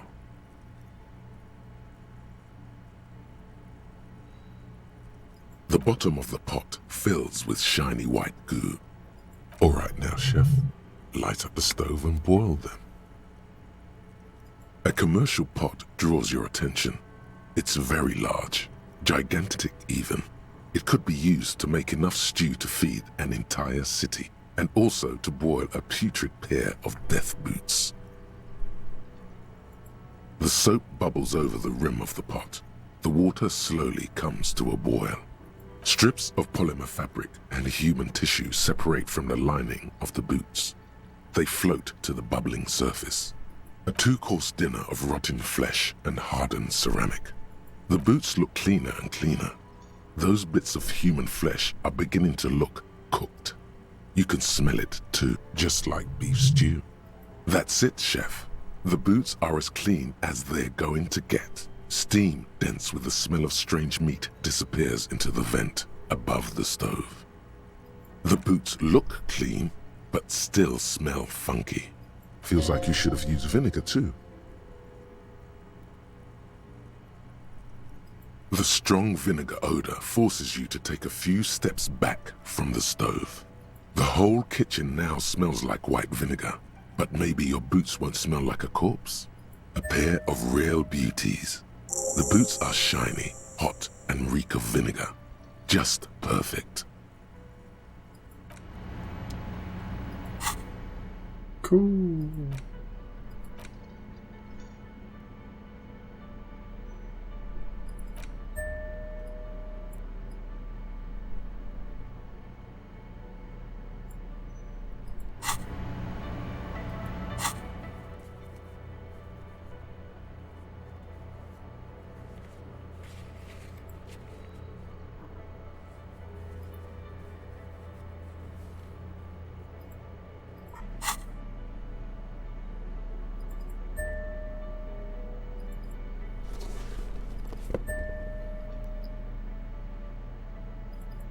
What is that sound?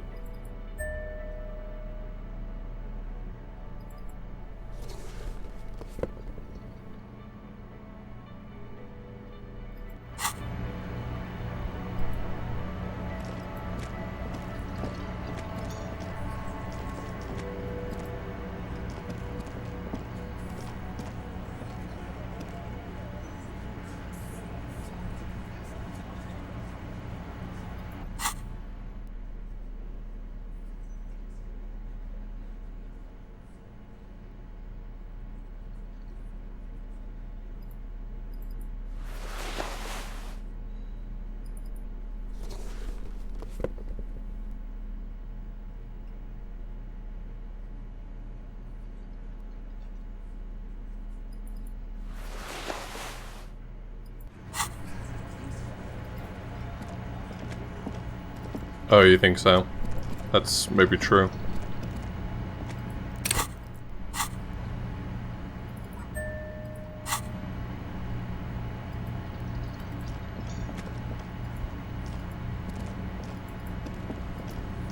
Hmm.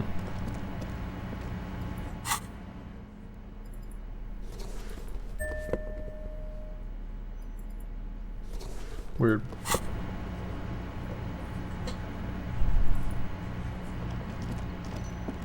You see a heavy steel door with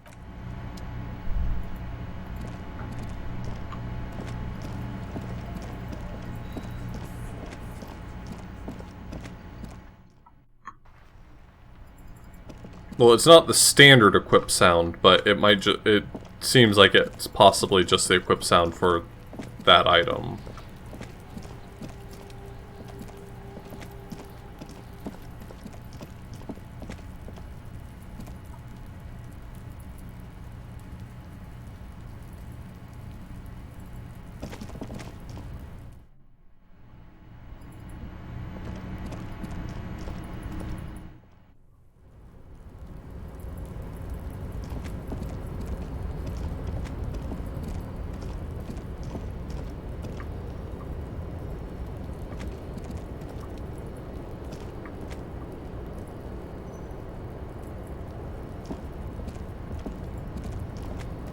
Didn't I just see coins up there? Up here?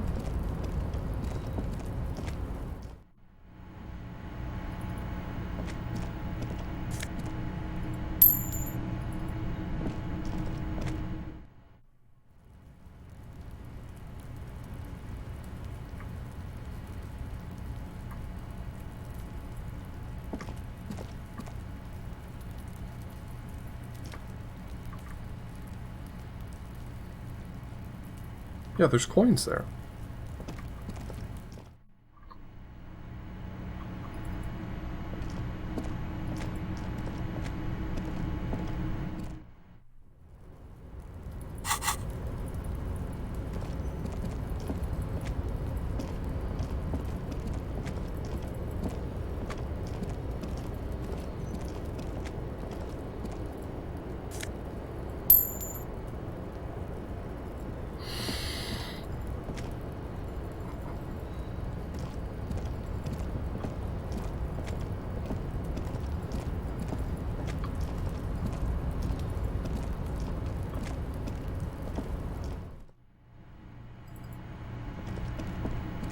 Well, he's just not running anymore because he's tired?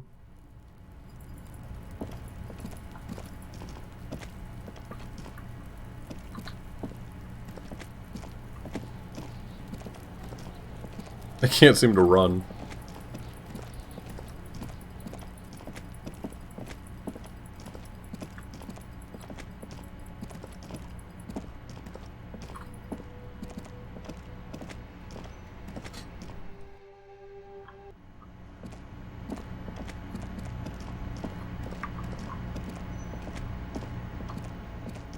Oh, I see. Weird. There's like a toggle for running? No?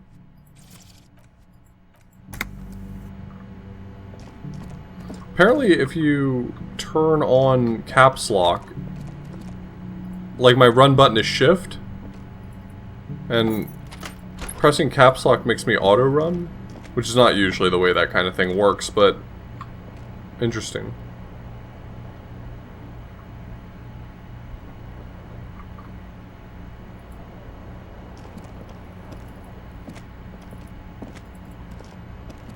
The bed is still cold from the broken window, and not too inviting.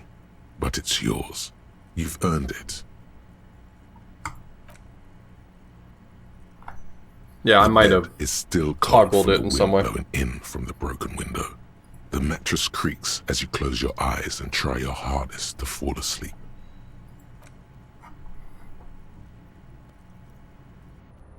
Here we are again, my broken bud. The waves are coming, carrying you away. But you can't go. No, you have to stay. Always half aware of yourself.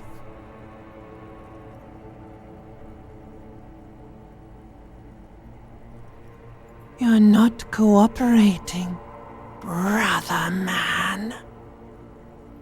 It's your disgusting body. Even through your sleep you feel a vague discomfort suffusing it. Your belly and your sides are unpleasantly tender. You wish you could curl up into a fetal ball of safety. But you cannot, because of the pain. It's not very nice. And there's a lot of it, ever present in your organs. It's like every one of them has their own nasty song to sing. That pain in your right side is your enlarged liver, by the way.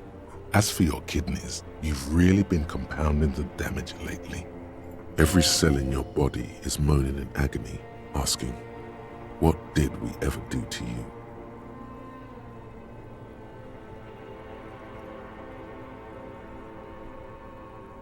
Now, you're finally thinking about something other than yourself. Let's see how far that'll get you. Oh, yes. That'll check you out. Give you some pills. Make it all okay. The Wonder Makers. Don't be stupid, Harry. It's not happening. They don't make new kidneys and livers in hospital. All you've got to do is pray to God it passes and stare at the flickering darkness. I was thinking the same thing, Gilder. That deep and that much vocal fry has got to be... Either that person's voice is wildly deep already, or that's got to be painful. I mean, it's only the Ancient Reptilian Brain, which probably has fewer than, like, 100 recorded lines in the whole game. So far. You're just stuck here, in the half-world. Could try looking at other people. Really looking. But why would you want to start doing that? It sounds like the same voice that voiced the Harry Dubois in The Dream And his voice wasn't that deep, so I think that this voice probably just really was uncomfortable to do.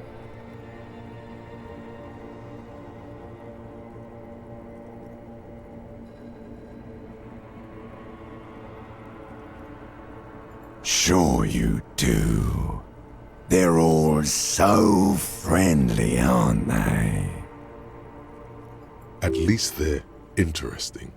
Each one has a process just like yours, running in the space between their ears, full of secrets. People are beautiful, statuesque, parodies and tragedies of themselves.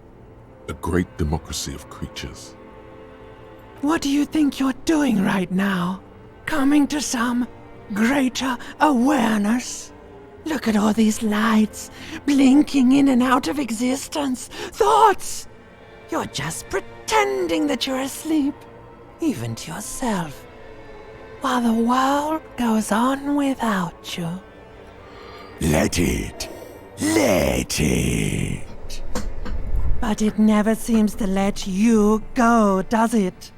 Time to rise and wipe that shining sweat off as best you can. Gather your bearings. Rock and roll. I can't do that much vocal fry at that deep. I can barely do that much vocal fry at any volume. I've never been able to do any, like, I feel like I'm very bad at accents, but I'm very good at hearing a person's voice and mimicking that voice. At least I think I mean, everyone thinks they're better at certain things than they are, but I think I'm pretty good at that. Like, I can put on an affectation to make my voice sound like other people, but there's certain voices I've never been able to do. Like, I sometimes think about, like, Nathan Lane's singing voice. He uses a lot of vocal fry. It's just, like, his specific style, and I've never been able to do that. I've tried before to, like, put on that same voice, but I cannot do it.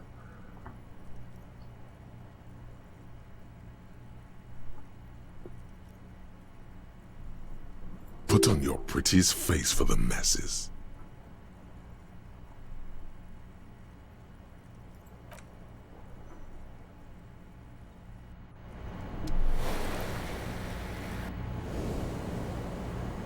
I got morale for days, kids.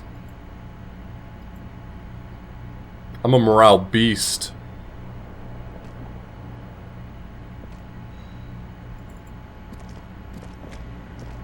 A mirror hangs on the bathroom wall. Sure does.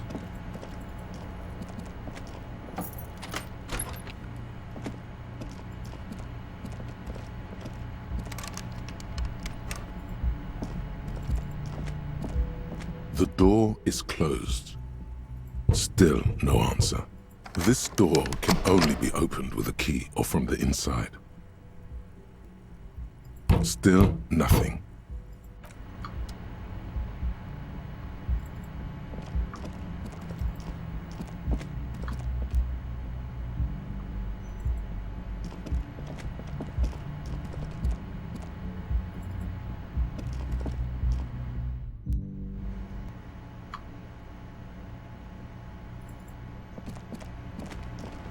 The woman in an RCM patrol officer's uniform winces as she notices you. I would really prefer not to talk to you right now.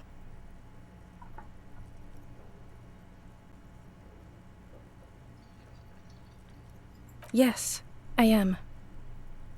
I'm definitely not the cavalry. I don't know.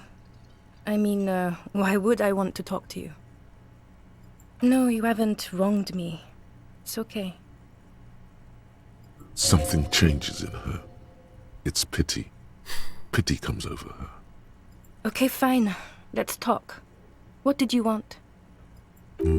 What does one talk about with a fellow officer? You're the police, right? Cool, so am I. What precinct? Am I from? God, he doesn't know. Fucking deranged lunatic.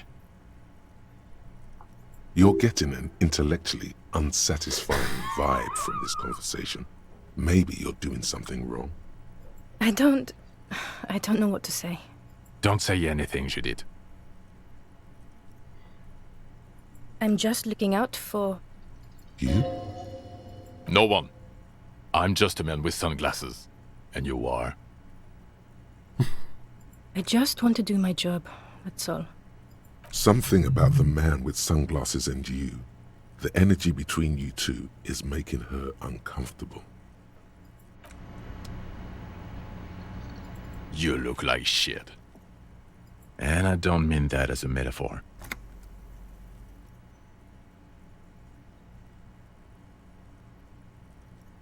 Oh, don't be so modest. We're looking at several months worth of damage here. Kind of a miracle you're still up and at it, to be honest. Am I getting investigated by internal affairs? Oh, come on, Jean. It looks like it's been a rough week on him. It's not just this week. What do you want? Okay, so this guy is cool. He stands there like a statue, an angry statue, and he does not like you. You know what it is. It's like the two of you know each other. Just ask him. Oh, I definitely know you from somewhere. Another life. Yes, from another life. A different life. Maybe the life of a police officer belonging to the ranks of the... To what station do you think you would belong in this alternate and totally fictional reality? Don't say 69.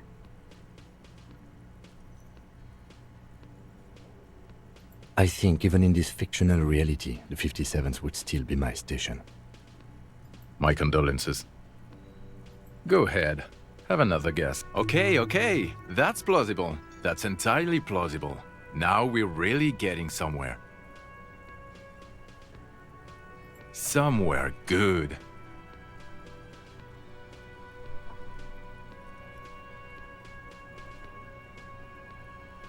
I'm not getting involved in this. Thanks, Kim. It's not my style, he thinks, glancing at the man in sunglasses and the woman beside him.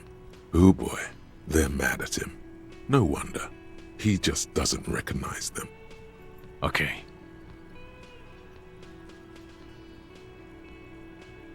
Let's be crazy. Let's say you and I are partners. How's that for a thought experiment? Would you now, or would I be cramping your style? Never mind. Partner.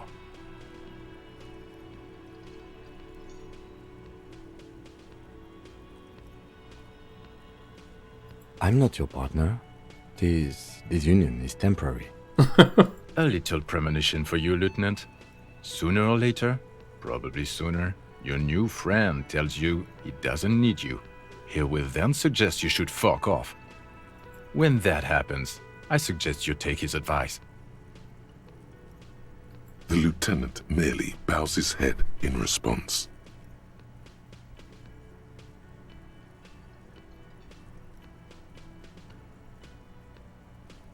Oh no. You see, I enjoy watching other better cops solve crimes. And let me tell you, it's been quite a privilege seeing you work. This isn't helping. You're not going to believe this, but police officers. Yes, sir. Solving crimes, locking up bad guys, and get this, and not getting that drink on at 2 o'clock. What? 2 o'clock in what time zone? Just some regular boring motherfuckers in suits and uniforms. Nothing spectacularly extravagant like you, the far-out son of Lang. Oh, it's you eccentric genius. I mean, with your unorthodox approach to police work, it has to be you. Not even a little bit. It's an urban myth about an officer who is so far undercover he can't remember who he is. As I said, just an urban myth. You are not the son of Lang. He's trying to protect you from further rough handling, dished out by the sunglassed man. Gosh, Kim is such a good partner. Okay, yes, you get the joke. Leave it at that. Neither can I, partner. Neither can I. It's a mere second, but it feels like you saw something. A gram of compassion in that sadness. About what? You don't look like a cop. You know what you look like? Oh, well, go solve your case then. That would count as trying hard. He doesn't seem like he likes me No. very much.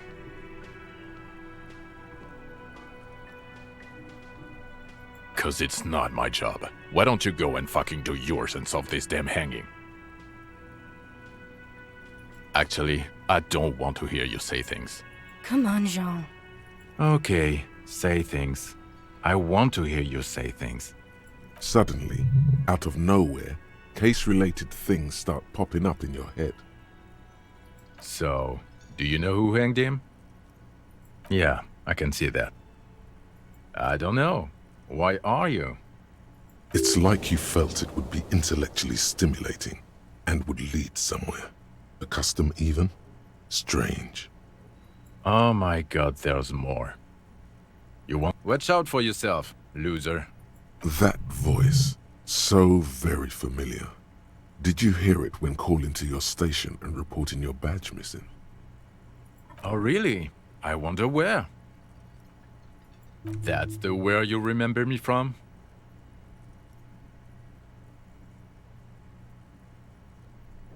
You don't say. Goodbye then. The voice thing was a coincidence.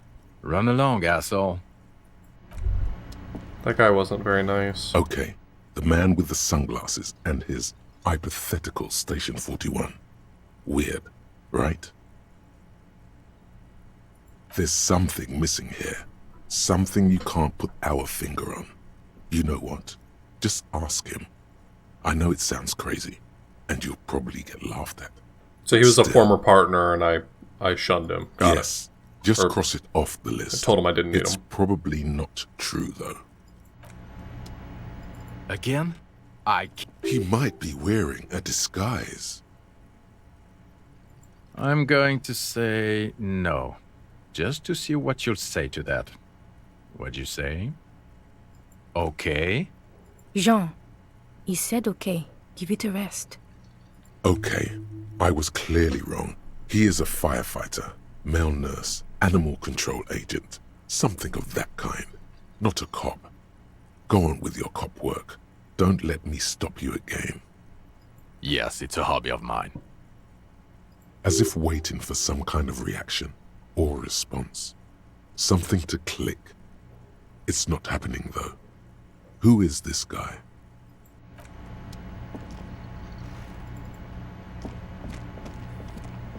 Hi, gendarme. Another rendezvous.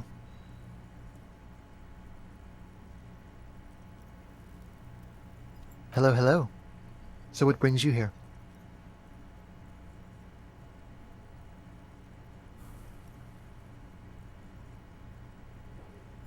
Oh yes, let's see. He knocked on my door a few days after the lynching. I think he was going through the entire building, asking questions.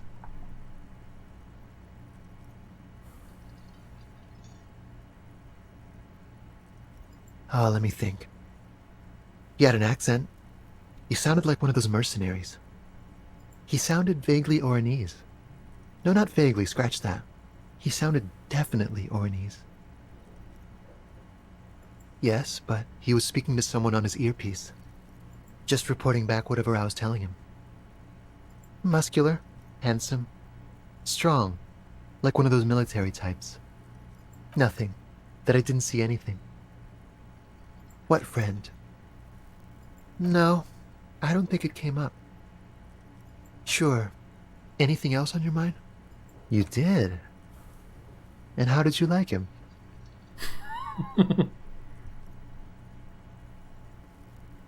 Aw, shoot. Why not? Friends, I told you. Sunday friends. Friends who like to get together from time to time. That he won't be there when times get tough, I guess. It is. On Sundays. He has keys. And he likes the view. To the sea, I mean. They were roommates. A visitor from the first world. He's not like you and me, gendarme. He can always return. To his opportunities in Occident, sur la clé. Still. His coming and going brings some life to the village. Or is it just money? I don't know. What about me, gendarme? Bye-bye, gendarme. Do I have anything that helps me with composure? Do I have anything else that helps me with composure? Nope, that's not it.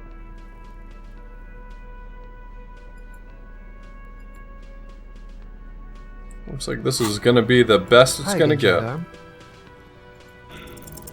It's the sports. He's a sports guy. All about that physical prowess and athletic skill. Nothing else here. Okay. Bye-bye, gendarme. Bye-bye, friendly person. I've got nothing to say to you. Why are you wasting your time? Like I already told you, I'm a legal counsel.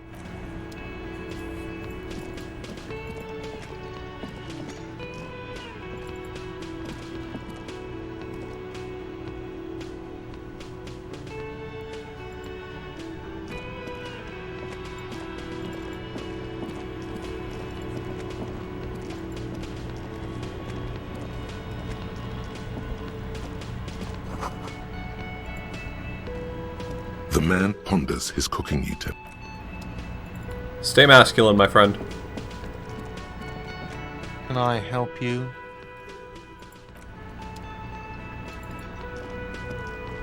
Just a moment. She's agitated, judging from the way she keeps pulling at the frayed edge of her blanket. And there's no public phones nearby? The closest phone booth is down the coast. Sorry for the inconvenience, ma'am. It's fine, I understand. Thank you anyway. I'm glad to see you again, dear. The lady is distressed. Perhaps something more upbeat might cheer her up.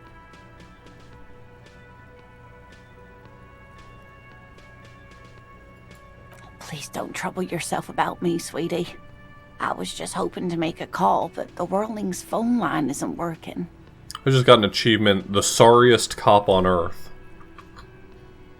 Is it because I say sorry too much? Apologize 10 times. Is that a lot of times to apologize? Am I so apology poisoned that I think that apologizing 10 times is... Is that too many times to apologize to people? That feels like a perfectly normal number of times to apologize to people in 3 days.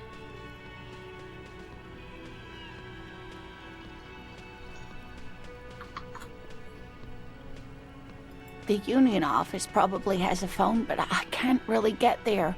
Or to the phone booth down the coast. And Gary's phone is dead too. The manager was vague about it. Why would he be vague about phone problems? This is something to look into. This isn't none of my business. Ask God, maybe. I don't want to click this. To let the young woman who's house-sitting for us know that we may be delayed. Morel, my husband, and our friend Gary were supposed to get back by Monday night, but they're still missing, and I haven't heard from them. I was also hoping she'd heard from Morel. A little missing persons puzzle might just be the thing to take your mind off the hangover. That's just it. This isn't like him at all. He always plans his expeditions so carefully. But you have more important things to worry about. Just some field work, sweetie. Morel is a highly trained scientist. He and his assistant Gary are studying an extremely rare species of insect. But they should have returned by now. They were just going down the coast across the water lock to set a few traps. He said they'd be back on Monday. What could be keeping them? The waterlock. That was broken. Could this be it? Oh, sweetie, it's nothing like that. Gary's as loyal as they come. I trust him with my husband's life any day. Oh my, what happened to the water lock? Well, whatever the cause, I'm thankful. To both of you. You've spared me another sleepless night. You're welcome, ma'am. I hate to ask, but if your investigation takes you to the other side of the coast, please do keep an eye out for my husband. This will surely lead to a cryptozoological mystery with that extremely rare insect. Can't wait. Yes, some left-field scientific research is exactly what you need right now. Funk up that vanilla murder investigation. And if you see him, let him know Lena is waiting for him here at the Whirling. He gets so tangled up in his work that he may not know the water lock's been repaired. And it's cold out there. Oh, you're such a dear. Thank you, sweetie.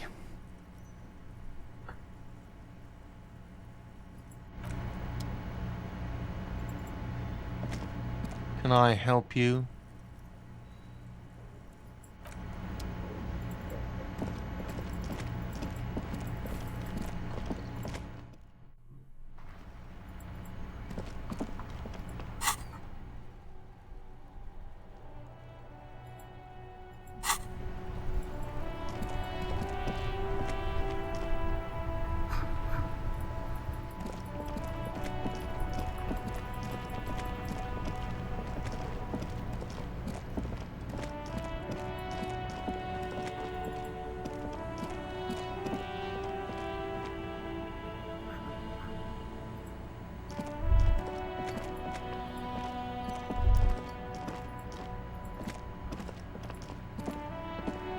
A rusting control panel with loose wires dangling.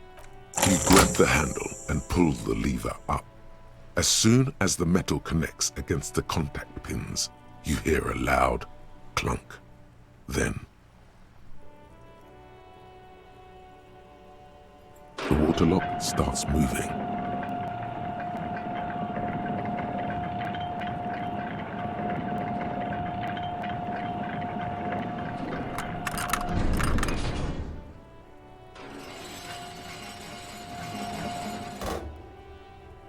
Okay, if we ever need to get to the coast, then this is the way.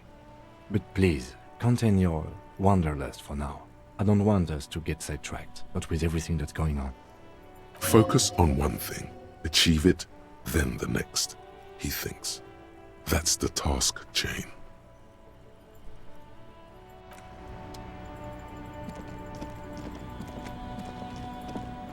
So many bubbles to click now.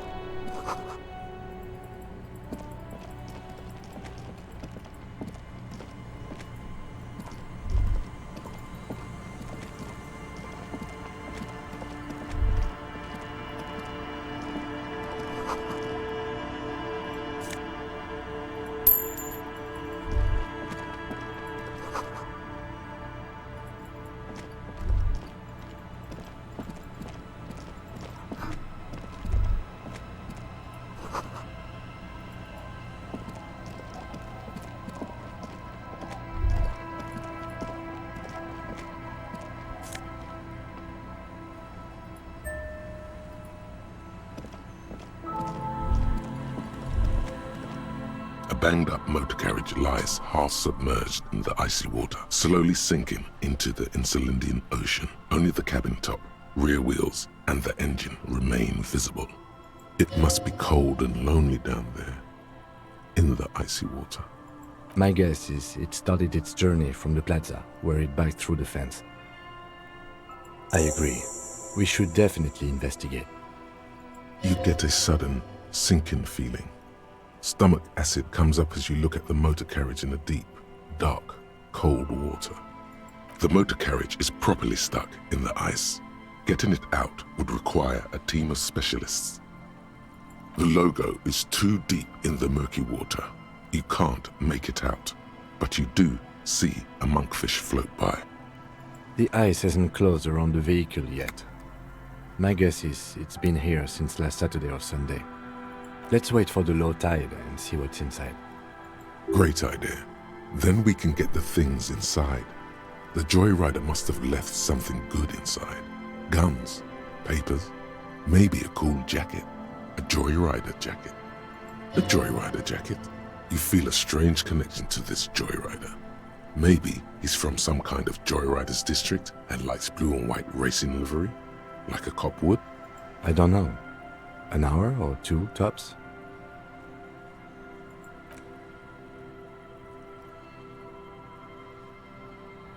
As you sit down in the old rusty playground, the world around you becomes very silent. The hinges creak under your weight, dangerously so. Nothing but the sound of seagulls high above in the sky, echoing like distant laughter. Ice cracks around the blue motor carriage in the sea. The tune on your lips forms a strange yet undeniably beautiful contrast with the surrounding. My skill check for whistling a tune. Amazing stuff in this game. The lieutenant gives you a quick glance. Then, still looking straight ahead, he joins you with a higher pitched and slightly more melodic trill. Two birds on a wire, whistling by the seaside, looking at the water and the sunken car. The clouds pass in the sky, and the shadow of the swing moves like the hour hand on a timepiece. 30 minutes have passed. Looks like this might take a while. Time to present a good topic for discussion. Would you rather sit on an anthill for an hour or stand in a river of leeches? Well, historically, leeches have been used to prevent and even cure many ailments. Okay, he's thinking. I can do this. Let's do this. Who'd want to sit on an anthill?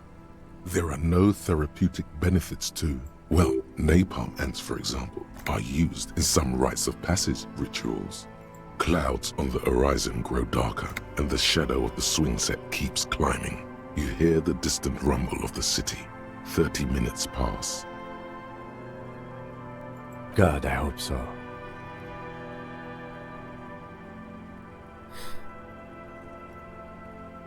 Your voice echoes on the water, strange and out of place in the environment. 30 more minutes pass. Detective, I've been able to make out the mark ever since we arrived. I find it odd that you haven't. It's a Capri, Model 40. It is a simple and rugged machine, favored by working men, government offices, firefighters, animal control people, you know, those kinds of people. Yes, 41. What do you think it stands for? Oh no. Oh no.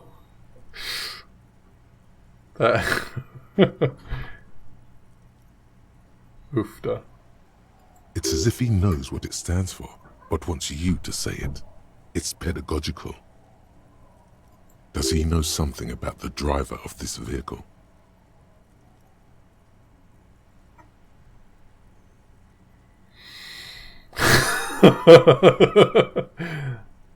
Oh God, no.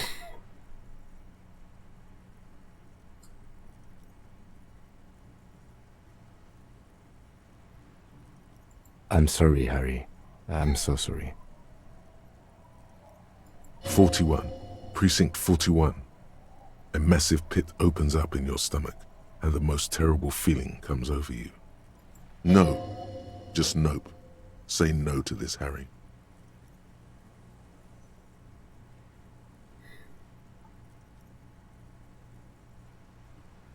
Yes, your car is in the sea. Face it, so we can start dealing with this. I'm afraid so, yes. It looks like you drove your police motor carriage into the sea after you jumped across the canal.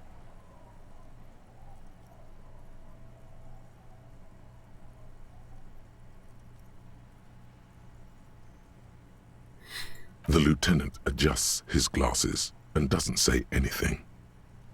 There is also a fourth thing you've lost. More precious than the gun, the badge, and the motor carriage combined. Lost forever into the deepest of seas. People are more valuable than machines. Training a police officer is even more costly. That is very unlikely. All the electrics are toast. That goes for the electromagnetic steering and brake systems as well. You'd be lucky to find one undamaged component in there. In a few months, there will be nothing but rust left of this vehicle. It'll be cheaper to buy a new one. Well, not cheaper. This motor carriage costs 40,000 real. But in the long run, it still makes more sense to buy a new machine than try to refurbish this. Let's face it, this is a substantial loss to your district's budget. I mean, my station only has 4 other vehicles in addition to my kinema. This was 20% of the station's vehicular budget. Detective, we don't. A rescue operation really isn't viable at this point. I'm afraid it will have to be there like that for many years. Look at it. Parts of it might be salvageable, but overall, this machine is a write-off. Of whom? I don't think so. If anything, you were probably drunk. You can still whistle. Besides, the night is always darkest before the dawn.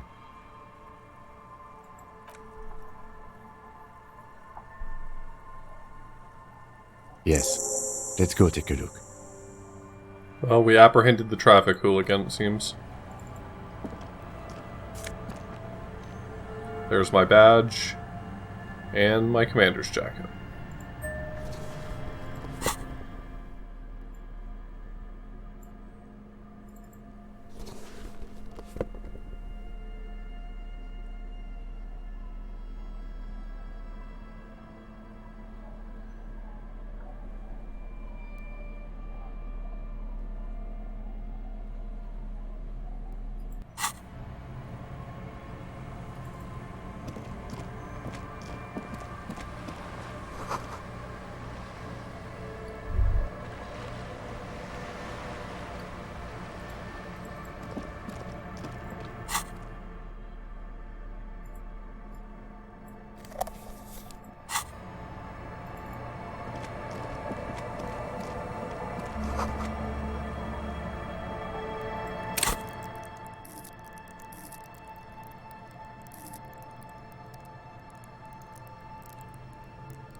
+2 to drama.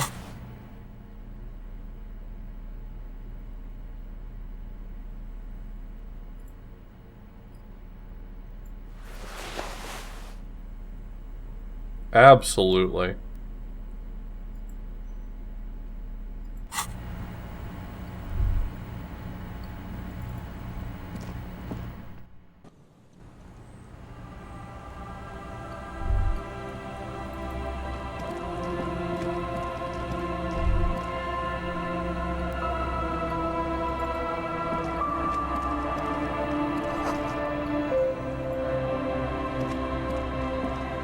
The worn and beaten wooden planks of the bench do not look overly comforting.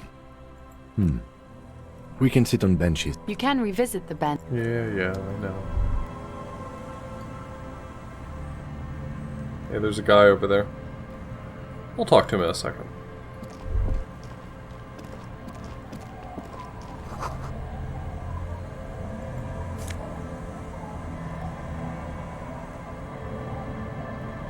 Kingdom of Conscience? What the fuck is that?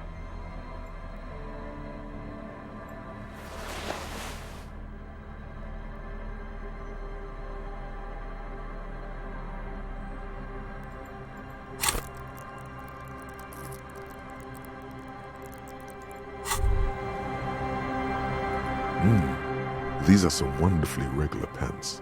Not too tight, not too loose, moderate in every sense. you'll blend right in at some pleasant dinner party. I know you do.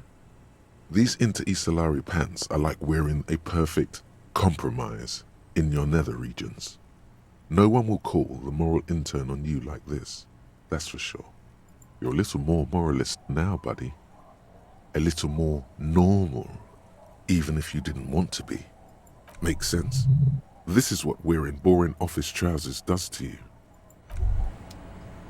What's this? We're getting reports of normal, reasonable, temperate, political opinions somewhere in Martinez. Is this because I keep saying none of the above to the political stuff? Of course, a radical centrist. In these bright and loud times where 1,000 frequencies drown one another out, sober thinking is a radical act.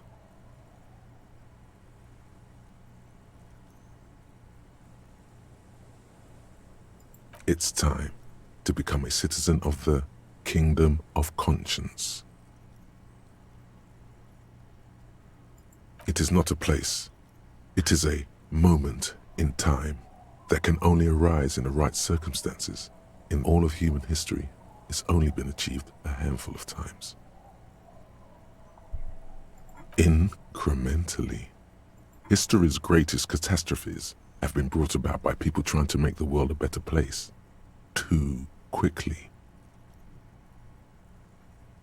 That's the genius of Dolores Day. She recognized that progress is meaningless if its gains are lost because of instability. Real, lasting change can only come about gradually, increment by increment.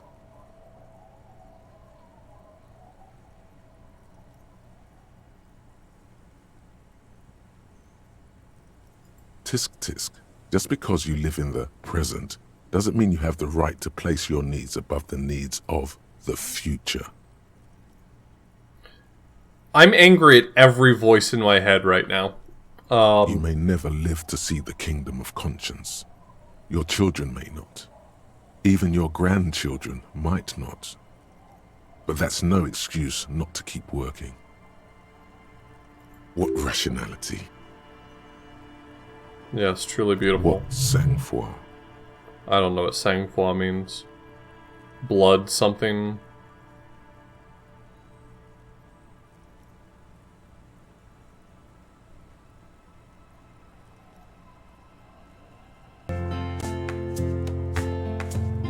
Do you believe the status quo is preferable to chaos and bloodshed?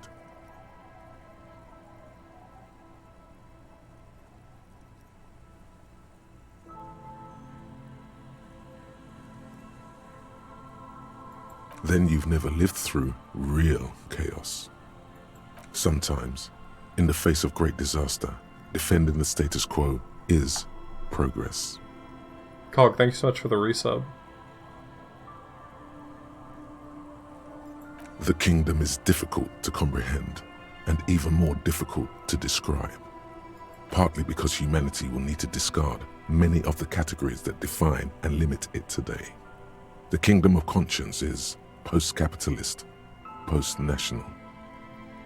I don't know. It sounds a lot like centrist ideology, which can hardly be described as post-capitalist. It's also post-industrial, post-ideological, and even post-sexual.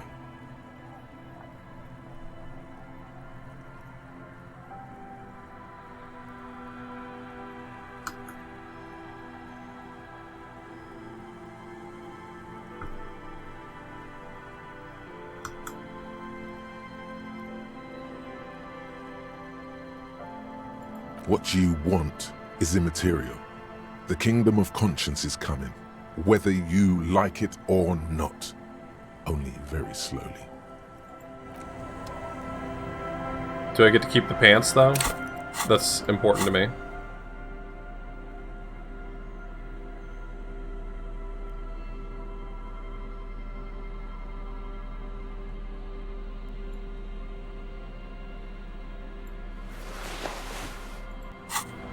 I no longer wish to wear the cursed pants.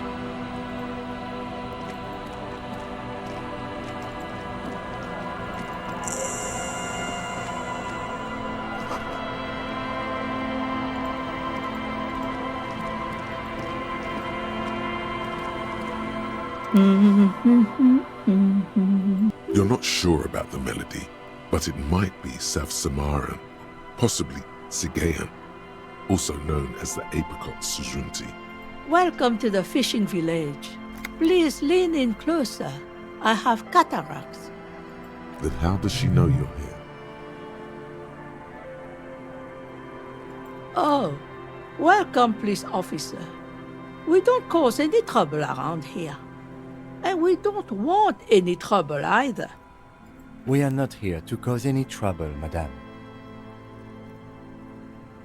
We're cops, we're hellraisers, click, click, bang, bang!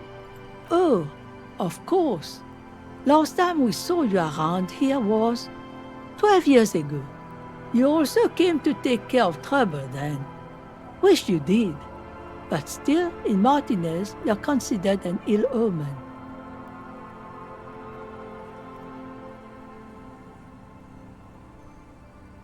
Maybe they are afraid. Because you're an ill omen. But you're still welcome here. As long as men with guns aren't chasing you. And maybe even then. Because that's the kind of fishing village we've built. I'm sorry there's not a lot of room to park the motor carriage. And not a lot of houses. Or a lot of people. My kids are long gone. Searching for treasure. So are others. Ah, look at me ramble on. What brings you to us? Not much. There's the abandoned church, the DeLorean Church of Humanity. It's been there since before my time, even. Some things just don't fly, officer. Look around. Who'd go to church here? They built it 300 years ago. Must have been nicer then. So, they don't hold services there anymore? The Ecclesiastes? What is the washerwoman's accent supposed to be? I honest to God, cannot really place it at all. No, we've tried, but things just keep happening. Crime, accidents, other things. The place never stays open. It's a pity. It used to be such a nice church. She's not telling you all she knows. Keep her talking. Well, there's that music. Music from across the sea. Huh. It started a few days ago, and now it's blasting, even through the night. And now, suspicious-looking people are sneaking around the church. I don't like that. Interesting. You could look into this ruckus if you have the time. She nods, rinsing another piece of cloth. Just us. It's barely a village anymore. We almost don't exist. This is pretty much a non-place. A gap. A blank spot on the map. Just a cluster of nameless shacks on a nameless street. The place is so pornographically poor, it's not even funny.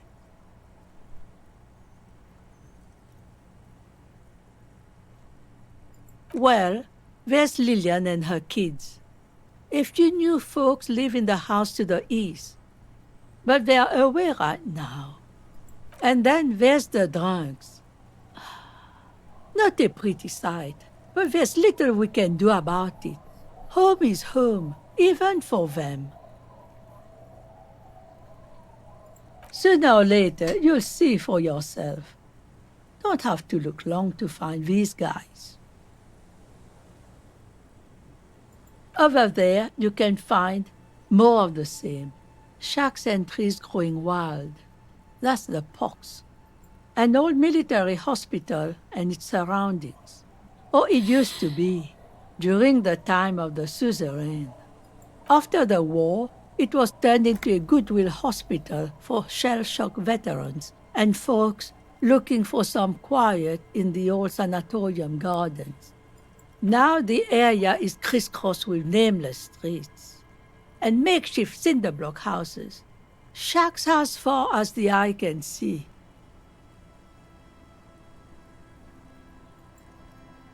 The goodwill ran out. The staff left and the place was shut down. It's long gone by now. She nods, rinsing another piece of cloth. Stay? Most people here are trying to leave. That said, if lodgings is what you're looking for, I've got a free room in the shack. I won't charge you for it. Take it as a gesture of goodwill from the village to the RCM.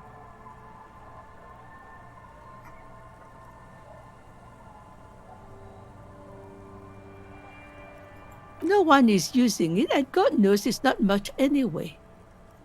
You can stay there. Oh, don't. It's your choice. No skin off my teeth. Don't make an old woman regret opening her house to the police.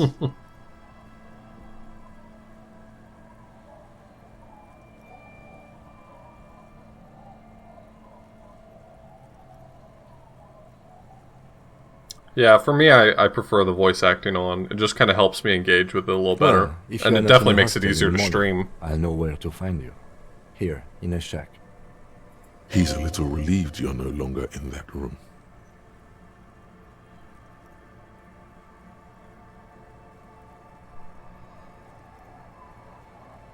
Me? No one. Just an old washerwoman. Mother called me Isabel, if that's what you're asking. And my married name is Sadie. Now it's your turn, Mr. These things happen occasionally. Don't worry. You'll find yourself once more.